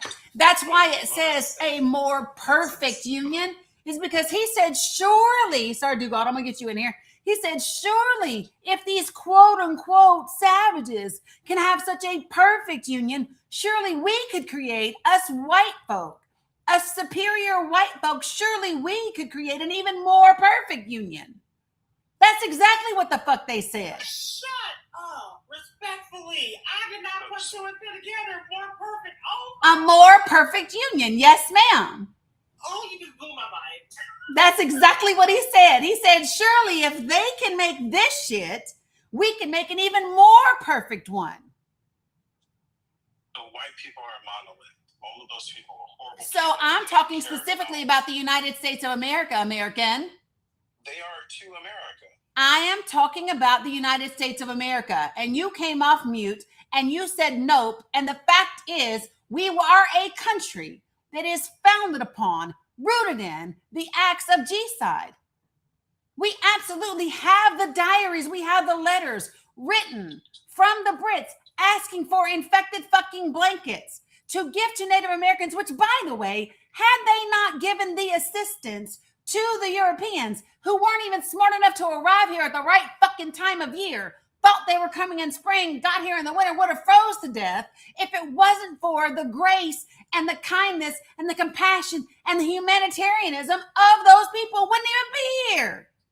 They couldn't even fucking navigate, and they weren't even smart enough to send people who were bricklayers and builders and agriculturalists. No, they sent fucking aristocrats and bureaucrats and wondered why they didn't know what the fuck to do with the earth. Let's don't send the folks that can actually build. That's why they needed black and brown people to do the work, because they sent white folk that couldn't do it. The fuck out of here with that. I just don't understand why we're disassociating ourselves from American history and we're acting. I didn't disassociate myself from anything. There's not a thing that I said that disassociated myself from anything. Well, you're viewing America as this horrible, cheap place. I am viewing the United States of America based off the actions it committed. If you do not want to be judged by the things that you do, don't fucking do them. Can I ask this? Hold on one second, American. Do go. Is American, are you white? No. Okay. That even I mean, you can answer it, American, but I say no.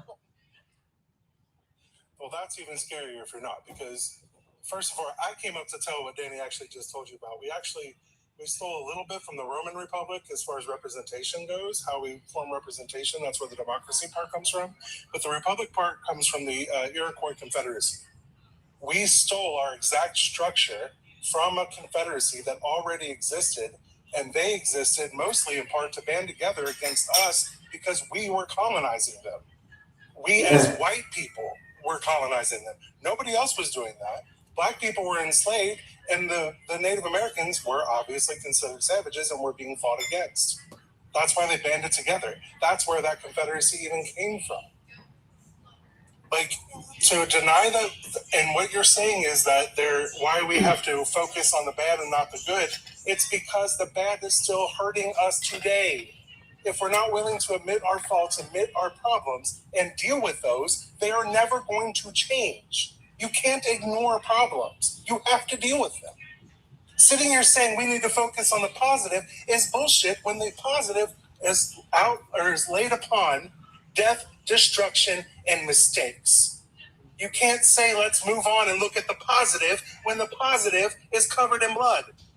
And when the things that cause the negative still exist in the infrastructure and systems in society that we have today.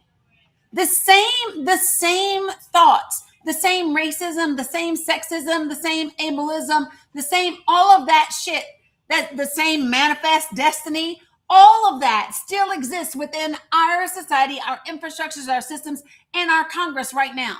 And if it didn't, we would not be doing the things that we are doing right now. And we are. Mind you, all of that came by a papal decree, by the Dum Diversas. All of this started because the Pope of the time, I think it was Pope Nicholas, wrote a Dum Diversas, an actual declaration from the church sanctioning the enslavement of other people. And guess what happened? But guess why? Took that shit, ran with it. Why did the Pope say yes, y'all? So listen, these two explorers had already figured out that black people were worth more than selling the seal pelts, right? But they weren't sure that the Catholic Church was going to be okay with it, because they needed to sell this stuff in order to pay their debt to the Catholic Church. The Catholic Church is the reason that we ended up with a whole ass transatlantic slave trade. Okay, if y'all don't know this history, y'all should have been here last Friday. Every Friday we read Michael Harriot's Black AF history. It's called Black as Fuck Fridays, by the way, y'all. And so here's how they represented it to the Catholic Church. They said, well, listen, these black folk, these black Africans, they need to be saved from their religion, right? Of these horrible people. And so we need to baptize them. And as long as they baptize them along the way, then we can absolutely kidnap and sell and enslave Africans. That's how the fuck we got here, is because of the Catholic Church. They use the same excuses for the Catholic Church for the black people as they did when they got here to saw the Native Americans. Same shit, same excuses. They're savages. They're unclean. They're unholy, ungodly, whatever. Let's be fair. That's the talk of barbarians throughout Western history. The belief that the people, the outsiders, are these things, these negative things. So you're trying to act as if this is barbarians across whole countries and continents. White people have been the barbarians. Nobody else. So, American, let me just ask, because you never answered. I answered for you. Sorry, Dugald. So, do you mind sharing your racial makeup, your racial identity? Yes, I am black. Okay, that's what I thought. I was pretty sure. And if specifically your FBA, right? Yes. Okay, that's what I thought. So listen, I know a hotep before. Listen, you can smell Umar Johnson's ass a mile away. This is just the new 2026 version, which, by the way, this shit was brought about by Steve Bannon and fucking Richard Spencer. Dumbass shit. Wait, what is this that we're talking about? Just what I just said. I didn't mince my words at all. I did not mince my words at all. To Umar, so I don't know what you're talking. I don't subscribe to Umar. What are you talking Umar's about? not FBA. He's pro-black. I know. No, I'm just talking about that whole. It's that, yes, he is pro-black. However, what I'm referring to is that whole hotep mindset that has now. This is just a different version of it that has been fueled by, and if I'm not mistaken, like propped up by Steve Bannon and Richard Spencer. And how do you know that to be true? Because Megyn Kelly and Tucker Carlson are all on board with this movement, which is scared the fuck out of you if you are truly FBA. Correct. Why do these white supremacists have something in common with me? Exactly. Why are they trying to uplift my movement? So what ideas are so bad, right? Because I don't understand this profiling of, what an FBA is and these ideas that are so bad for black people in general in America. I don't understand. What is so bad? Okay, well, I will share with you my experience of FBAs. And this is why I keep telling y'all, if y'all don't all want to be grouped the same way, then I would say get y'all people together, because the FBAs that I have encountered in this space and across this app repeatedly, are individuals who either didn't vote at all in the last election, are telling are dividing the Black vote, like literally right now. And I'm not gonna say need therapy, Ramona, but maybe. But I'm just saying what I see is information and positions and ideology that creates division within the Black community, that promotes how can I say this? Division. It does. It literally, you FBA on this app is being used to do the work of the colonizer. Yes, 100%. Yeah, 100%. You're not Black enough. What kind of Black are you? Girl, listen, the other day I had a guy on my panel, Aaron, I'm not kidding you. He came up here, you're not Black, you're biracial. I mean, had a whole fucking crash out. And I said, nigga, I know, Ninja, sorry, TikTok, Ninja, I know I'm biracial. I tell y'all that every day. But you want to fall into the colorism thing. Go ahead and perpetuate that colonizer bullshit. Because that is exactly what has been happening since the beginning of time. Period. So my take on this is, being an FBA, growing up, even as an adult, you hear people say, for example, that they are, that IRA-relites people, that group of people. When I hear stuff like that, I just am like, it's just crazy talking. So I think a part of every group of people, there are crazy people that just say ridiculous things. But at the same time, what has to be acknowledged is that everyone deserves to have their own culture, their own viewpoint, their own political perspective. And not all of our political goals are the same.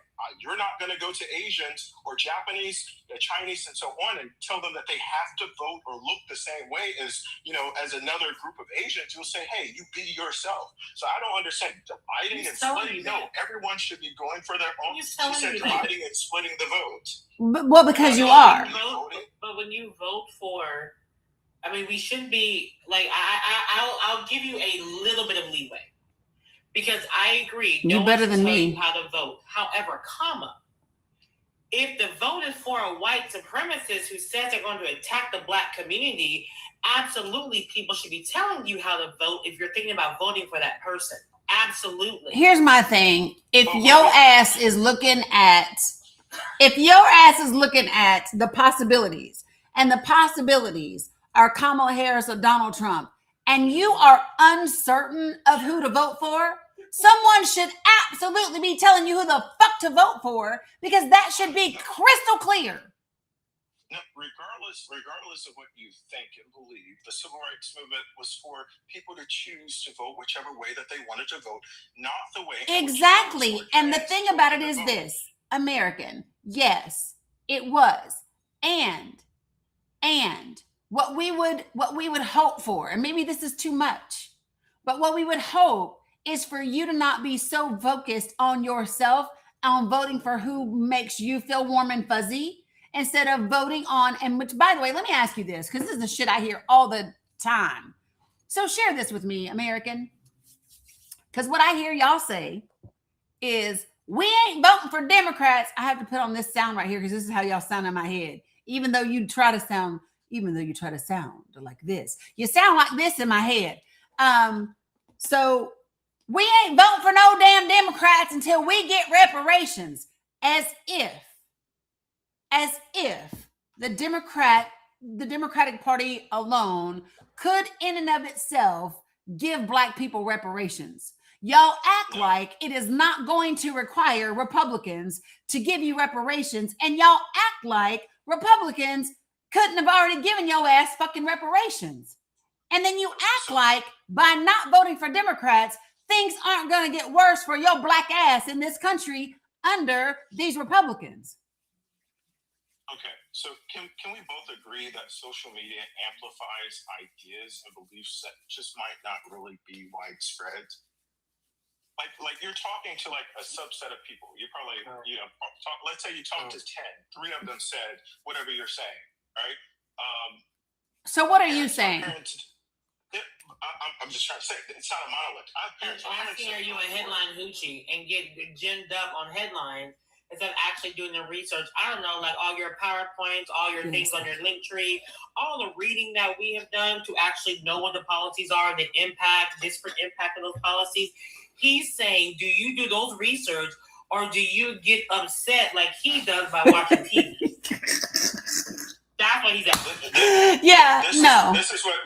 So for me, I am I'm a supporter, a promoter of self-determination. Right? I'm not looking for all those extra things. Let's be fair. There are people that are not looking for all those extra things. They might be looking for normalcy, or they just simply might be looking for the economy to get better. Me being from Indiana, there's a big difference between being there with Barack Obama and being there with Donald Trump. Did we see people in Indiana, this is why you can see a little trend, people in Indiana felt life get a little bit better with Trump. You can't discount a lot of the things that had to do with our governor going out, and trying to get jobs to come to our state. But you can't discount the experience of people and say that, oh, you're just voting for this racist, horrible person, which I do not believe, simply because you're just stupid and you haven't done any research. Okay, so here's what I would like to know, American specifically. Can you give me 3 concrete things in Indiana that have gotten better? Specifically, I need concrete things. With manufacturing, and we're just talking about baseline pay. What about manufacturing? What has happened in manufacturing? So we started to see a boom in surrounding areas, especially in surrounding metropolitan Indianapolis. You can see that in many different cities surrounding it. A boom in what way? We're talking about simply manufacturing jobs and also wages itself. Okay, so let's talk about those. Hold on. We lost 20,000 manufacturing jobs last month alone and have shed tens of thousands of manufacturing jobs. We're talking about a state. We're not talking about a country. We're talking No, about a state. but even in Indiana, you have shed thousands of manufacturing jobs since the tariffs have taken place. The farms are unaliving. Indiana farmers are signed up for that farm aid bill once it passed that he just requested because self-determination has, guess what? White farmers have always gotten subsidies from the government. That's how they've actually been able to farm. That's why Black farmers aren't tripping over the tariffs and the cutback of all these farm aid programs, because Black farmers actually have been self-determined. They actually have been doing it because they've been systematically cut out. It wasn't until the Biden administration, in that Glickson case, that $2 billion settlement, that actually put to the forefront how Black and minority farmers have been cut out of all these subsidies programs. And then the guy you voted for said, and fix the system. And then the guy you voted for said, no, we're going to go back to the way it was in the 1800s, actually put all those barriers back in place. So again, you need to read deeper than what you are because you don't know what you're talking about, sir. Exactly.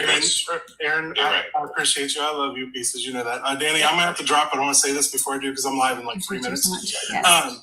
First and foremost, I have news for you. Any Black person who votes Republican, I don't care what you think, what you feel. I was raised by these people, white people. I am white. They don't like you. They don't. Ridiculous. And you can say that all you want, my guy, but I grew up in the South under white MAGA conservative people, Catholics, all of them. Thousands of people I know from where I grew up, and none of them like Black people. They'll tell you to their face that they love you, but they hate y'all. So if you can sit there and pretend like supporting Republicans is helpful to you, but it's not. Eventually, it's going to land you back in chains. I promise you that. All right, y'all. Bye. Appreciate you, Dugald. So if I could find, I would like to, can you tell me, American, under the Biden-Harris administration, what were the investments that happened in Indiana specifically? I can't tell you the investments that happened in Indiana related to Joe Biden. Why not? Did you not care about what was happening in Indiana under the Biden-Harris administration? So for me, I was against the infrastructure bill, the American Rescue Plan. But that's not what I asked you. A lot of those investments came from those things, right? Especially the bailouts. But it doesn't matter what they came from, even if you were against a particular bill, right? Even if you were against a particular bill, if it invested in your state, right? And it brought something about, would you not want to know that it was in your state and brought something about? I didn't view it as being effective. I didn't feel as if things were actually really. But I didn't ask about what you felt. I'm asking like specifically, because here's the thing. So like for me, I'm going to give you an example. I'm a veteran. Okay. Service connected disabled veteran. Okay. So under Barack Obama, okay, he signed the Choice Act, right? And it was a good thing to give veterans access for when things are backed up and we can't get what we need and we need to go outside the VA system. Okay. Under the Trump administration, yeah, babe. Yes, ma'am, I can. He did the Mission Act. Or did I do it vice versa? Anyway, VA Mission Act of 2018. That was done under the Trump administration. I don't like Donald Trump as a person or a president. I don't support many of the things that he does because they cause harm. What I can also do, say, acknowledge, and name for you, right? An act that he did that was beneficial for veterans. Okay. Now, the best act that was done for veterans that that did the most for veterans was actually under the Biden administration. He did the PACT Act. And appreciate you for becoming a super fan. So he did the PACT Act, which was the best for veterans. But under 3 different presidents of 2 different political parties, whether I like the president, their policy or not, I can still name the thing that was done that was beneficial to me. So my question for you is, as someone who is in Indiana, touting for you the things in Indiana that have done so great in the last 12 months, 18 months, right? When I'm asking you to do the same thing for benefits that came under other administrations for your state, can you share with me why that's not something you can do? So thank you for stating tangible things that you actually experience or you even have the opportunity or resources to one, right? So you talked about your class because you're a veteran or whatever that might be associated with you. Me being whatever class I am in the economic ladder, there's not been anything that I've been able to feel as a result of that administration, right? All I'm saying. Look at God.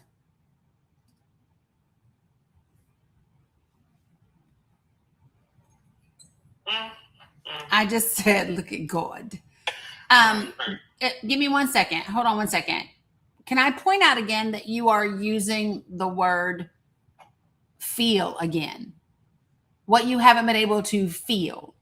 And I'm not asking you about what you have been able to feel. I'm specifically asking what has actually been invested in and brought about for Indiana under the Biden-Harris administration. That's what I'm asking. But this is the thing. They could build a chip factory, for example, in Indiana. I won't feel that. That's but I didn't. So you're telling me that you only care about what you feel directly. Is that what you're saying? That's most people. That's most people. No, that's not, but I'm not talking to most people. I'm talking to you. So let me be clear. So that means under the Biden-Harris administration, right? When he was able to bring inflation back down to what was it? 2.9%. So month to month? What? Month to month inflation rate? So annual inflation rate. Overall inflation rate. Right. Okay. And when he was able to bring that all the way down from what was it, Aaron? 9 because of 9%. It was 9% because of C-19. I'm coming, girl. So you're telling me that you, in whatever tax bracket you're in, you didn't feel the difference between 9% inflation and 2.9% inflation? Let me help the baby. I'll be right back. Okay, I got it. Go ahead. Now we have another economic issue. Answer what she talks about. But there are us who view inflation from the perspective of 2016, 2014, the older that you are. Let me just pause real quick before you go on. Let me tell you a little bit about myself. My clients are actual billionaires. My clients on the Forbes richest list, several of them So when you're talking, I work in finance and I dabble in a little bit of other stuff because my job encompasses a lot. So when you're talking about numbers, inflation, economy, who feels what and what they do, I want you to know that you are talking to someone who literally, even my billionaire clients, cut back on their spending when the economy became shaky. And they still spend a hell of a lot of money. My people spend like $1 million a month, right? So before you try to grandstand and say that a thousandaire does not feel the effects of inflation, do not lie on this panel. Thank you. So go ahead. Let's be fair. The reference point. So one of the things when you hear You like fair and feelings a whole lot. No, but when you hear the commentators and so on talking about inflation, they keep telling Stop people watching that, TV. hey, That's no problem. No, Everything is headlines to you. darn it. Can I finish the sentence? They keep repeating to viewers that, hey, what the prices of yesterday will never be today, because the reference point of a lot of people is before that C thing occurred. That's why I'm trying to say my reference point and the feeling. So when you say like 20 cent, 30 cent, 40 cent, it's not that big of a deal, because it's not that, it still doesn't reach that pre-pandemic rate. So this is the question that I'm asking you, and I'm going to ask because I missed it. So are you trying to tell me that you did not feel the difference between 9% and 2.9% inflation? Is that what you are claiming? I'm saying because of hyperinflation and the reference point created by hyperinflation, the effect was not as big as it could have been. If that makes sense. Like right now. No, I'm just asking a real simple question. So you're telling me you couldn't feel the difference? That's what I'm asking. It's not. So because you have inflation, you have shrinkflation, both happening at the same time. No, I'm asking you because I'm gonna tell you now. When we went to my family reunion in 2022, and we paid $5.50 per gallon in gas and all kind of other shit. I could feel it. And no matter the cost of chips, no matter how many people, no matter how many chips was in the bag, like I could feel the damn difference, right? And so I could feel that. And so I'm asking you, are you literally trying to, because this tells me a lot, and I'm just going to be real frank. This tells me a lot about you, because if you are not able to address and admit and say directly, yes, there is a difference between what we experienced in 2020, and the end of Joe Biden's term, then you're just being disingenuous. Well, so number one, the gasoline prices were about the same as it was during Barack Obama. Bullshit. Stop it. Nope. That tells me you don't know anything about the OPEC deal. It tells me you don't know anything about the crash of 2018. Stop it. Did you listen to me? Stop. No, because you're still not answering the damn question. Yes or no, did you feel the difference between 9% and 2.9% inflation? Yes or no? Okay, a 7%. Okay. Yes or no? I could feel it a little bit. Let's say that. I could feel it a little bit, but I don't think that it was statistically significant. So you don't think cutting inflation by 2/3 is a lot? Because it depends on who you are. No, it doesn't. No, it doesn't. No, it doesn't. I mean, let's be fair. I can't, bro. I can't, bro. I can't. I can't. Is it not true? Listen, versus process. I am literally, listen, I'm not, because you are, you don't want to admit the most direct, easy of things. And the problem that you are running up against is that you are talking to two incredibly informed, incredibly educated, fact-based individuals who will not let you pivot, who will not be gaslit, and who are going to stay on topic and deal with facts. And that's the problem that you are having in this entire conversation. So you may have 6 people in your family, and I just might be the only one. It does not matter. One person. It does matter. It does not matter. Whether I am buying for 5 or for 1, I can still know the difference in the cost of the thing that I'm buying. And let me give you the flip side. As someone who is single, I use my money. I travel the world. I travel. You always catch me on a plane, right? But I am always gone. I have yet to go on an international trip. And I'm not talking about all-inclusive. I'm not shaming all-inclusive. I'm not talking all-inclusive. I'm talking, I stay at the Four Seasons. I stay at the St. Regis. I stay at the one and only. I stay at very, very luxe properties when I travel. I have yet to go on an international flight this year because the cost of plane tickets are incredibly high. The cost of living has gone up so much that I'm being financially responsible and making sure that I am actually putting more money toward actually getting people elected this year. But I'm also making sure that I am putting stuff away for the fallout that's coming. Now, even though, knock on glass, God, currently, I'm able to go and buy groceries and get to the food bank and do all the things that I want to do, and it has not affected my bottom dollar, I am doing everything less. And I have no one to answer for except for me. So for you to grandstand, if you have a family and you're saying that none of these prices affect you and all of this stuff is BS. It's BS. Because even if it hasn't fallen out yet, if you are fiscally responsible, you can look and see the bottom line. You can see that it now takes $75 to fill up your car instead of $50.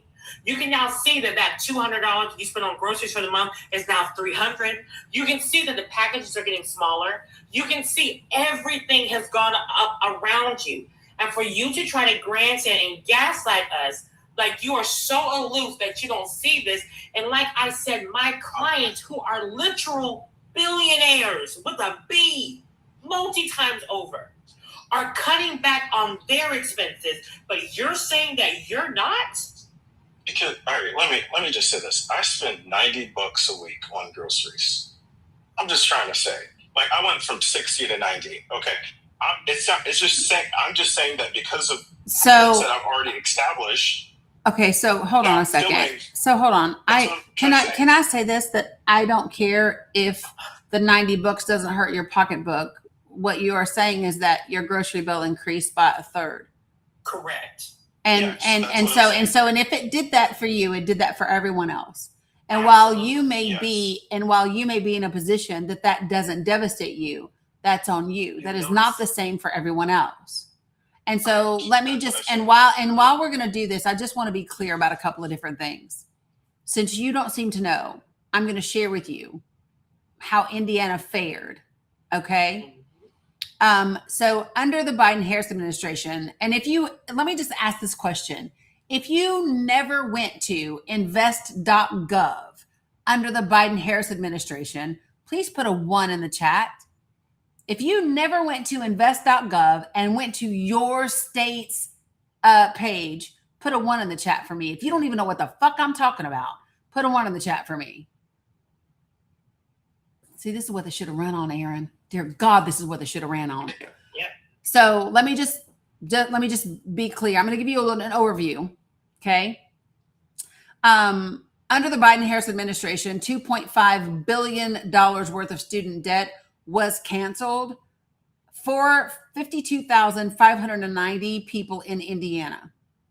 $2.5 billion, 52,590 people in Indiana had their student loans forgiven. There was $39.7 billion with a B in private sector manufacturing and clean energy investments under the Biden-Harris administration. $11.4 billion in public investments in clean energy, infrastructure, and manufacturing under the Biden-Harris administration. The Biden-Harris administration also had, Eli Lilly invested $9 billion in its Boone County manufacturing site, which would increase up to 900 jobs plus an additional $1.2 billion to update an existing manufacturing plant in Indianapolis. The company also teamed up with the Indianapolis Tech Hub, supported by the President's CHIPS and Science Act that you did not support, to expand scholarship opportunities, workforce training programs for careers in pharmaceutical manufacturing.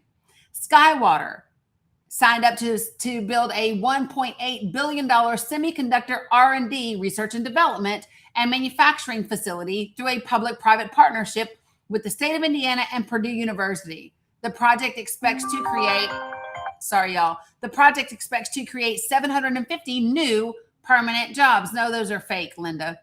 Samsung and Stellantis, $2.5 billion electric vehicle battery factory in Kokomo, Indiana, expected to create 1,400 jobs. Fort Wayne International, like I could keep going. There's whole three different pages on here specifically for Indiana. And the thing that is absolutely that is wild to me is that people talk so much shit about what did not happen, but they do not make the slightest bit of effort to find out exactly what did happen for their state. It is now archived under, so listen, when a president leaves the office, hold on, y'all, I'm going to help you. Listen, when a president leaves office, they actually archive that existing website, if you did not know that. What I will do for you, and I believe it's already there, but in my link tree is a link to the archived Biden-Harris website that lists it was invest.gov. It's not there anymore. Well, you can go to invest.gov.wayback.com. Yep. To access the Wayback machine. But I literally have it I'm here. on it right now. Look at it. I'm putting this in right now. Hold on a second. I'm putting this into my link tree as we speak. It is bidenwhitehouse.archives.gov/invest/state fact sheets. That's where I'm at. I've linked it for you. It's in my link tree. My link tree is in my bio section on all my pages. But this is the difference, folks, when we talk about knowing. And so this is the problem that I have with your language, American, is your language is a bunch of feelings and fairness. My language is facts.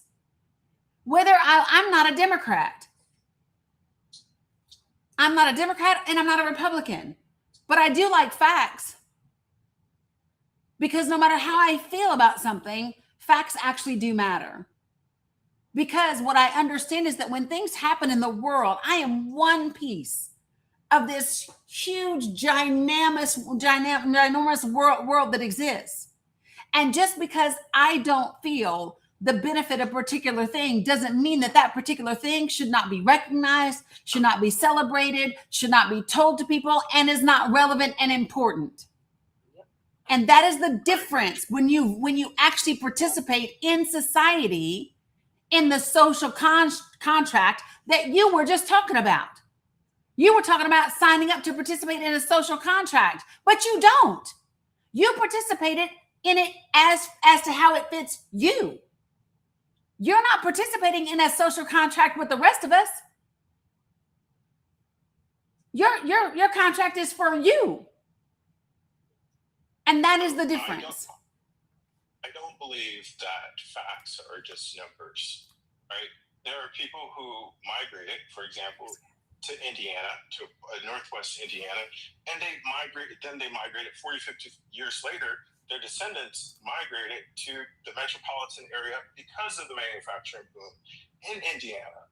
So it just makes it, that's our feeling, right? We saw higher wages, that's our feeling. Those things are valid, those things happen, right? You're just trying to say because of the numbers, they didn't happen. They did happen. We felt that, we experienced, that's empirical Why data. are you talking about we? You may not be able to see it, but it's empirical data. Why are you talking about we? Who are you speaking for right now? Well, watch this. Let me show you this. How many of you guys in my chat right now live in Indiana? Out of the 500 and some odd people that are in TikTok right now, how many of you all live in Indiana? I know B Action is in here and was in. So I got 1, 2, 3. So if you live in Indiana and your life is better today because of the actions of President Trump, please put a red heart in the chat. If they are not better today because of the Trump administration, please put a black heart in the chat. And where do you live? Nope. Well, I'm talking about the whole ass state of Indiana. Shh. I'm watching the chat because you're not the only person that matters. And I care about all of Indiana. That's wild. I know, it is wild to care about a whole ass state. Ain't that something? It's even wilder to care about a whole ass world.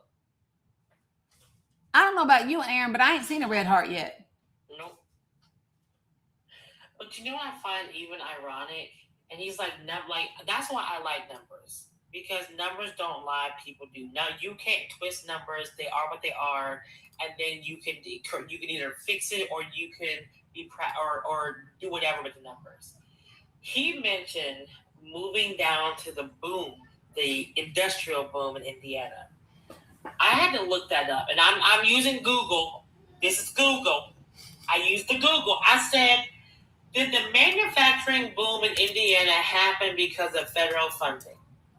And it pulls from the Indiana University Bloomberg, who actually wrote a big article about this.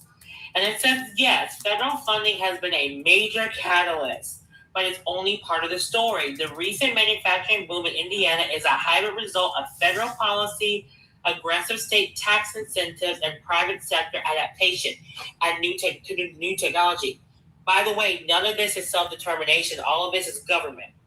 And it specifically mentions the Chips and Science Act, which he was against. Yep. It mentions the Inflation Reduction Act, which he is against. And it includes, tax cuts from the government.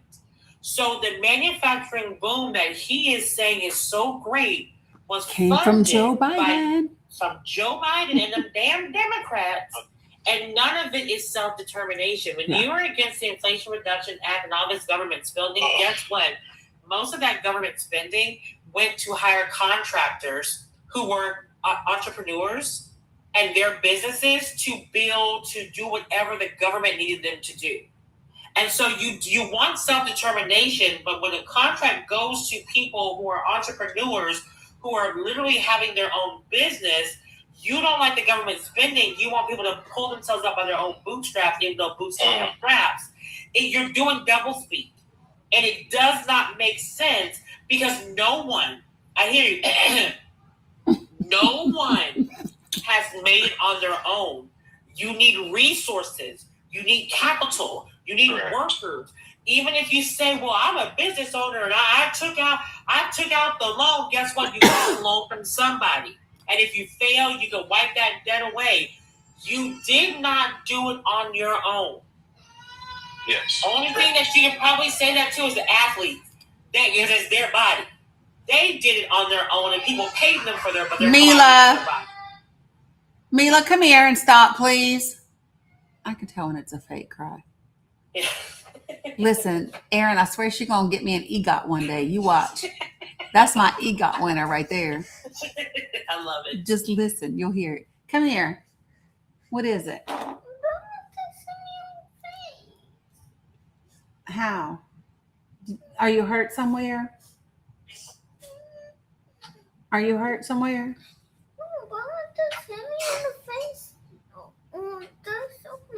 Okay. Okay, let me see. Go tell her to come here. Bella, come here.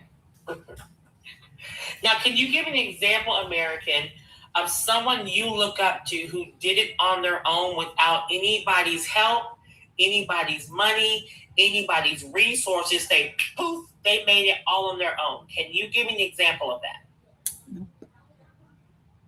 That's not my definition of self-determination, but I can't find anyone of that. Okay, what's your definition of self-determination? My definition is being able to do things despite of whatever conditions that are surrounding you. There are realities that we cannot deny, right? Racism, it exists somewhere. It may not be as prevalent or widespread as people say, but it still exists. Right? But it's becoming great doing good despite of those factors. And so if I'm understanding, the reason why you voted for Trump was because you wanted people to go back to where the government and the federal government did not have any oversight, so that you could do whatever you want without limitations, right? I really don't understand small government. Yeah. But Okay, he voted for Trump? government- I missed that. Did you vote for Trump, American? Yeah. Wait, we've been yeah. Okay. I listened to you in the beginning. Listen, I must have blocked that out. It was self-preservation. Go ahead. Okay. Now, can you give me a time in history where small government was ever beneficial for Black people? Go.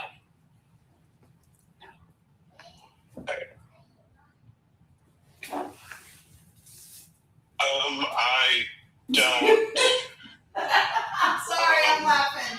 But I know that it has benefited, And answer my question, please. I'm asking a very specific question. Well, I'm not talking about brown people. I'm not talking about white people. I'm asking you specifically. Give me a time in history where small government has benefited Black people. No. We don't have enough history. We got 200 years. I can go back to the 1800s and Black progressive Republicans. I can go back to Reconstruction. Because remember when states' rights was all the rage in the 1865 movement, right? And then it led to this thing called 61, it led to this thing called the Civil War. And then the Union soldiers came down and they had to literally force white people to see Black people as people and to stop enslaving us. And then Black people for that next 12 years had the Reconstruction era, and they had the Union soldiers watching over to make sure that the states were actually giving us our rights and leaving us alone. And that is when we built Rosewood and Tulsa and Willard and Seneca Village and Lanier and all these places. And then after those 12 years, the federal government left, back to small government, and we had Jim Crow for the next 100 years until the 1964 Civil Rights Act. Aaron, can I tell you something wild? Hold on a second, American. Let me tell you something. So, Aaron, the weekend, Juneteenth weekend, right? I was doing some more ancestry work, right? And do you know what I was able to find? What? My great, so third great grandfather. So during this period that you're talking about, so when they used the Reconstruction Acts and they divided the South, the Confederate States, into those 5 different military districts. And the military districts ensured that they ratified the 13th Amendment, the 14th Amendment, that all men 21 and older signed the oath book. And then they were also put into the return of qualified registered voters, right? Do you know that I have the name of my third great grandfather in the books for the return of qualified registered voters? Real? That is so cool. I found it from 1867. I'm looking because I just had it on my, wait, let me see if I can find it. So this is the return. Oops, hold on. So this is none of y'all knows these folks, but this is the return of qualified registered voters. And so I was able to trace it all the way back. And in the oath book, it actually tells me what page of the oath book he's on for that state. And then it tells me what his voter registration number is. And this goes all the way back to this county. And it tells me what election district it is. And in 1867. Oh, wow. That is so cool. It's pretty amazing to see. I was in tears. I don't understand why people have an issue with you. I don't get. Now I don't get it. What are you talking about? Earlier you said, related to being biracial. Mm-hmm. I don't understand why anyone would have it, because I don't have an issue with you. You'd have to ask the other FBA folk. Are you TikTok FBA or official FBA.com FBA? Which one are you? Well, I'm just I don't know this movement. I'm myself. These are my ideas. These are my beliefs, right? But I'm just trying to say that I don't view as being any different as a person or a cultural background. I don't have that viewpoint. So are you FBA like poof, we was here, Black people in America FBA? Or are you like descendants of slave, we built this nation FBA? Which one are you? Well, so I think it's undeniable that enslaved people built the United States of America, and immigrants came along and helped to make it what it is today. Everybody played their role. Again, which one are you?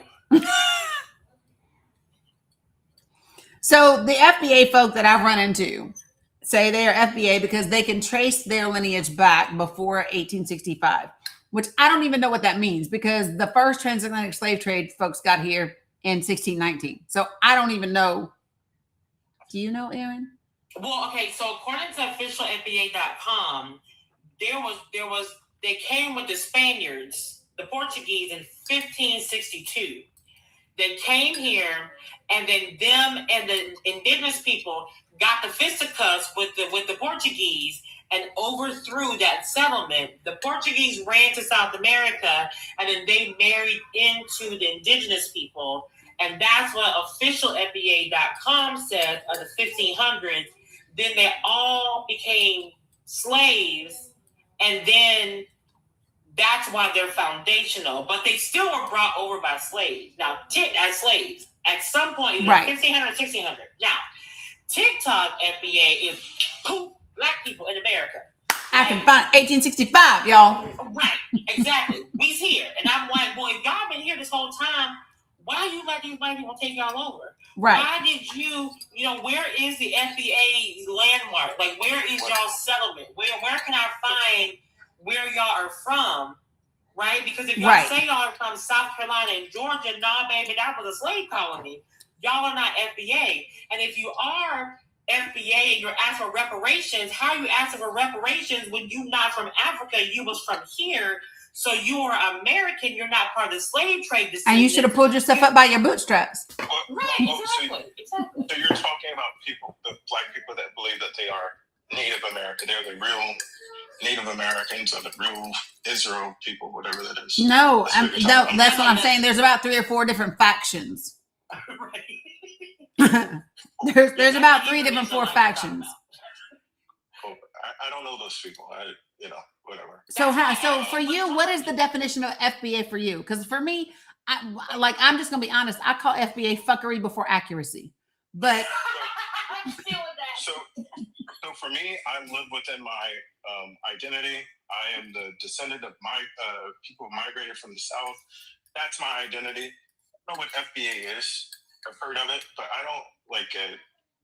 But when I asked you, you said yes.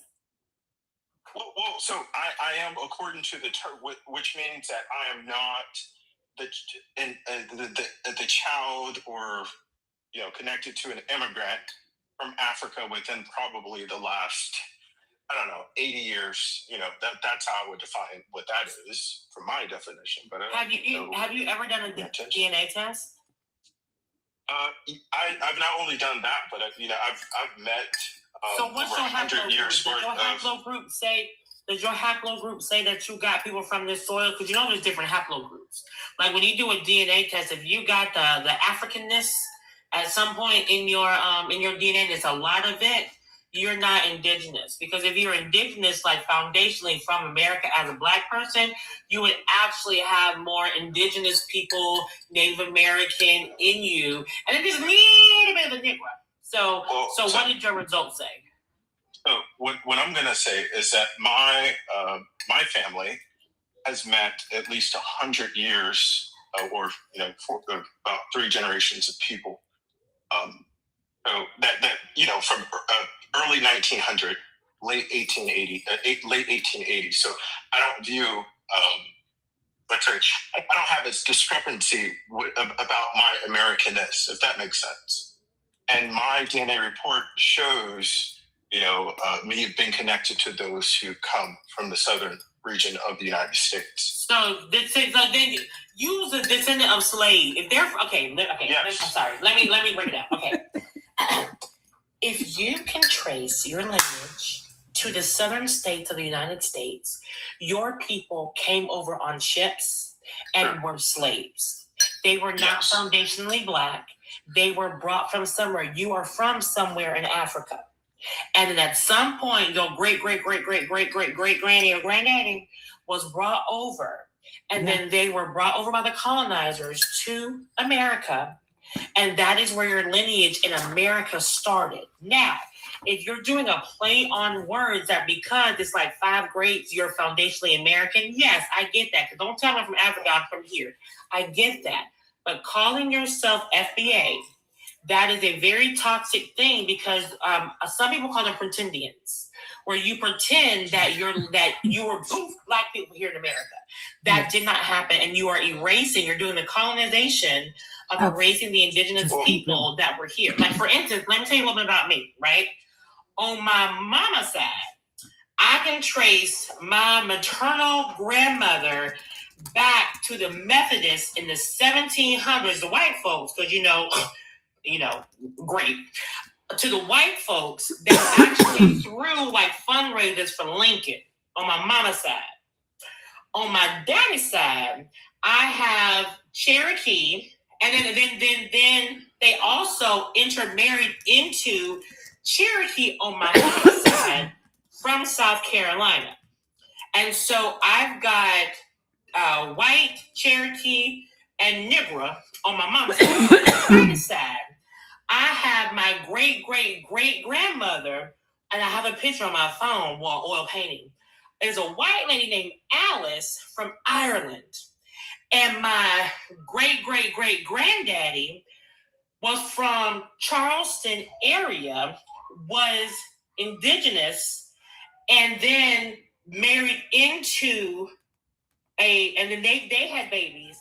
And then my great-great-grandfather was biracial, white Irish, indigenous, and then he married a black lady. But and then of course I'm all black, so black is already in there. So I got all that in there. Now with me knowing all of this, tracing back to the 1700s, yes, I am 100% American, but I am not a foundational Black American. Black folks built this nation, but I be darned if I am going to trample upon the history of the indigenous people that went through the same atrocity, if not sometimes worse, for a longer period of time, recorded time, than the bigger black part of me, because I respect everyone's right to who they are and their history. When you say you are FBA, you are erasing someone so that you can put yourself ahead of everyone else, and that is wrong. I kind of can understand what you're saying. What my comment earlier was just, whether or not I have been in contact with someone over at least 100 years of my ancestry. So yes, I have. So I can for sure say that my grandmother was here, and my great grandmother was here. Not my great grandmother, but my great grandmother was here in 1910. I know that occurred, right? And I've done research to see my people being in the United States prior to that. We really don't care about all of this terminology. Identity is my identity, whatever your identity. So when she talked about, I found this 1860 this report, and my great whoever grandfather was a part of it, that's something in which I relate to. I'm not going to discount her experience, her existence of being Black in America in order to pursue a wild agenda. Well, see, but it would be great if you actually believe that. You're just saying that, and this is why I say what I said just now. Because you're saying that you don't care about that, but yet, as a Black man in this country, you vote for policies that actually go against the Black community. You actually are fighting on the side of the people who probably gave your grandmother in 1910 hell because of being Black, who made sure that she knew that she was a second-class citizen. You in 2024 and 2026 are voting alongside those oppressors that literally treated her like shit because you're trying to assimilate to be like them. And that is what is so harmful, especially in our community, because we have believed the lies and the hype of white supremacy to where we vote against our people, our community, fixing the material conditions that have been kept a lot of us who have not been able to escape that yet, because there are things that I, knock on glass, will never experience and don't want to experience. But I can always lead and vote with empathy and understanding that systems need to be fixed that are keeping people in perpetual cycles of poverty without a way of getting out. and then using the law and using the government locally to literally enslave people in the penal incarceration system. And I can understand that there is a lot of trauma, a lot of things that need to be unpacked, but I will never vote against things that can help the most vulnerable in this nation, knowing that I'm a Black American. And that is where the disconnect is coming for me. Because all day up here, you have been othering other types of Black and brownness. We need to keep those people out. That we need to make sure that we keep only a certain amount of people in. You're speaking the colonizer's language loudly and proudly. And just one generation ago, you were the one that those laws were against. Yeah, but I don't think that the conversations that we're having is really much different from those that many, philosophical Black Americans were having time ago, right? So, and, Booker T. Washington as an example. Was a sellout. He was a confused sellout. He was a, See, there we go. There we go. He was a confused biracial sellout who actually secretly helped the Black people, but out loud voted and worked alongside the colonizers and told us, do not get an education. Go out there in them fields and be the best farmer you can and be the best slave that you can. So please be very mindful when you're using tokenized Black people to further the colonizing plan. I just think that it's not fair. Tuskegee University, the investment and trades, I think those are something that was necessary because a lot of Black people, again, at that point, those are the skills that they had. And you just simply say, use whatever you have to get to whatever position that you need to be in. And then you have people that didn't like it. You had W.E.B. Du Bois, who focused much more on an academic perspective. So but the point I'm trying to make is that you have two Black great thinkers with two different ways to solve the problem. They don't believe and what did Booker T. Washington say towards the end of his life? What was his viewpoint? He renounced. He absolutely was more like W.E.B. Du Bois. He actually said, and it's on record, stating that his be the best worker that you can was wrong. That he absolutely should have been uplifting the Black community and giving power and not perpetuating the white man's language about demonizing the Black people. That's what he said towards the end of his life once he saw the error of his ways. But that's retrospectively from a child of slavery, right? So again, those are things that's within his limited thought of how people should be. He's like, hey, this is what we have. They're not letting us into institutions. These are the experiences. We know the quality of education that was available, right? And that there wasn't an equal opportunity, until over 100 years later. Do you know why? Do you know why there wasn't an equal education? Because it goes back to your small government. Because you know that the public education system was actually started by I call them the Wagoneers, that's not their official name, the Freedmen's back during Reconstruction. And they actually educated poor, Black and white, did not matter if you were poor, they educated, taught you how to read. And they started what is now the modern day public school system. And then when them federales left and the states took back over, they took the Black people out, took all of their lessons and their organization of how they put that together, officially created the public school system, and then put Black folks in a less than subpar learning environment. And they did that until 1965 when LBJ came in and the Civil Rights Movement, and they actually started addressing the systematic issues, but it's never been truly addressed because we keep having Republicans defund schools. We have schools that are tied to property taxes, and we have legalized redlining, but under a different name when it comes to loans and home values, because that's how we get funding for our schools. And now we have people voting for Donald Trump, who is dismantling the Department of Education, which is the second department in our United States government that makes sure that civil rights are not violated. And that's the thing that, just to piggyback off of that, this is one of the things that I wish people understood. The Department of Education was created specifically to protect the civil rights of the people, of students and teachers. And with this administration taking funding from the Department of Education, putting it to the Department of Labor, listen, you need to understand exactly the goal of these folks and the type of country. They have a very clear vision on the country that they desire to create. Your black ass as a successful corporate, whatever it is you do, it ain't part of that unless you are willing to just Clarence Thomas it and Stephen from Django it. Like that's it. And people need to really understand and wake up to that knowledge. If I could just bring it all the way back around, I give zero fucks as to whether or not people like the Democratic Party. I don't love the Democratic Party. What I understand more than anything else right now in this moment is that in the primaries, I will vote for the most progressive, whatever that makes my heart sing. And when it comes to that damn general election, I will pick whatever Democrat progressive is in the slot that can beat that damn GOP, period. Because what I will not do is allow the GOP to keep control of Congress. That is the one branch of government that has the ability to check both of the other two branches.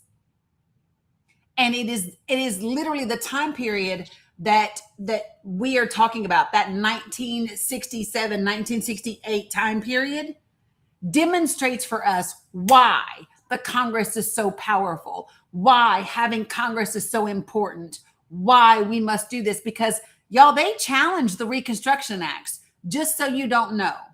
Let me ask you this, American. Do you know that the 13th Amendment that exists today was not the very first amendment that was passed and being ratified to be the 13th Amendment? Do you know that? No. Okay, so I want you all to write down Corwin Amendment. Corwin. The Corwin Amendment. That was that was going to be the 13th Amendment had shit not popped off in Charleston, South Carolina. The southern states had already begun seceding. South Carolina leading the way because they said, damn it, you're not giving me my black folk back. Just to be clear, they outlined it in this agreement as to why they were seceding. And here's what they said, and I'm just paraphrasing. They said, listen, before we joined this here union, we told you we needed to keep our enslaved folk. And we told you that, and you agreed that if they escaped from here and they got to your land, they couldn't just be free in your land because they belonged to us and you was going to give them back. And for a while, y'all did that shit. And now y'all are not giving them back. And y'all even have made your own laws that say you don't have to give them back. And listen, we told y'all, if this was so important to us that if you had not agreed, we would have never joined the union. That's what the South said, y'all, just in case you missed it. Yep. And so that was the justification. So the Corwin Amendment was drafted up by Corwin, a representative from Ohio. And he drafted that agreement as it was supposed to be something to appease the southern states, to keep the southern states from seceding. And what they agreed to was to allow the southern states to keep enslaving black and brown people for fucking ever. It was an amendment that said the federal government would have never intervened on our behalf. Never. And just new states could not have enslaved folks. That is what it said. It passed Congress. Lincoln supported it. Everybody supported it. And it was actually ratified by 4 states before the Civil Rights War broke out. When Civil War broke out, that is what stopped the ratification of that amendment. And it was only get your ass out of here. And it was only after the South lost. Congress then passed the next 13th Amendment, which was like a compromise again. It said, listen, y'all black asses can be free, but only in only if you don't commit a crime, and then we'll just make up some crimes. But that's beside the point, right? And then they did the Reconstruction Acts. And I want you all to think about something. Without the Reconstruction Acts, the South would not have ratified the 13th Amendment. They would not have ratified the 14th Amendment. It would not be a thing. This country has never, and I want to be clear when I say this country has never operated in the best interest of Black and brown people in this country, Black Americans in this country, for us. It has always and it has only come as a result of what we have made them do. There's a great book, and I keep saying this, Power Concedes Nothing Without Demand. But let me tell y'all something. Did y'all know that the Reconstruction Acts were actually challenged in court? They were. They were challenged in court. It was a court case called the McCardle case. It went all the way to the Supreme Court. They were hearing the arguments because the South, the Confederate states, were claiming that Reconstruction Acts were that they were unconstitutional. And guess what Congress did? Congress said, y'all about to fuck us all up. We're going to fail before we even get really started. Okay? And so Congress passed legislation. They changed the jurisdiction. They changed the type of cases the Supreme Court could hear. And it took that court case out of their jurisdiction before they could rule on it. That is how it happened. If you do not understand the importance of Congress, I don't care. Don't sit around. Oh, so we're supposed to believe.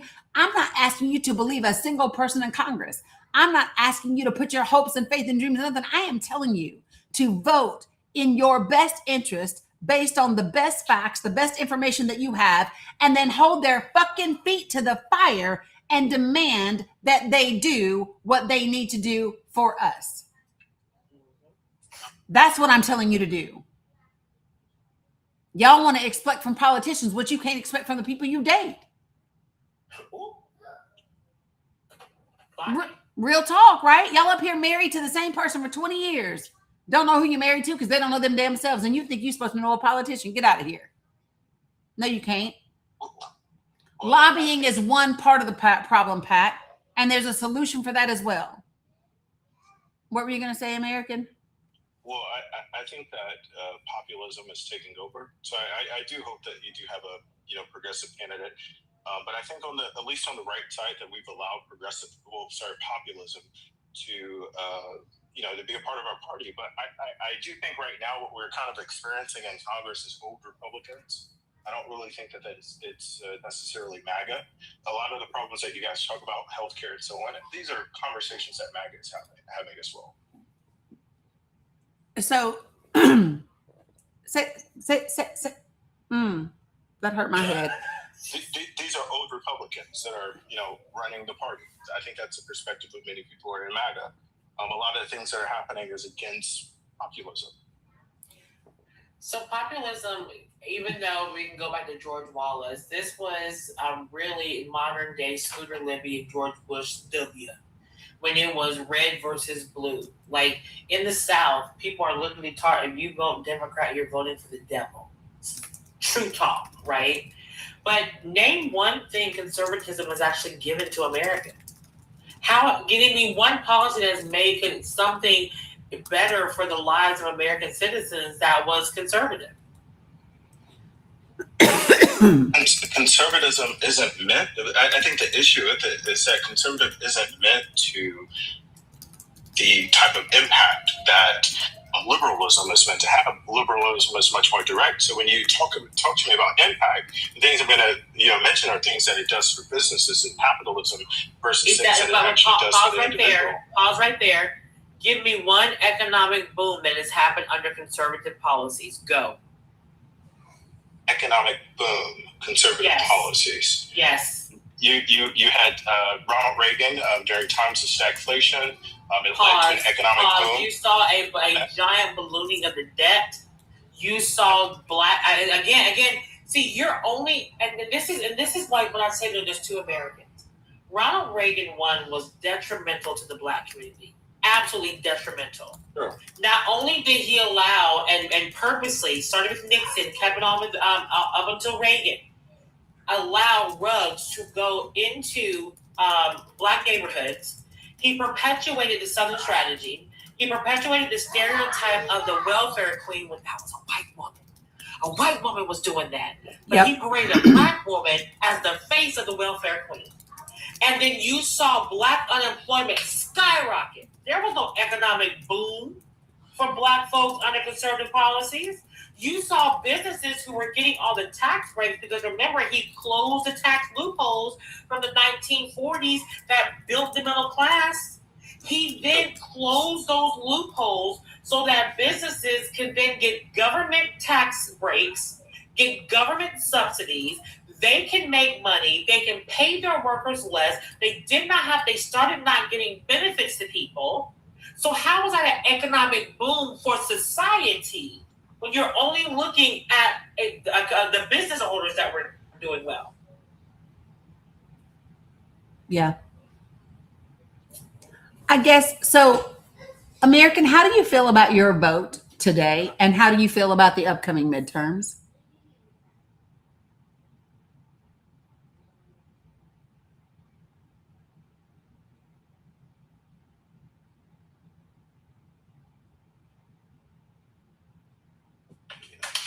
Wait, what about now? Can you hear me? Yep, I can hear you. I said, how do you feel about your vote now?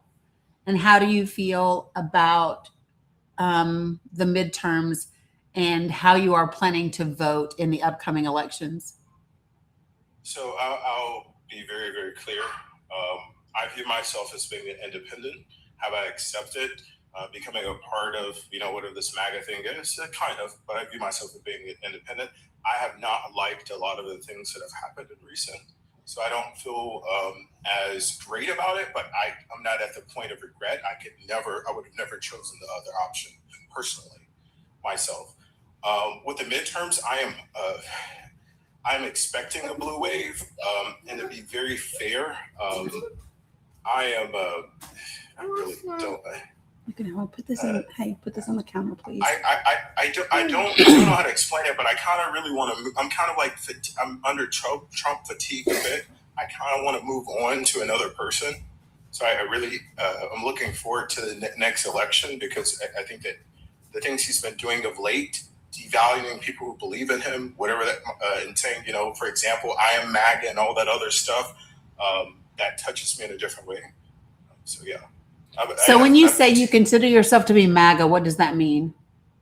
So I view myself as being independent, to be fair. I voted for Barack Obama in my first election. I voted for Bernie Sanders in the primary, and before I even voted for Donald Trump. So of course, I share some progressive ideals and values, but I forgot what your question. I asked you because you said you had accepted the fact that you're MAGA. Oh, that's what you said. Principles. I think. What are the principles? What do you believe the principles of MAGA are? I will say that this populism, because I think that Trump is a populist. I think all the indicators show it. I think that this populism is. What indicators? What indicators?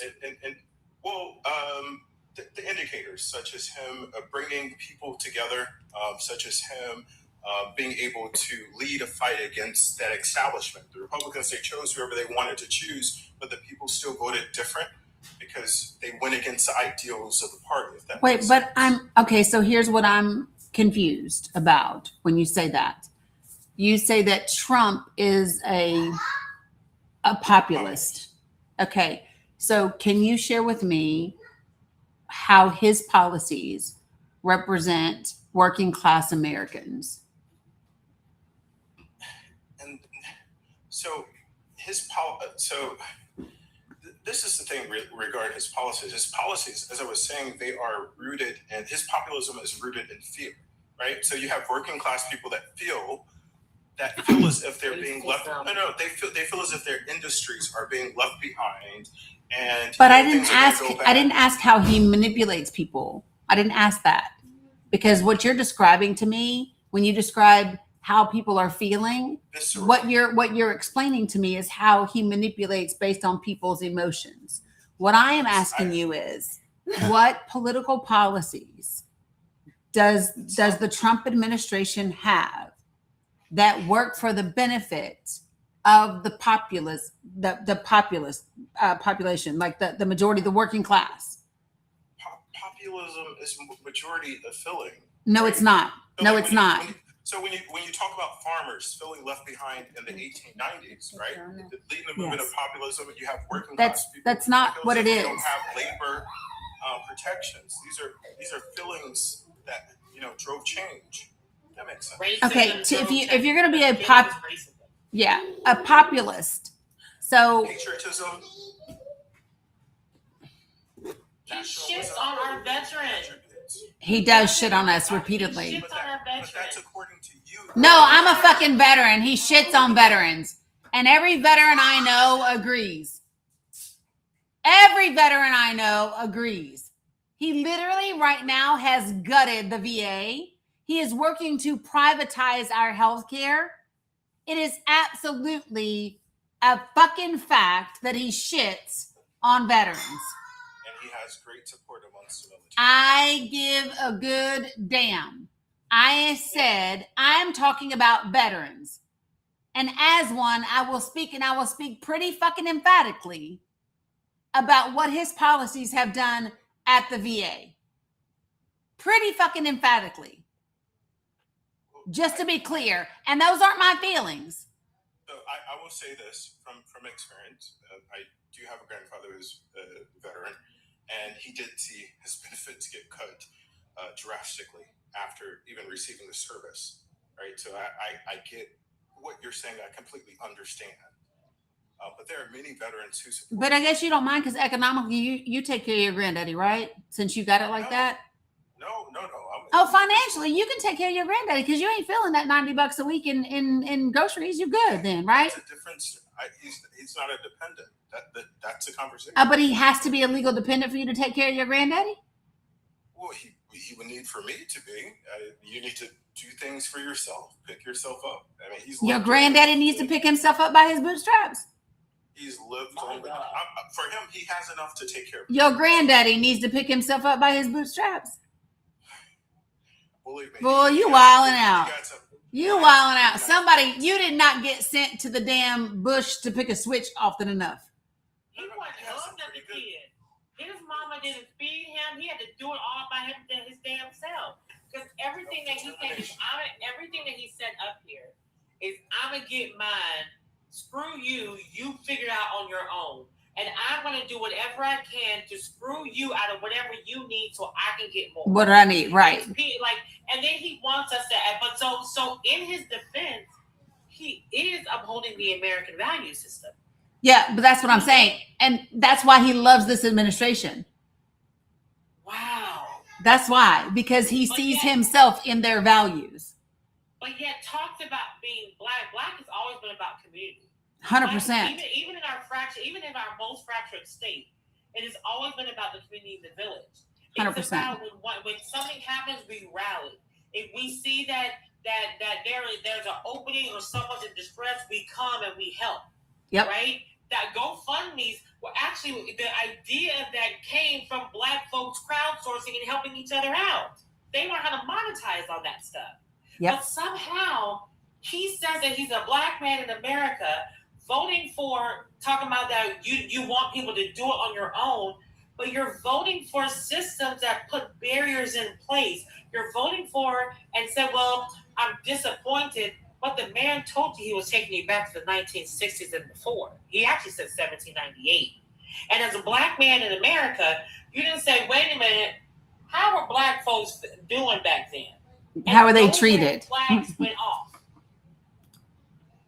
But you could never vote for the other side that actually had stuff for old people, stuff for young people, stuff for business owners, stuff from home buyers, stuff for immigration. She had an economic policy plan for everybody. For everybody. Mm-hmm. But usually I could never vote for the other side. And what did Donald Trump run on? Hatred. He didn't give you a policy. He gave you drill, baby, drill. And close the borders, and racial profiling. And you're like, yep, sign me up. Right. So I think the host made a great point in the beginning. I forgot what we were talking about. She's like, that's how we should have ran the election. It is not the voters' fault that the person that you chose to represent you, your party, your voices, your viewpoint, could not articulate themselves. No, enough that's to not be even able to accurate. talk. So let me be clear. Americans, stop it. Listen to me. Let me tell you how fucked up. Listen, no, I'm not doing that. And I'm going to tell you why. Let me tell you why I'm not doing that. Okay. That man has been running for office for a decade. Donald Trump has been campaigning for 10 years.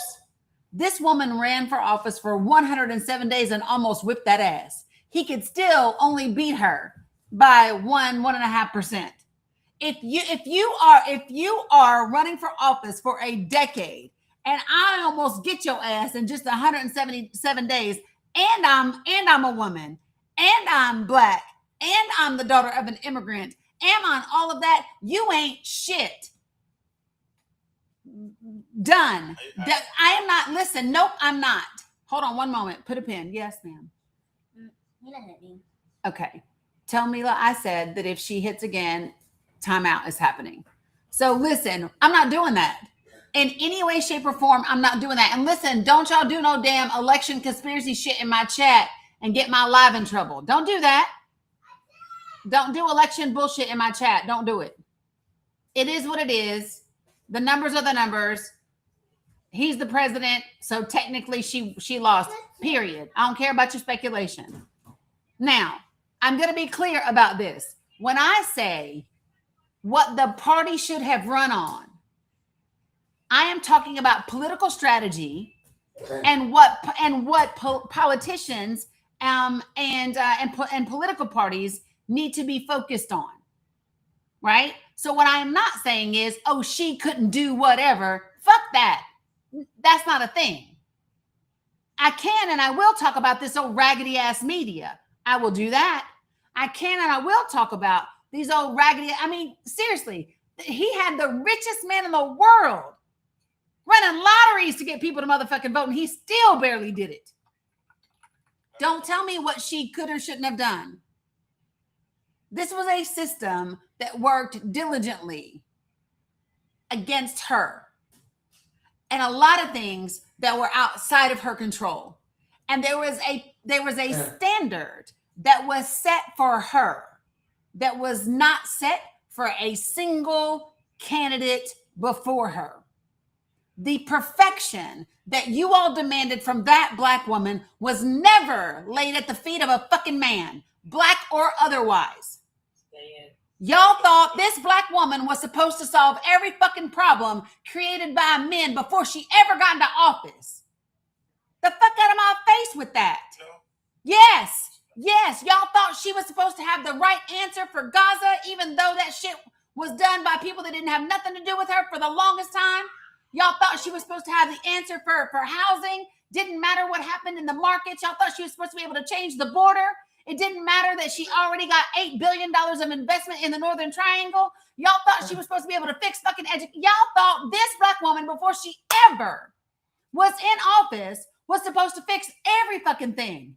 And what's wild to me is the whole time she was in Congress, it was men that blocked everything she tried to do. As a member of Congress, when she tried to go after and fix black maternal mortality rates, it was men that blocked her. That was men. And so you know what she did as the vice president? She rolled out a whole blueprint about maternal health in 2022. Did more as VP than any other fucking VP. The only thing she didn't do that other VPs did was get our ass in war, like Dick Cheney and everybody else. I'm so tired. Hold on. I am just like, the misogyny for me is through the roof, and I'm so tired of it. Appreciate you, Penny. Y'all put her in the most unrealistic position ever. She got an old white man in office that's her fucking boss, so to speak, that they don't want her to outshine or make look bad. Yeah. Right? She got all of them meeting behind, making offices. She got all of Congress, left and right, financing fucking Israel. Left and right, Democrats and Republicans, just throwing a check at Bibi so he can go kill more Palestinians. She says there needs to be a two-state solution, and he needs to stop doing this, but it's not enough because she didn't say it the way people wanted her to say it. She didn't say it loud enough the way people wanted her to say it. She didn't do whatever. Then she's supposed to be, so listen, we're supposed to be the great with this melting pot, but damn it, she's married to a white man who's a Jew, so fuck her. Y'all, now listen, black men, y'all best athletes can marry white women, and y'all are so good with it, but how dare that black woman? How dare that beautiful, light-skinned black woman marry a white man? Y'all got a fucking problem with that. Y'all are crazy. The double standard is just it's just outlandish. It's crazy. It's crazy. You blame everybody. It is crazy. It's crazy. And I'm going to say it again. The racism, the misogyny is too much. It is why women are coming to take the entire fuck over. And it is why when we do, we will sit you the fuck down and show you how it's done. It is why we have developed plans. It is why we are challenging primaries. It is why we are winning. It is why we are messaging. It is why we are rallying. This is why we are getting y'all together. This is why we are calling them in. This is why. And for those who don't hear the call, sit the fuck outside and be cold. Because we're not waiting on y'all. We don't have no time for selfish ass people only thinking about themselves. Not at all. This is Big Mama's house. Everybody plays a part. You either get your ass in the kitchen, or you go get some plates and some ice, or you sit the fuck down. But you're not coming in here with no bullshit no more. And everything that you have said since you got on this panel has been bullshit, and you know it. I don't care how high tootin' falutin' it sounds. You can quote some court cases. None of it is rooted in facts and reality for the entirety of the world or the country. None. Okay. Yeah, I mean, okay, it's just real talk. Hillary Clinton won the popular vote. Why are you? No, I'm not talking about Hillary's ass.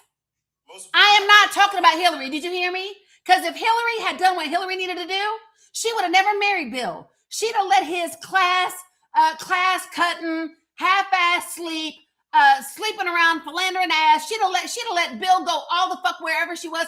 And Hillary, who was already on the cover of Time or People magazine, who was the leading politician, she would have been the first fucking woman president had she not buried Bill Clinton. We're not talking about Hillary today. Women always end up taking a back seat trying to fix y'all shit. We're not fixing y'all no more. We are coming and running. You hear me? We are coming and we are running it. Hear me when I say this. We are coming and we are running it. We are choosing not to have any more of your babies in a world that doesn't want to take care of our babies. We are choosing to not elect you anymore if you don't want to create school systems to educate our children. We are choosing not to put our lives at risk to have more of your children so that you can put us to work for your fucking rich people. We are choosing ourselves and we are choosing our children. From this day forward, you hear me when I tell you, it will never be the same. We will be under babied like a motherfucker with bears in the woods before we let y'all continue to take us down this damn road. We're not doing it. But nothing. Nope. Nope. I didn't ask for a response. It's not a response. I didn't ask you a question. There's no, I don't need a response.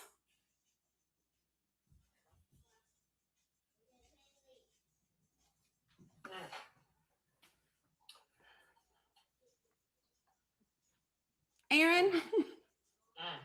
Listen, I'm just letting it digest. Because yes, to all of that.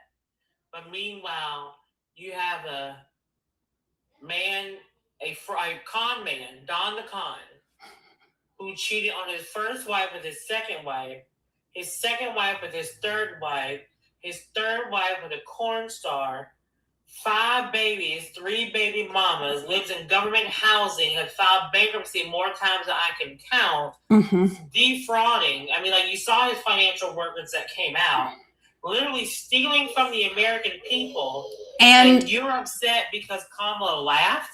Right. Miss me with it. We are going to be laughing. We are 100% going to be laughing. And we are going to be laughing in our whole women's circles. We sure are. You watch and see. You watch and see. when there's a woman in the White House, when there's a woman attorney general, when Lena Khan takes her ass back to the fucking FTC and cleans house. Yes. You just wait. It is coming. And that's what they're scared of. It is coming. Because this debate is it's the great picture of what it's like truly in America. You have a male, thinks he knows everything, and knows gets nothing. all of his talking points from television, has not read anything, does not know policy, knows talking points, Headlines. and will not concede to points, just pivots to another point once he's lost that argument, instead of admitting that he was wrong, except for the one time he did. Doesn't know anything. You and I are literally educating for free up here. For real. Literally on everything. We know we're not Googling, we're not looking stuff up. I did Google one thing. Looking things up, it's because we have learned, we have read, we know the actual policies and what actually transpired.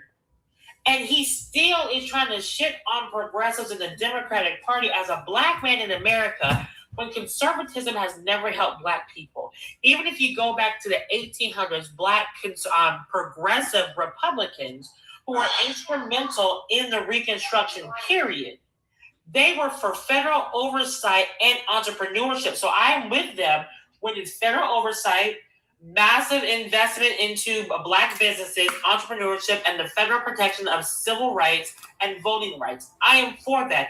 That is still not conservative. When you are conservative, you want to restrict. You want to uphold traditional systems. What traditional system in America are you trying to uphold? It can't be Christianity because they added all that stuff in the 50s. Law and order. You voted for a felon. Yeah, don't talk about law and order. You don't even mean that shit. I just want to know, do you get paid? American, what do you do for a living? What do you do? That's my business, but law and That's order. your business. Listen, you don't know shit about law and order. You didn't even know fucking immigration law. Don't sit up here and act like you know law and order. Am I in the immigration? You came up here talking about immigration and don't know immigration law. Hush. Oh, because you Hush. Hush, because you don't know. Okay. You don't know. Because she asked you to tell you what it is. And he's like, I'm not an immigration lawyer. I'm a layman. I'm not an immigration lawyer either. And yeah. But if I'm going to take my ass on this whole ass internet and I want to have a conversation about immigration and I'm going to claim that I know, especially up here quoting court cases like you understand them and you don't, Right. I am not fooling with you. I do understand that. You clearly didn't. No. Earlier when we talked, it's a fact that now they could create an impediment to stop people from coming to the border. No, And you- agree to that, but then you put it somewhere else. And this is how we know you're a headline hoochie. Yep. Because no, we did not. It reinforced the law that's already on the books, stating that they do not, if someone shows up at the border, Policy. excuse me, no, because what the Mullins case said was if someone shows up at the border and they have not crossed over, that they can be turned around. Yes. If they do not have to accept asylum claims because the They are law not states here. you have to be in the United States to legally claim asylum. And you, Mr. Headline Hoochie, thought that they did something because you don't know the law. Yes, they did. But you're up. No, they did not.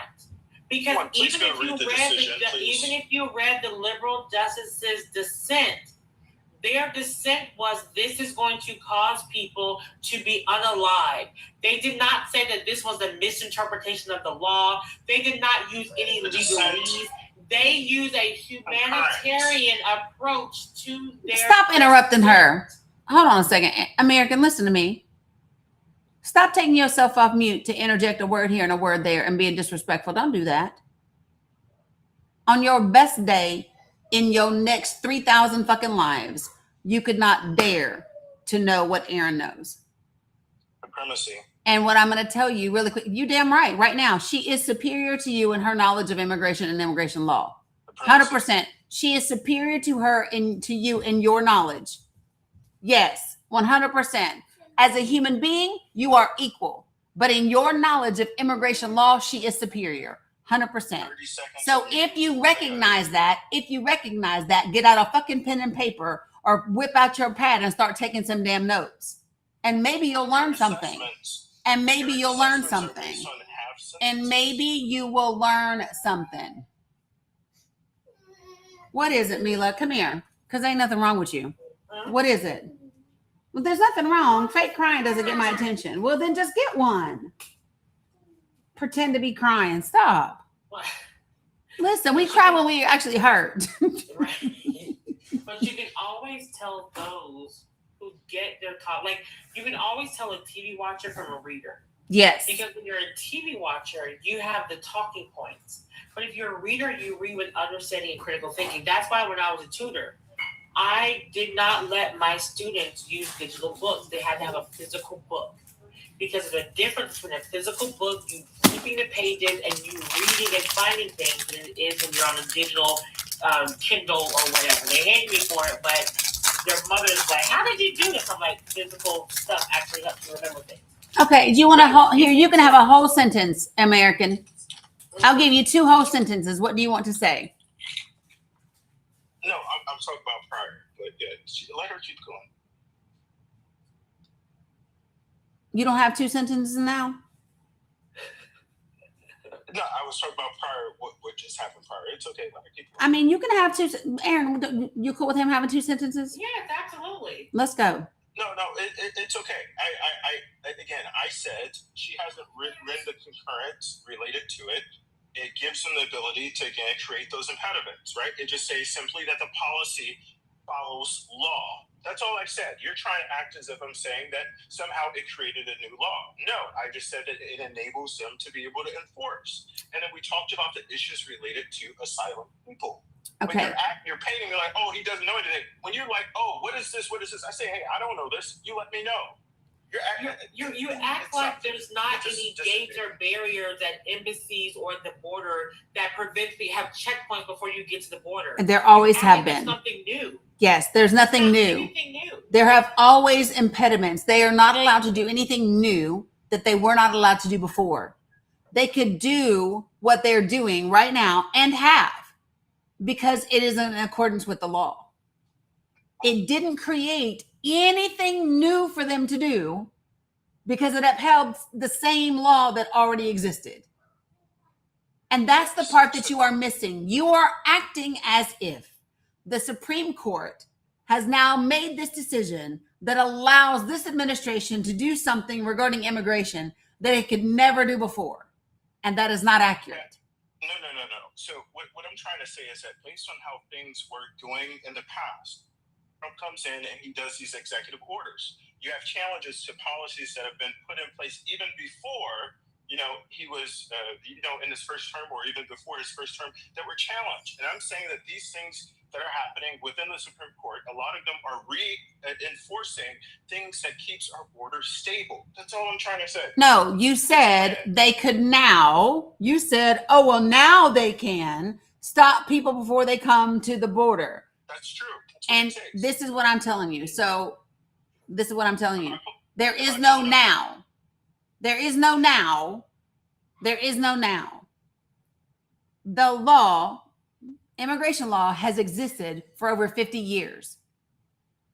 There's been nothing new created by this damn decision. Nothing. Everything that could be done today could have been done when Barack Obama was in office, when Bill Clinton was in office, when Bush was in office. Same thing. Nothing has changed because Congress hasn't passed any new immigration law. Because Congress doesn't need to pass immigration law. How did we get laws passed in this country? Who writes laws for this country? Well, they start on committees, but Congress doesn't need to pass a law for immigration. Okay, Lord Jesus, help me, Father. They start on committees. They come out. Okay, I'm gonna go. Maybe we need just a bill. Maybe that needs to be the next education. Here, hold on. I got you, because I am here. I am here to help. Hold on. I'm here to help 100%. Bugsteel, give me 1 minute and then I got you. I got you. Okay. So listen, because y'all will never ever say we not here for you. We are here for this whole ass education we giving you. We are here. Y'all ready? Whoops. Let me find. Here we go. So I'm gonna play it loud because y'all know TikTok will get me if I. Woo, you sure gotta climb a lot of steps to get to this Capitol building here in Washington.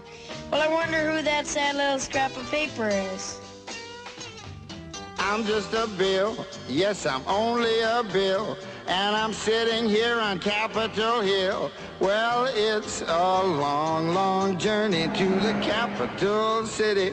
It's a long, long wait while I'm sitting in committee. But I know I'll be a law someday. At least I hope and pray that I will. But today I am still just a bill.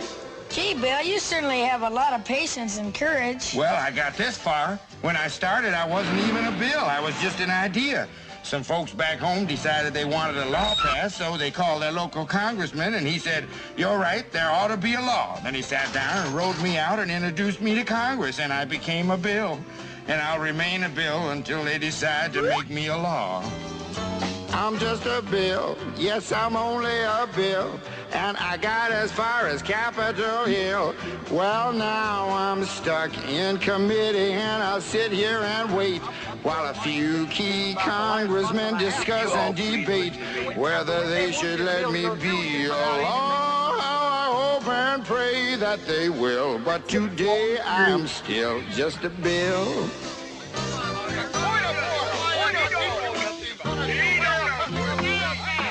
Listen to those congressmen arguing. Is all that discussion and debate about you? Yeah, I'm one of the lucky ones. Most bills never even get this far. I hope they decide to report on me favorably, otherwise I may die. Die? Yeah, die in committee.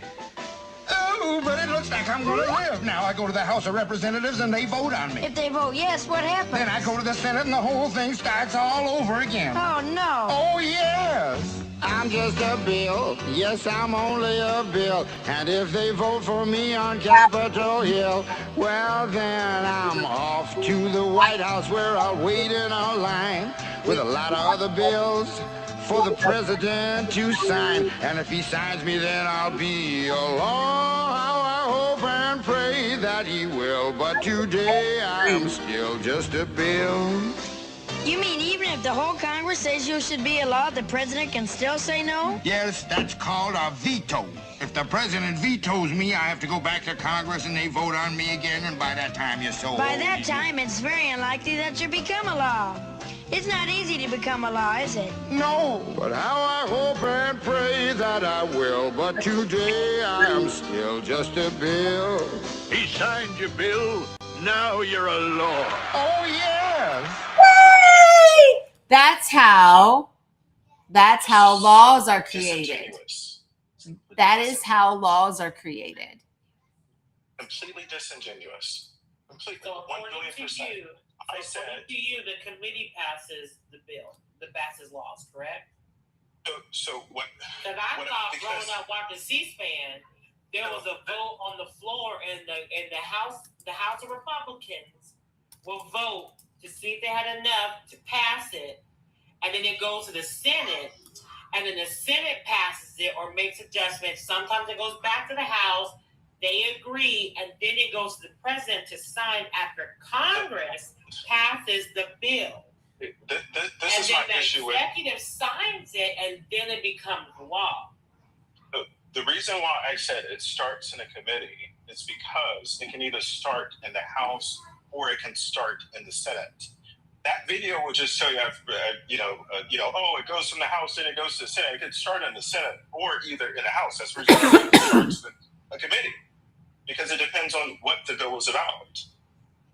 But you guys are trying to make it like, oh, he doesn't know what he's talking about. He's a crazy Looney Tune people, because this is what you guys. I didn't say you were a crazy Looney Tune person. You played a third grade video. Come on. Because you are acting. Classic, first of all. That's classic. True. Well, but because here's why I played a third grade video, which I don't even know third grade. Anyway, just saying. But I played it because you are interpreting a court case as if it did something that it did not do. Correct. And so I played it to be very clear. And if everybody is okay, I have one more complimentary that will just help solidify it and bring it home. Okay? Let's just do one more all together now. Okay? Because this one's kind of important too. And I feel like there's quite a few Americans that could benefit from that.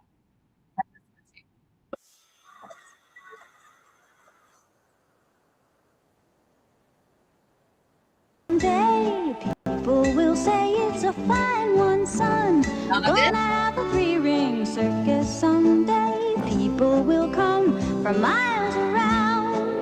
Lions, tigers, acrobats, and jugglers and clowns galore. Tightrope walkers, pony riders, elephants, and so much more.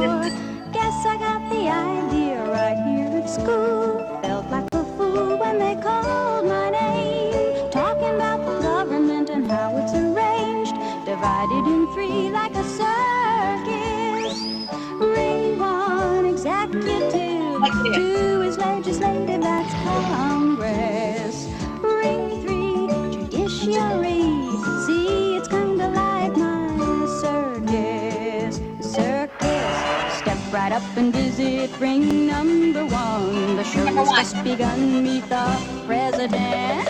I am here to see that the laws get done. The ringmaster of the government. You never heard this one? Hurry, hurry, hurry to ring number 2. See what they do in the Congress.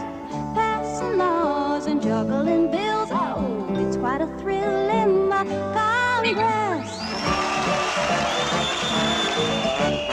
Focus your attention on ring number 3. The judiciary's in the spotlight. The courts take the laws and they tame the crimes, balancing the wrongs with your rights. No one part can be more powerful than any other. Each controls the other, you see. And that's what we call checks and balances. Lynn says, well, everybody's act is part of the show, and no one's job is more important. The audience is kinda like the country, you know, keeping an eye on their performance. Ring 1, executive. 2 is legislative, that's Congress. Ring 3, judiciary. See, it's kinda like my circus. My circus. Gonna have a 3-ring circus someday. People will say it's a fine one, son. But until I get it, I'll do my thing. With government, it's got 3 rings. So hopefully that's helpful. 3 rings, 3 branches of government, none more important than the other, all equally powerful, and it's called checks and balances. Now, when you get a system like the one we have today, where the checks and balances are no longer working the way that they should be, because we have people in different branches of government that have given up the role that they are supposed to play, right? And they are defaulting to one particular branch of government, right? When you do that, you have to go, what is the shortest, most direct route to reestablishing those 3 separate but equal branches of government? You do that through Congress, because that is the one branch that the people have the most control over, the most direct impact over, and you have the ability to do that every single year. In big ways, every 2 years. But there are elections every single year.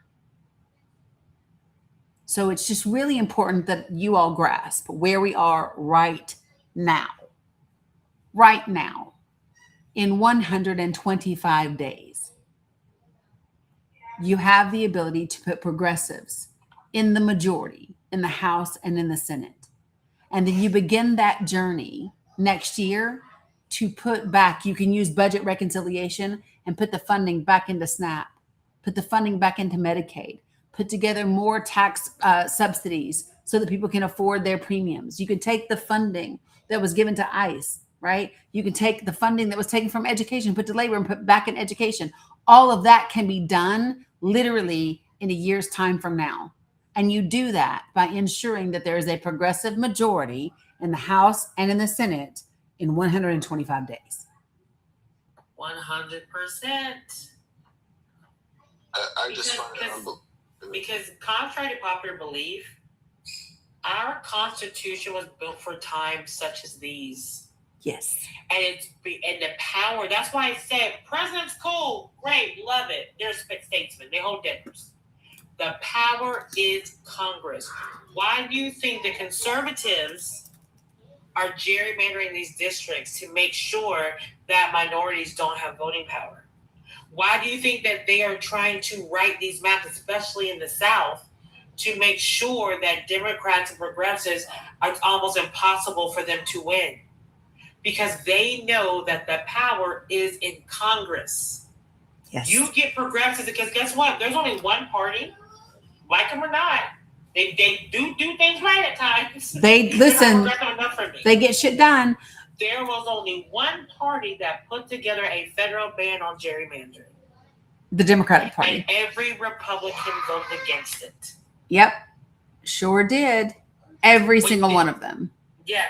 When you look, whenever you hear someone talk about, well, Democrats do it too. First of all, most Democratic states actually have a third party draw their maps. Their legislature does not do it because they want it to be unbiased. With Virginia and California, when they attempted to quote fix their maps like Texas this year, they asked the voters, "Do y'all want us to do this?" And it will only be until the census comes out. Do y'all want us to do this? And the voters said yes. Yes, we do. 100%. That is the difference. That is democracy. Fascism is the legislature doing whatever they wanted at the order of the president. Correct. Look at what happened to Hungary. That's what they're trying to do to our democracy. But let me just show you this. Now look at what happened to Viktor Orban. When 80% of the country turned out to vote, they sent his ass packing. And they sent his ass packing after he changed the Constitution, after they gerrymandered the fuck out of it, after Trump and J.D. Vance worked on his behalf. That is what voter turnout will do, can do. No kidding. And let me ask you, because I know you've been on my panel a couple of times. Have you heard me lay out the next 2.5 years for a project for the people, the project that I put together? 100%. I'm so excited. Like, I'm so freaking excited. How many of you guys have not heard Project for the People? It's a project that I wrote and that I rolled out in the last 3.5 months. If you haven't, put a 1 in the chat for me. If you have not heard it, please put a 1 in the chat.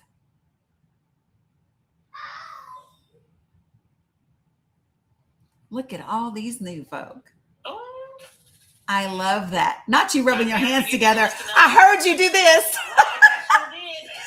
Okay, so really quickly, I'm going to roll you through it, and I want you to stay with me. I want you to give me 5 minutes.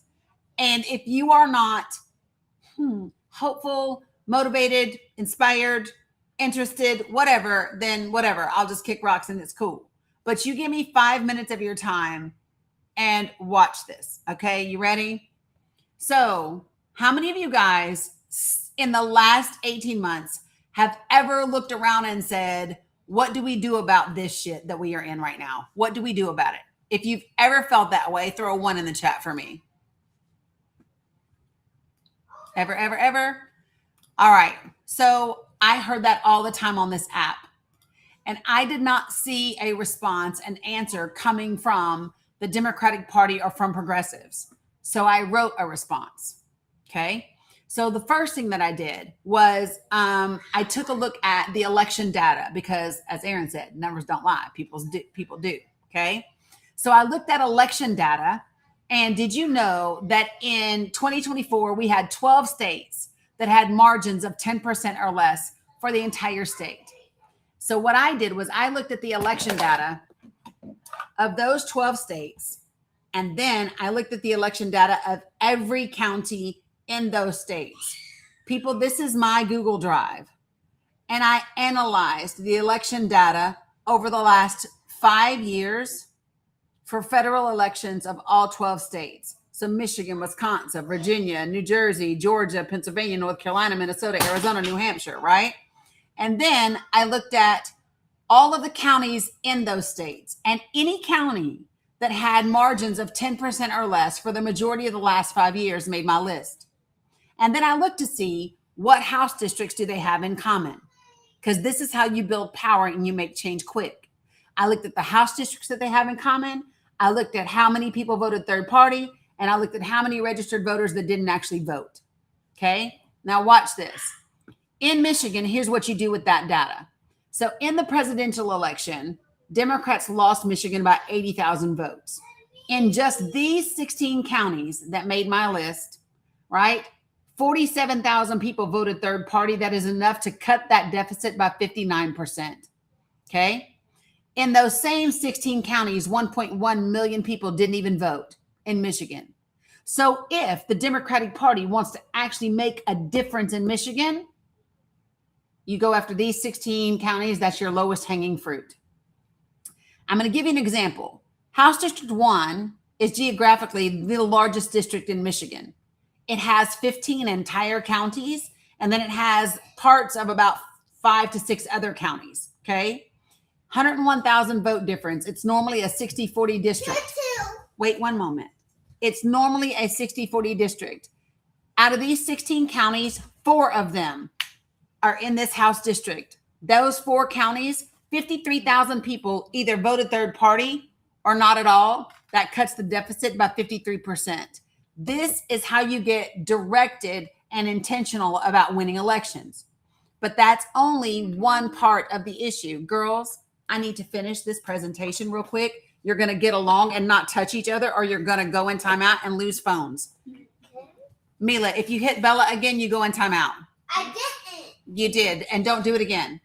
Done. All right, listen, here's the next part, though. Folks, the data doesn't matter if we do not start building community. We have to get connected to each other, and I mean this more than if you don't hear me say shit else, hear me when I say this. We have to start having connections in our communities that build understanding, that create connection. Because if I understand you, even if I don't agree with you, I'm less likely to hurt you, and I'm less likely to vote for people that will hurt you.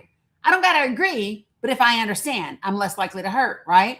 So what I did was I created a database. And American, we're going to start with your ass. So listen, folks.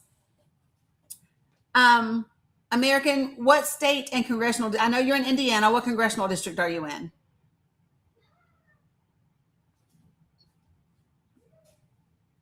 American? I'm going to keep my stuff to myself. Okay, somebody else in the comments who isn't being ridiculous. Give me a state and a congressional district, please. Any state, any congressional district.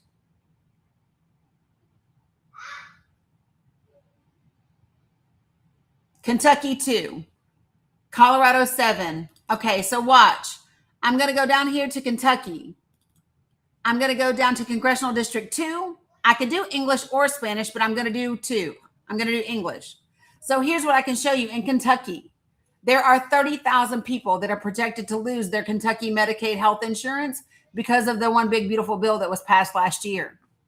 I can also show you that 21,000 people are projected to lose some or all of their SNAP as a result of that one big beautiful bill.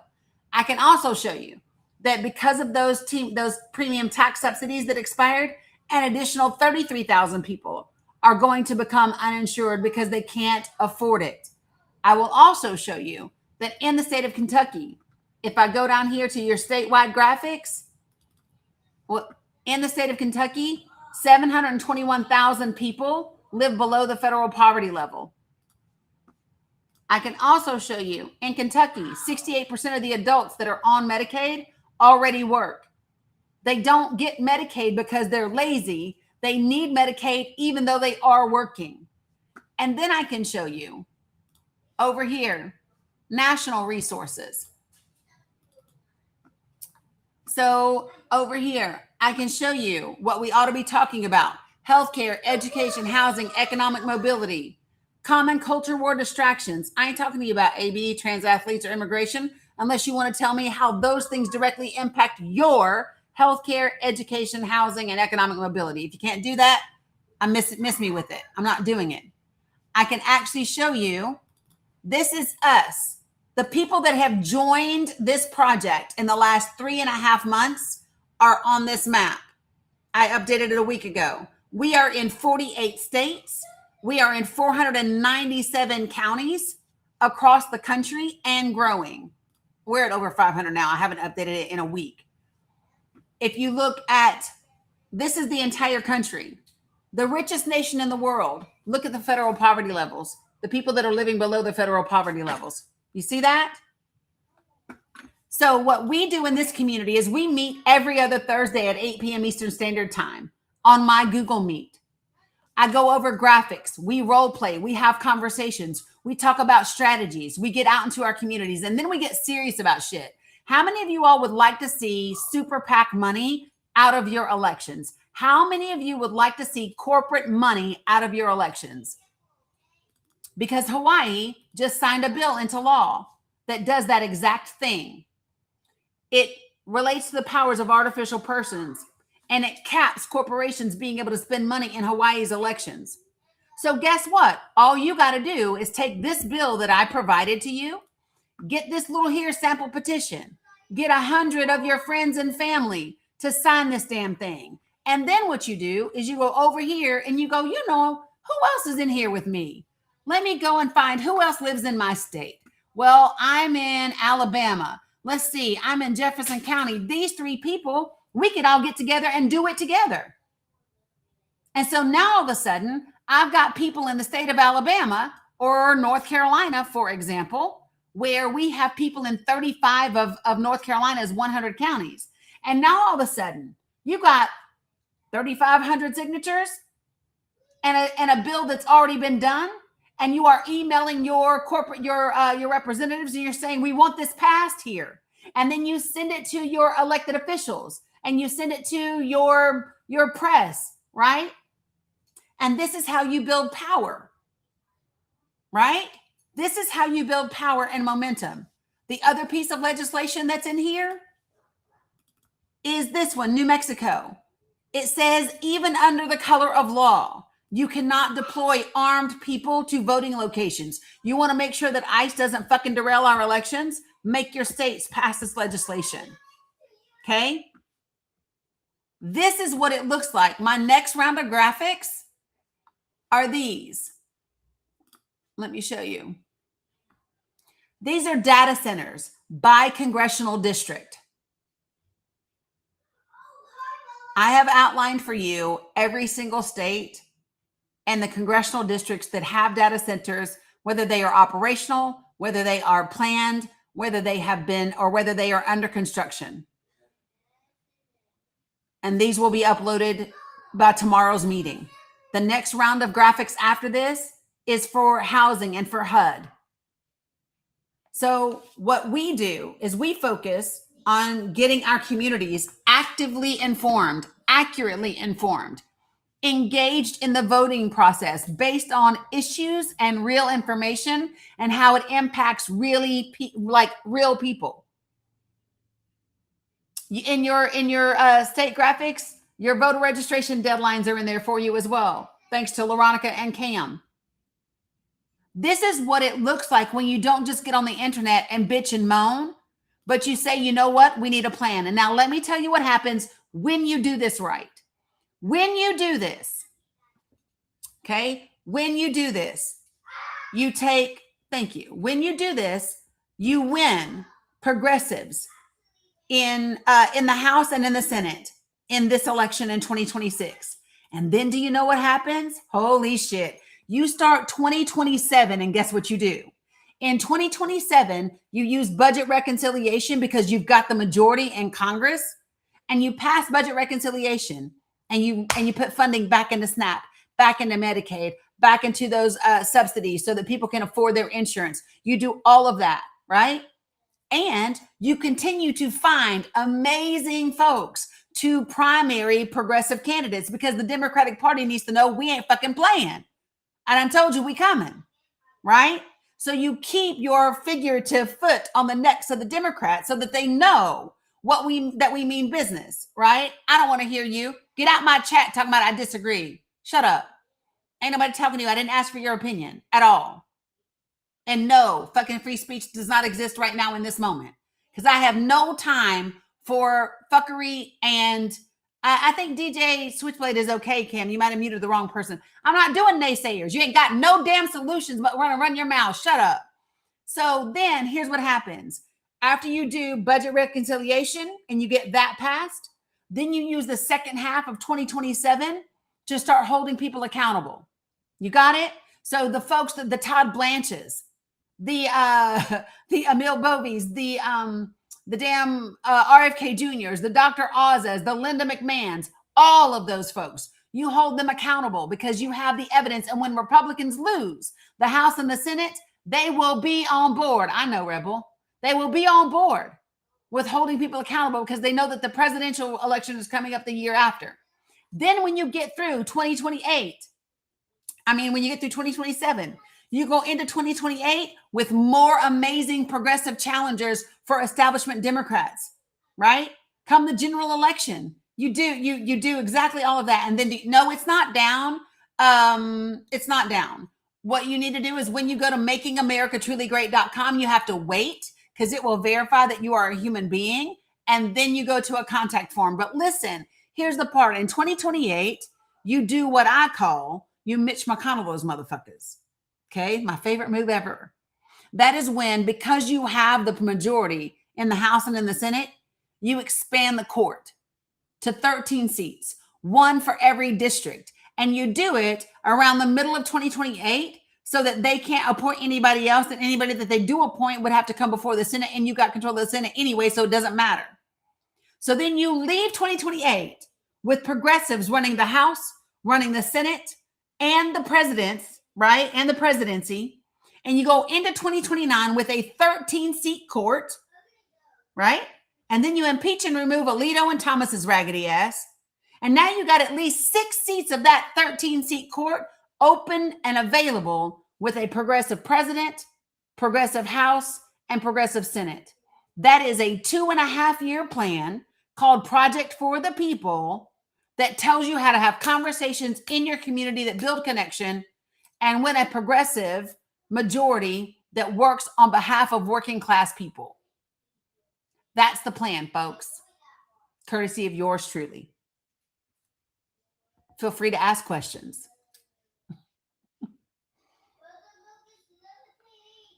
Did we pack the court? Ask a relevant question. The site is making, like ing, makingamericatruly.great.com. When you get there, allow it to do its check because it's going to verify that you're human. Once it does that, put your information in, and then you will get access. You'll get an email from me with the Google Drive. Do not share that Google Drive. Share the link for people to sign up. And the reason why is I need people to sign up so that I can continue to put the stars on the map so that I know how many of us are participating. Y'all, I got folks that are out there. I got an 83-year-old that is crushing it. I got people that are inviting their friends for like brunch and mimosas talking about this. The graphics, people are downloading them. They're printing them off. They're taking them to public libraries, community forums, farmers markets, flea markets, outside grocery stores. Latinos, you just go to makingamericatruly.great.com. I got folks that are disabled that are sharing it across their social media, that are downloading it for their friends and family that live across the country and sending them and saying, hey, did you know this is happening? Did you know this is happening? I got disabled folks. Yes, there's a video of my presentation in the Google Drive and also on my YouTube. If you go to the YouTube, there's a Project for the People launch webinar that walks you through it as well.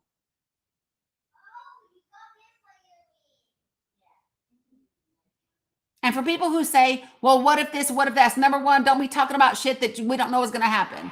I can promise you, when they sat down to write Project 2025, they didn't sit around and go, oh, well, maybe this isn't going to happen. Or what if this, they didn't do that. They don't ever think about what if shit don't go their way.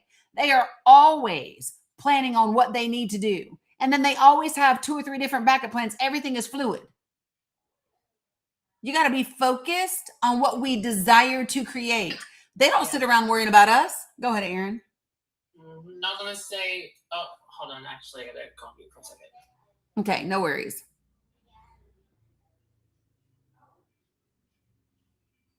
Yep, they got a plan B and a plan C, everything to listen. In the words of Roger Stone, he said, we plan the work, we work the plan, and everything is fluid in between. Everything is fluid in between.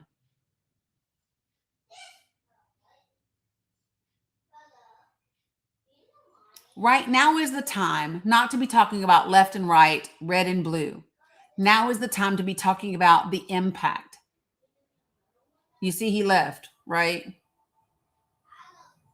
Maybe he met his quota for the day. I don't know. But this is Project for the People.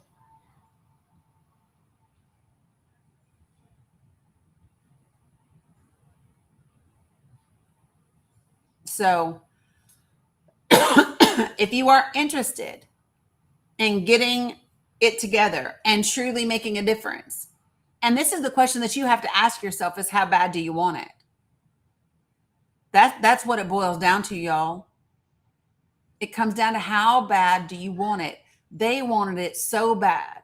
They got 50 different coalitions together to write a 900-page document. They literally put together an entire program to help train people in their ideology, to put them in positions to do the things they want done. Okay, sorry. No, you're good. But yeah, I love that you said that people aren't worrying about, us. Like, remember, Project 2025 was a 40-year project for them. We have the upper hand because we have so many technologically smart, involved, so many advocates, so many people who are already in the community, so many people that are already like-minded. They just need to be activated. Y'all might have overwhelmed it. It literally says we're experiencing technical difficulties. I got another one for you. If you go to my link tree, there's the very first link in my link tree is also available. But you can go to, hold on a second. Let me just show y'all. Here's another website for y'all to go to. And I'm going to show you. So here's another one. I have more than one. I have more than one. Here, there, type that in. And for you guys over here on YouTube and stuff, I'm going to, hold on a second. I'm going to put it in the chat for you. But there, type that in and you'll get to it, folks.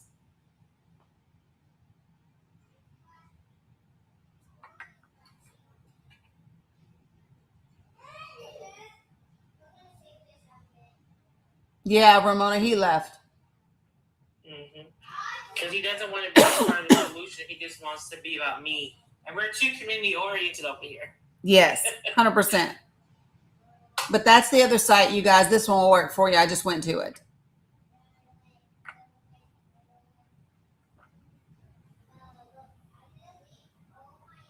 Oh, somebody else just signed up.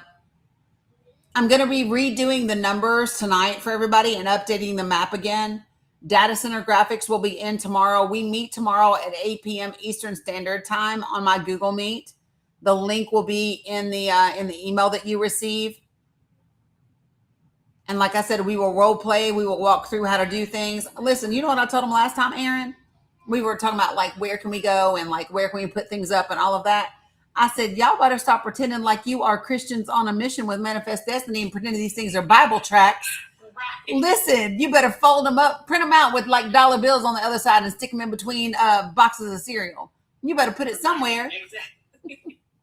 The Project for the People, D'Artan, they have dashes in it. I'm going to change it. I don't want them to have dashes in it, but I didn't take them out because I was using the other one. But every single week you'll get an email. But this is the work, folks. Williams, you ain't paying nobody nothing. Hush. Get out of here. I'm paying $1,000 to the first people that say God, whatever. Shut up. You ain't paying nobody nothing. All right, Elon Musk. Right. Ain't nobody fooling with you. But guys, and we also have merch. Let me see if I can find, hold on. Do I have my link tree still up? Do I have it up? I did say that, y'all. I did.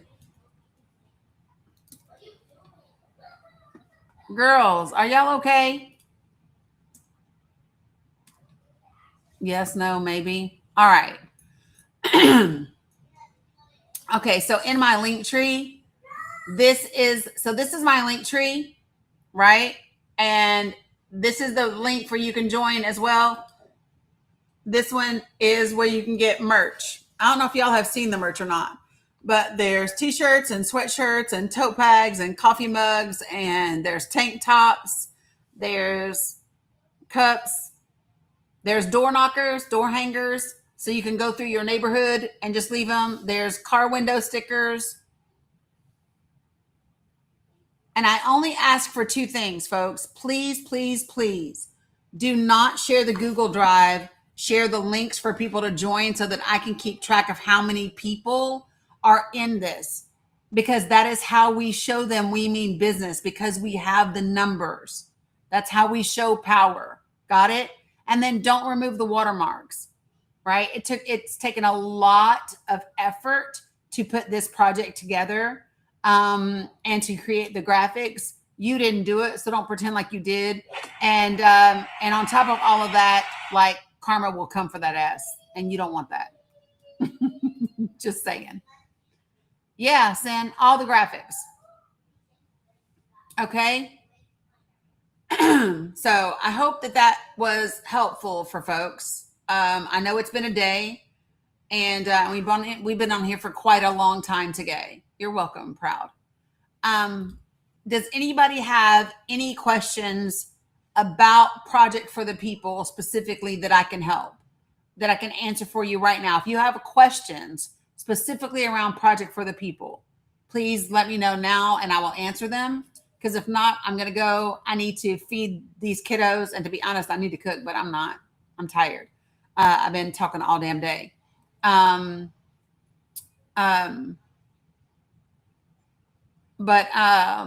Yeah, you just joined. I love that. Thanks, Angie.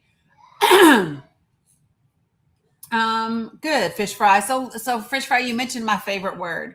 My favorite word is hope. And I'm going to tell you why. So I always relate things to movies and to music a lot. Okay. And my favorite movie to talk about when I relate this to a movie is Hunger Games. Okay. And do you remember? It's in there. Rogue Wonder, it's in there. If you look on it is in Spanish, Mr. Mon. It is. If you go into, y'all are just signing up like crazy. I love that. So, if you go in the Google Drive under Project for the People overview and participant info, yes, you can do it on a cell phone, Jody.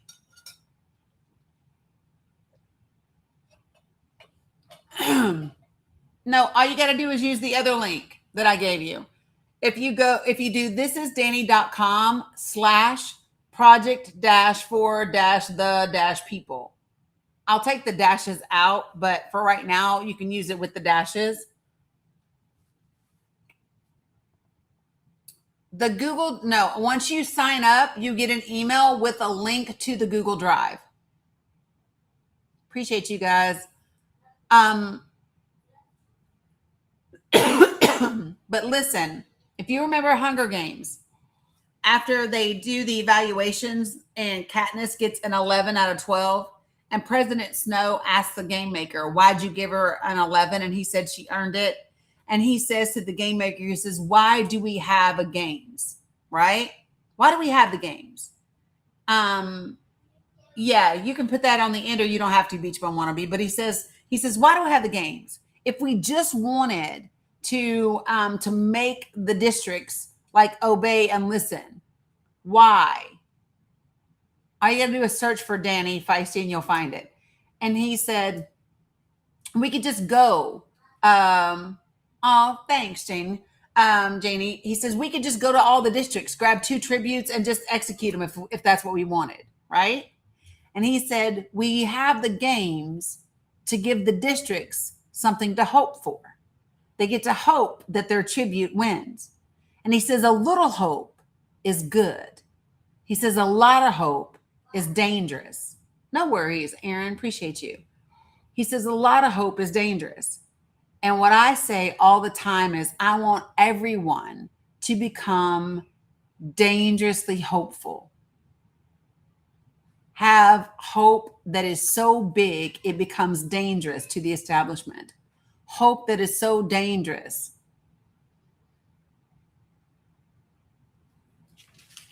Right? If you go to the link in my link tree, it's also the first link in my link tree to sign up. So 100%. He says a little bit of hope is good. A lot of hope is dangerous.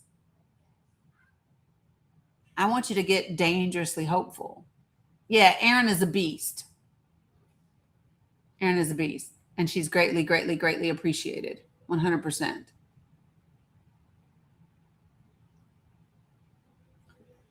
All right, folks. I'm going to go so that I can eat. Well, find something to feed these kiddos. And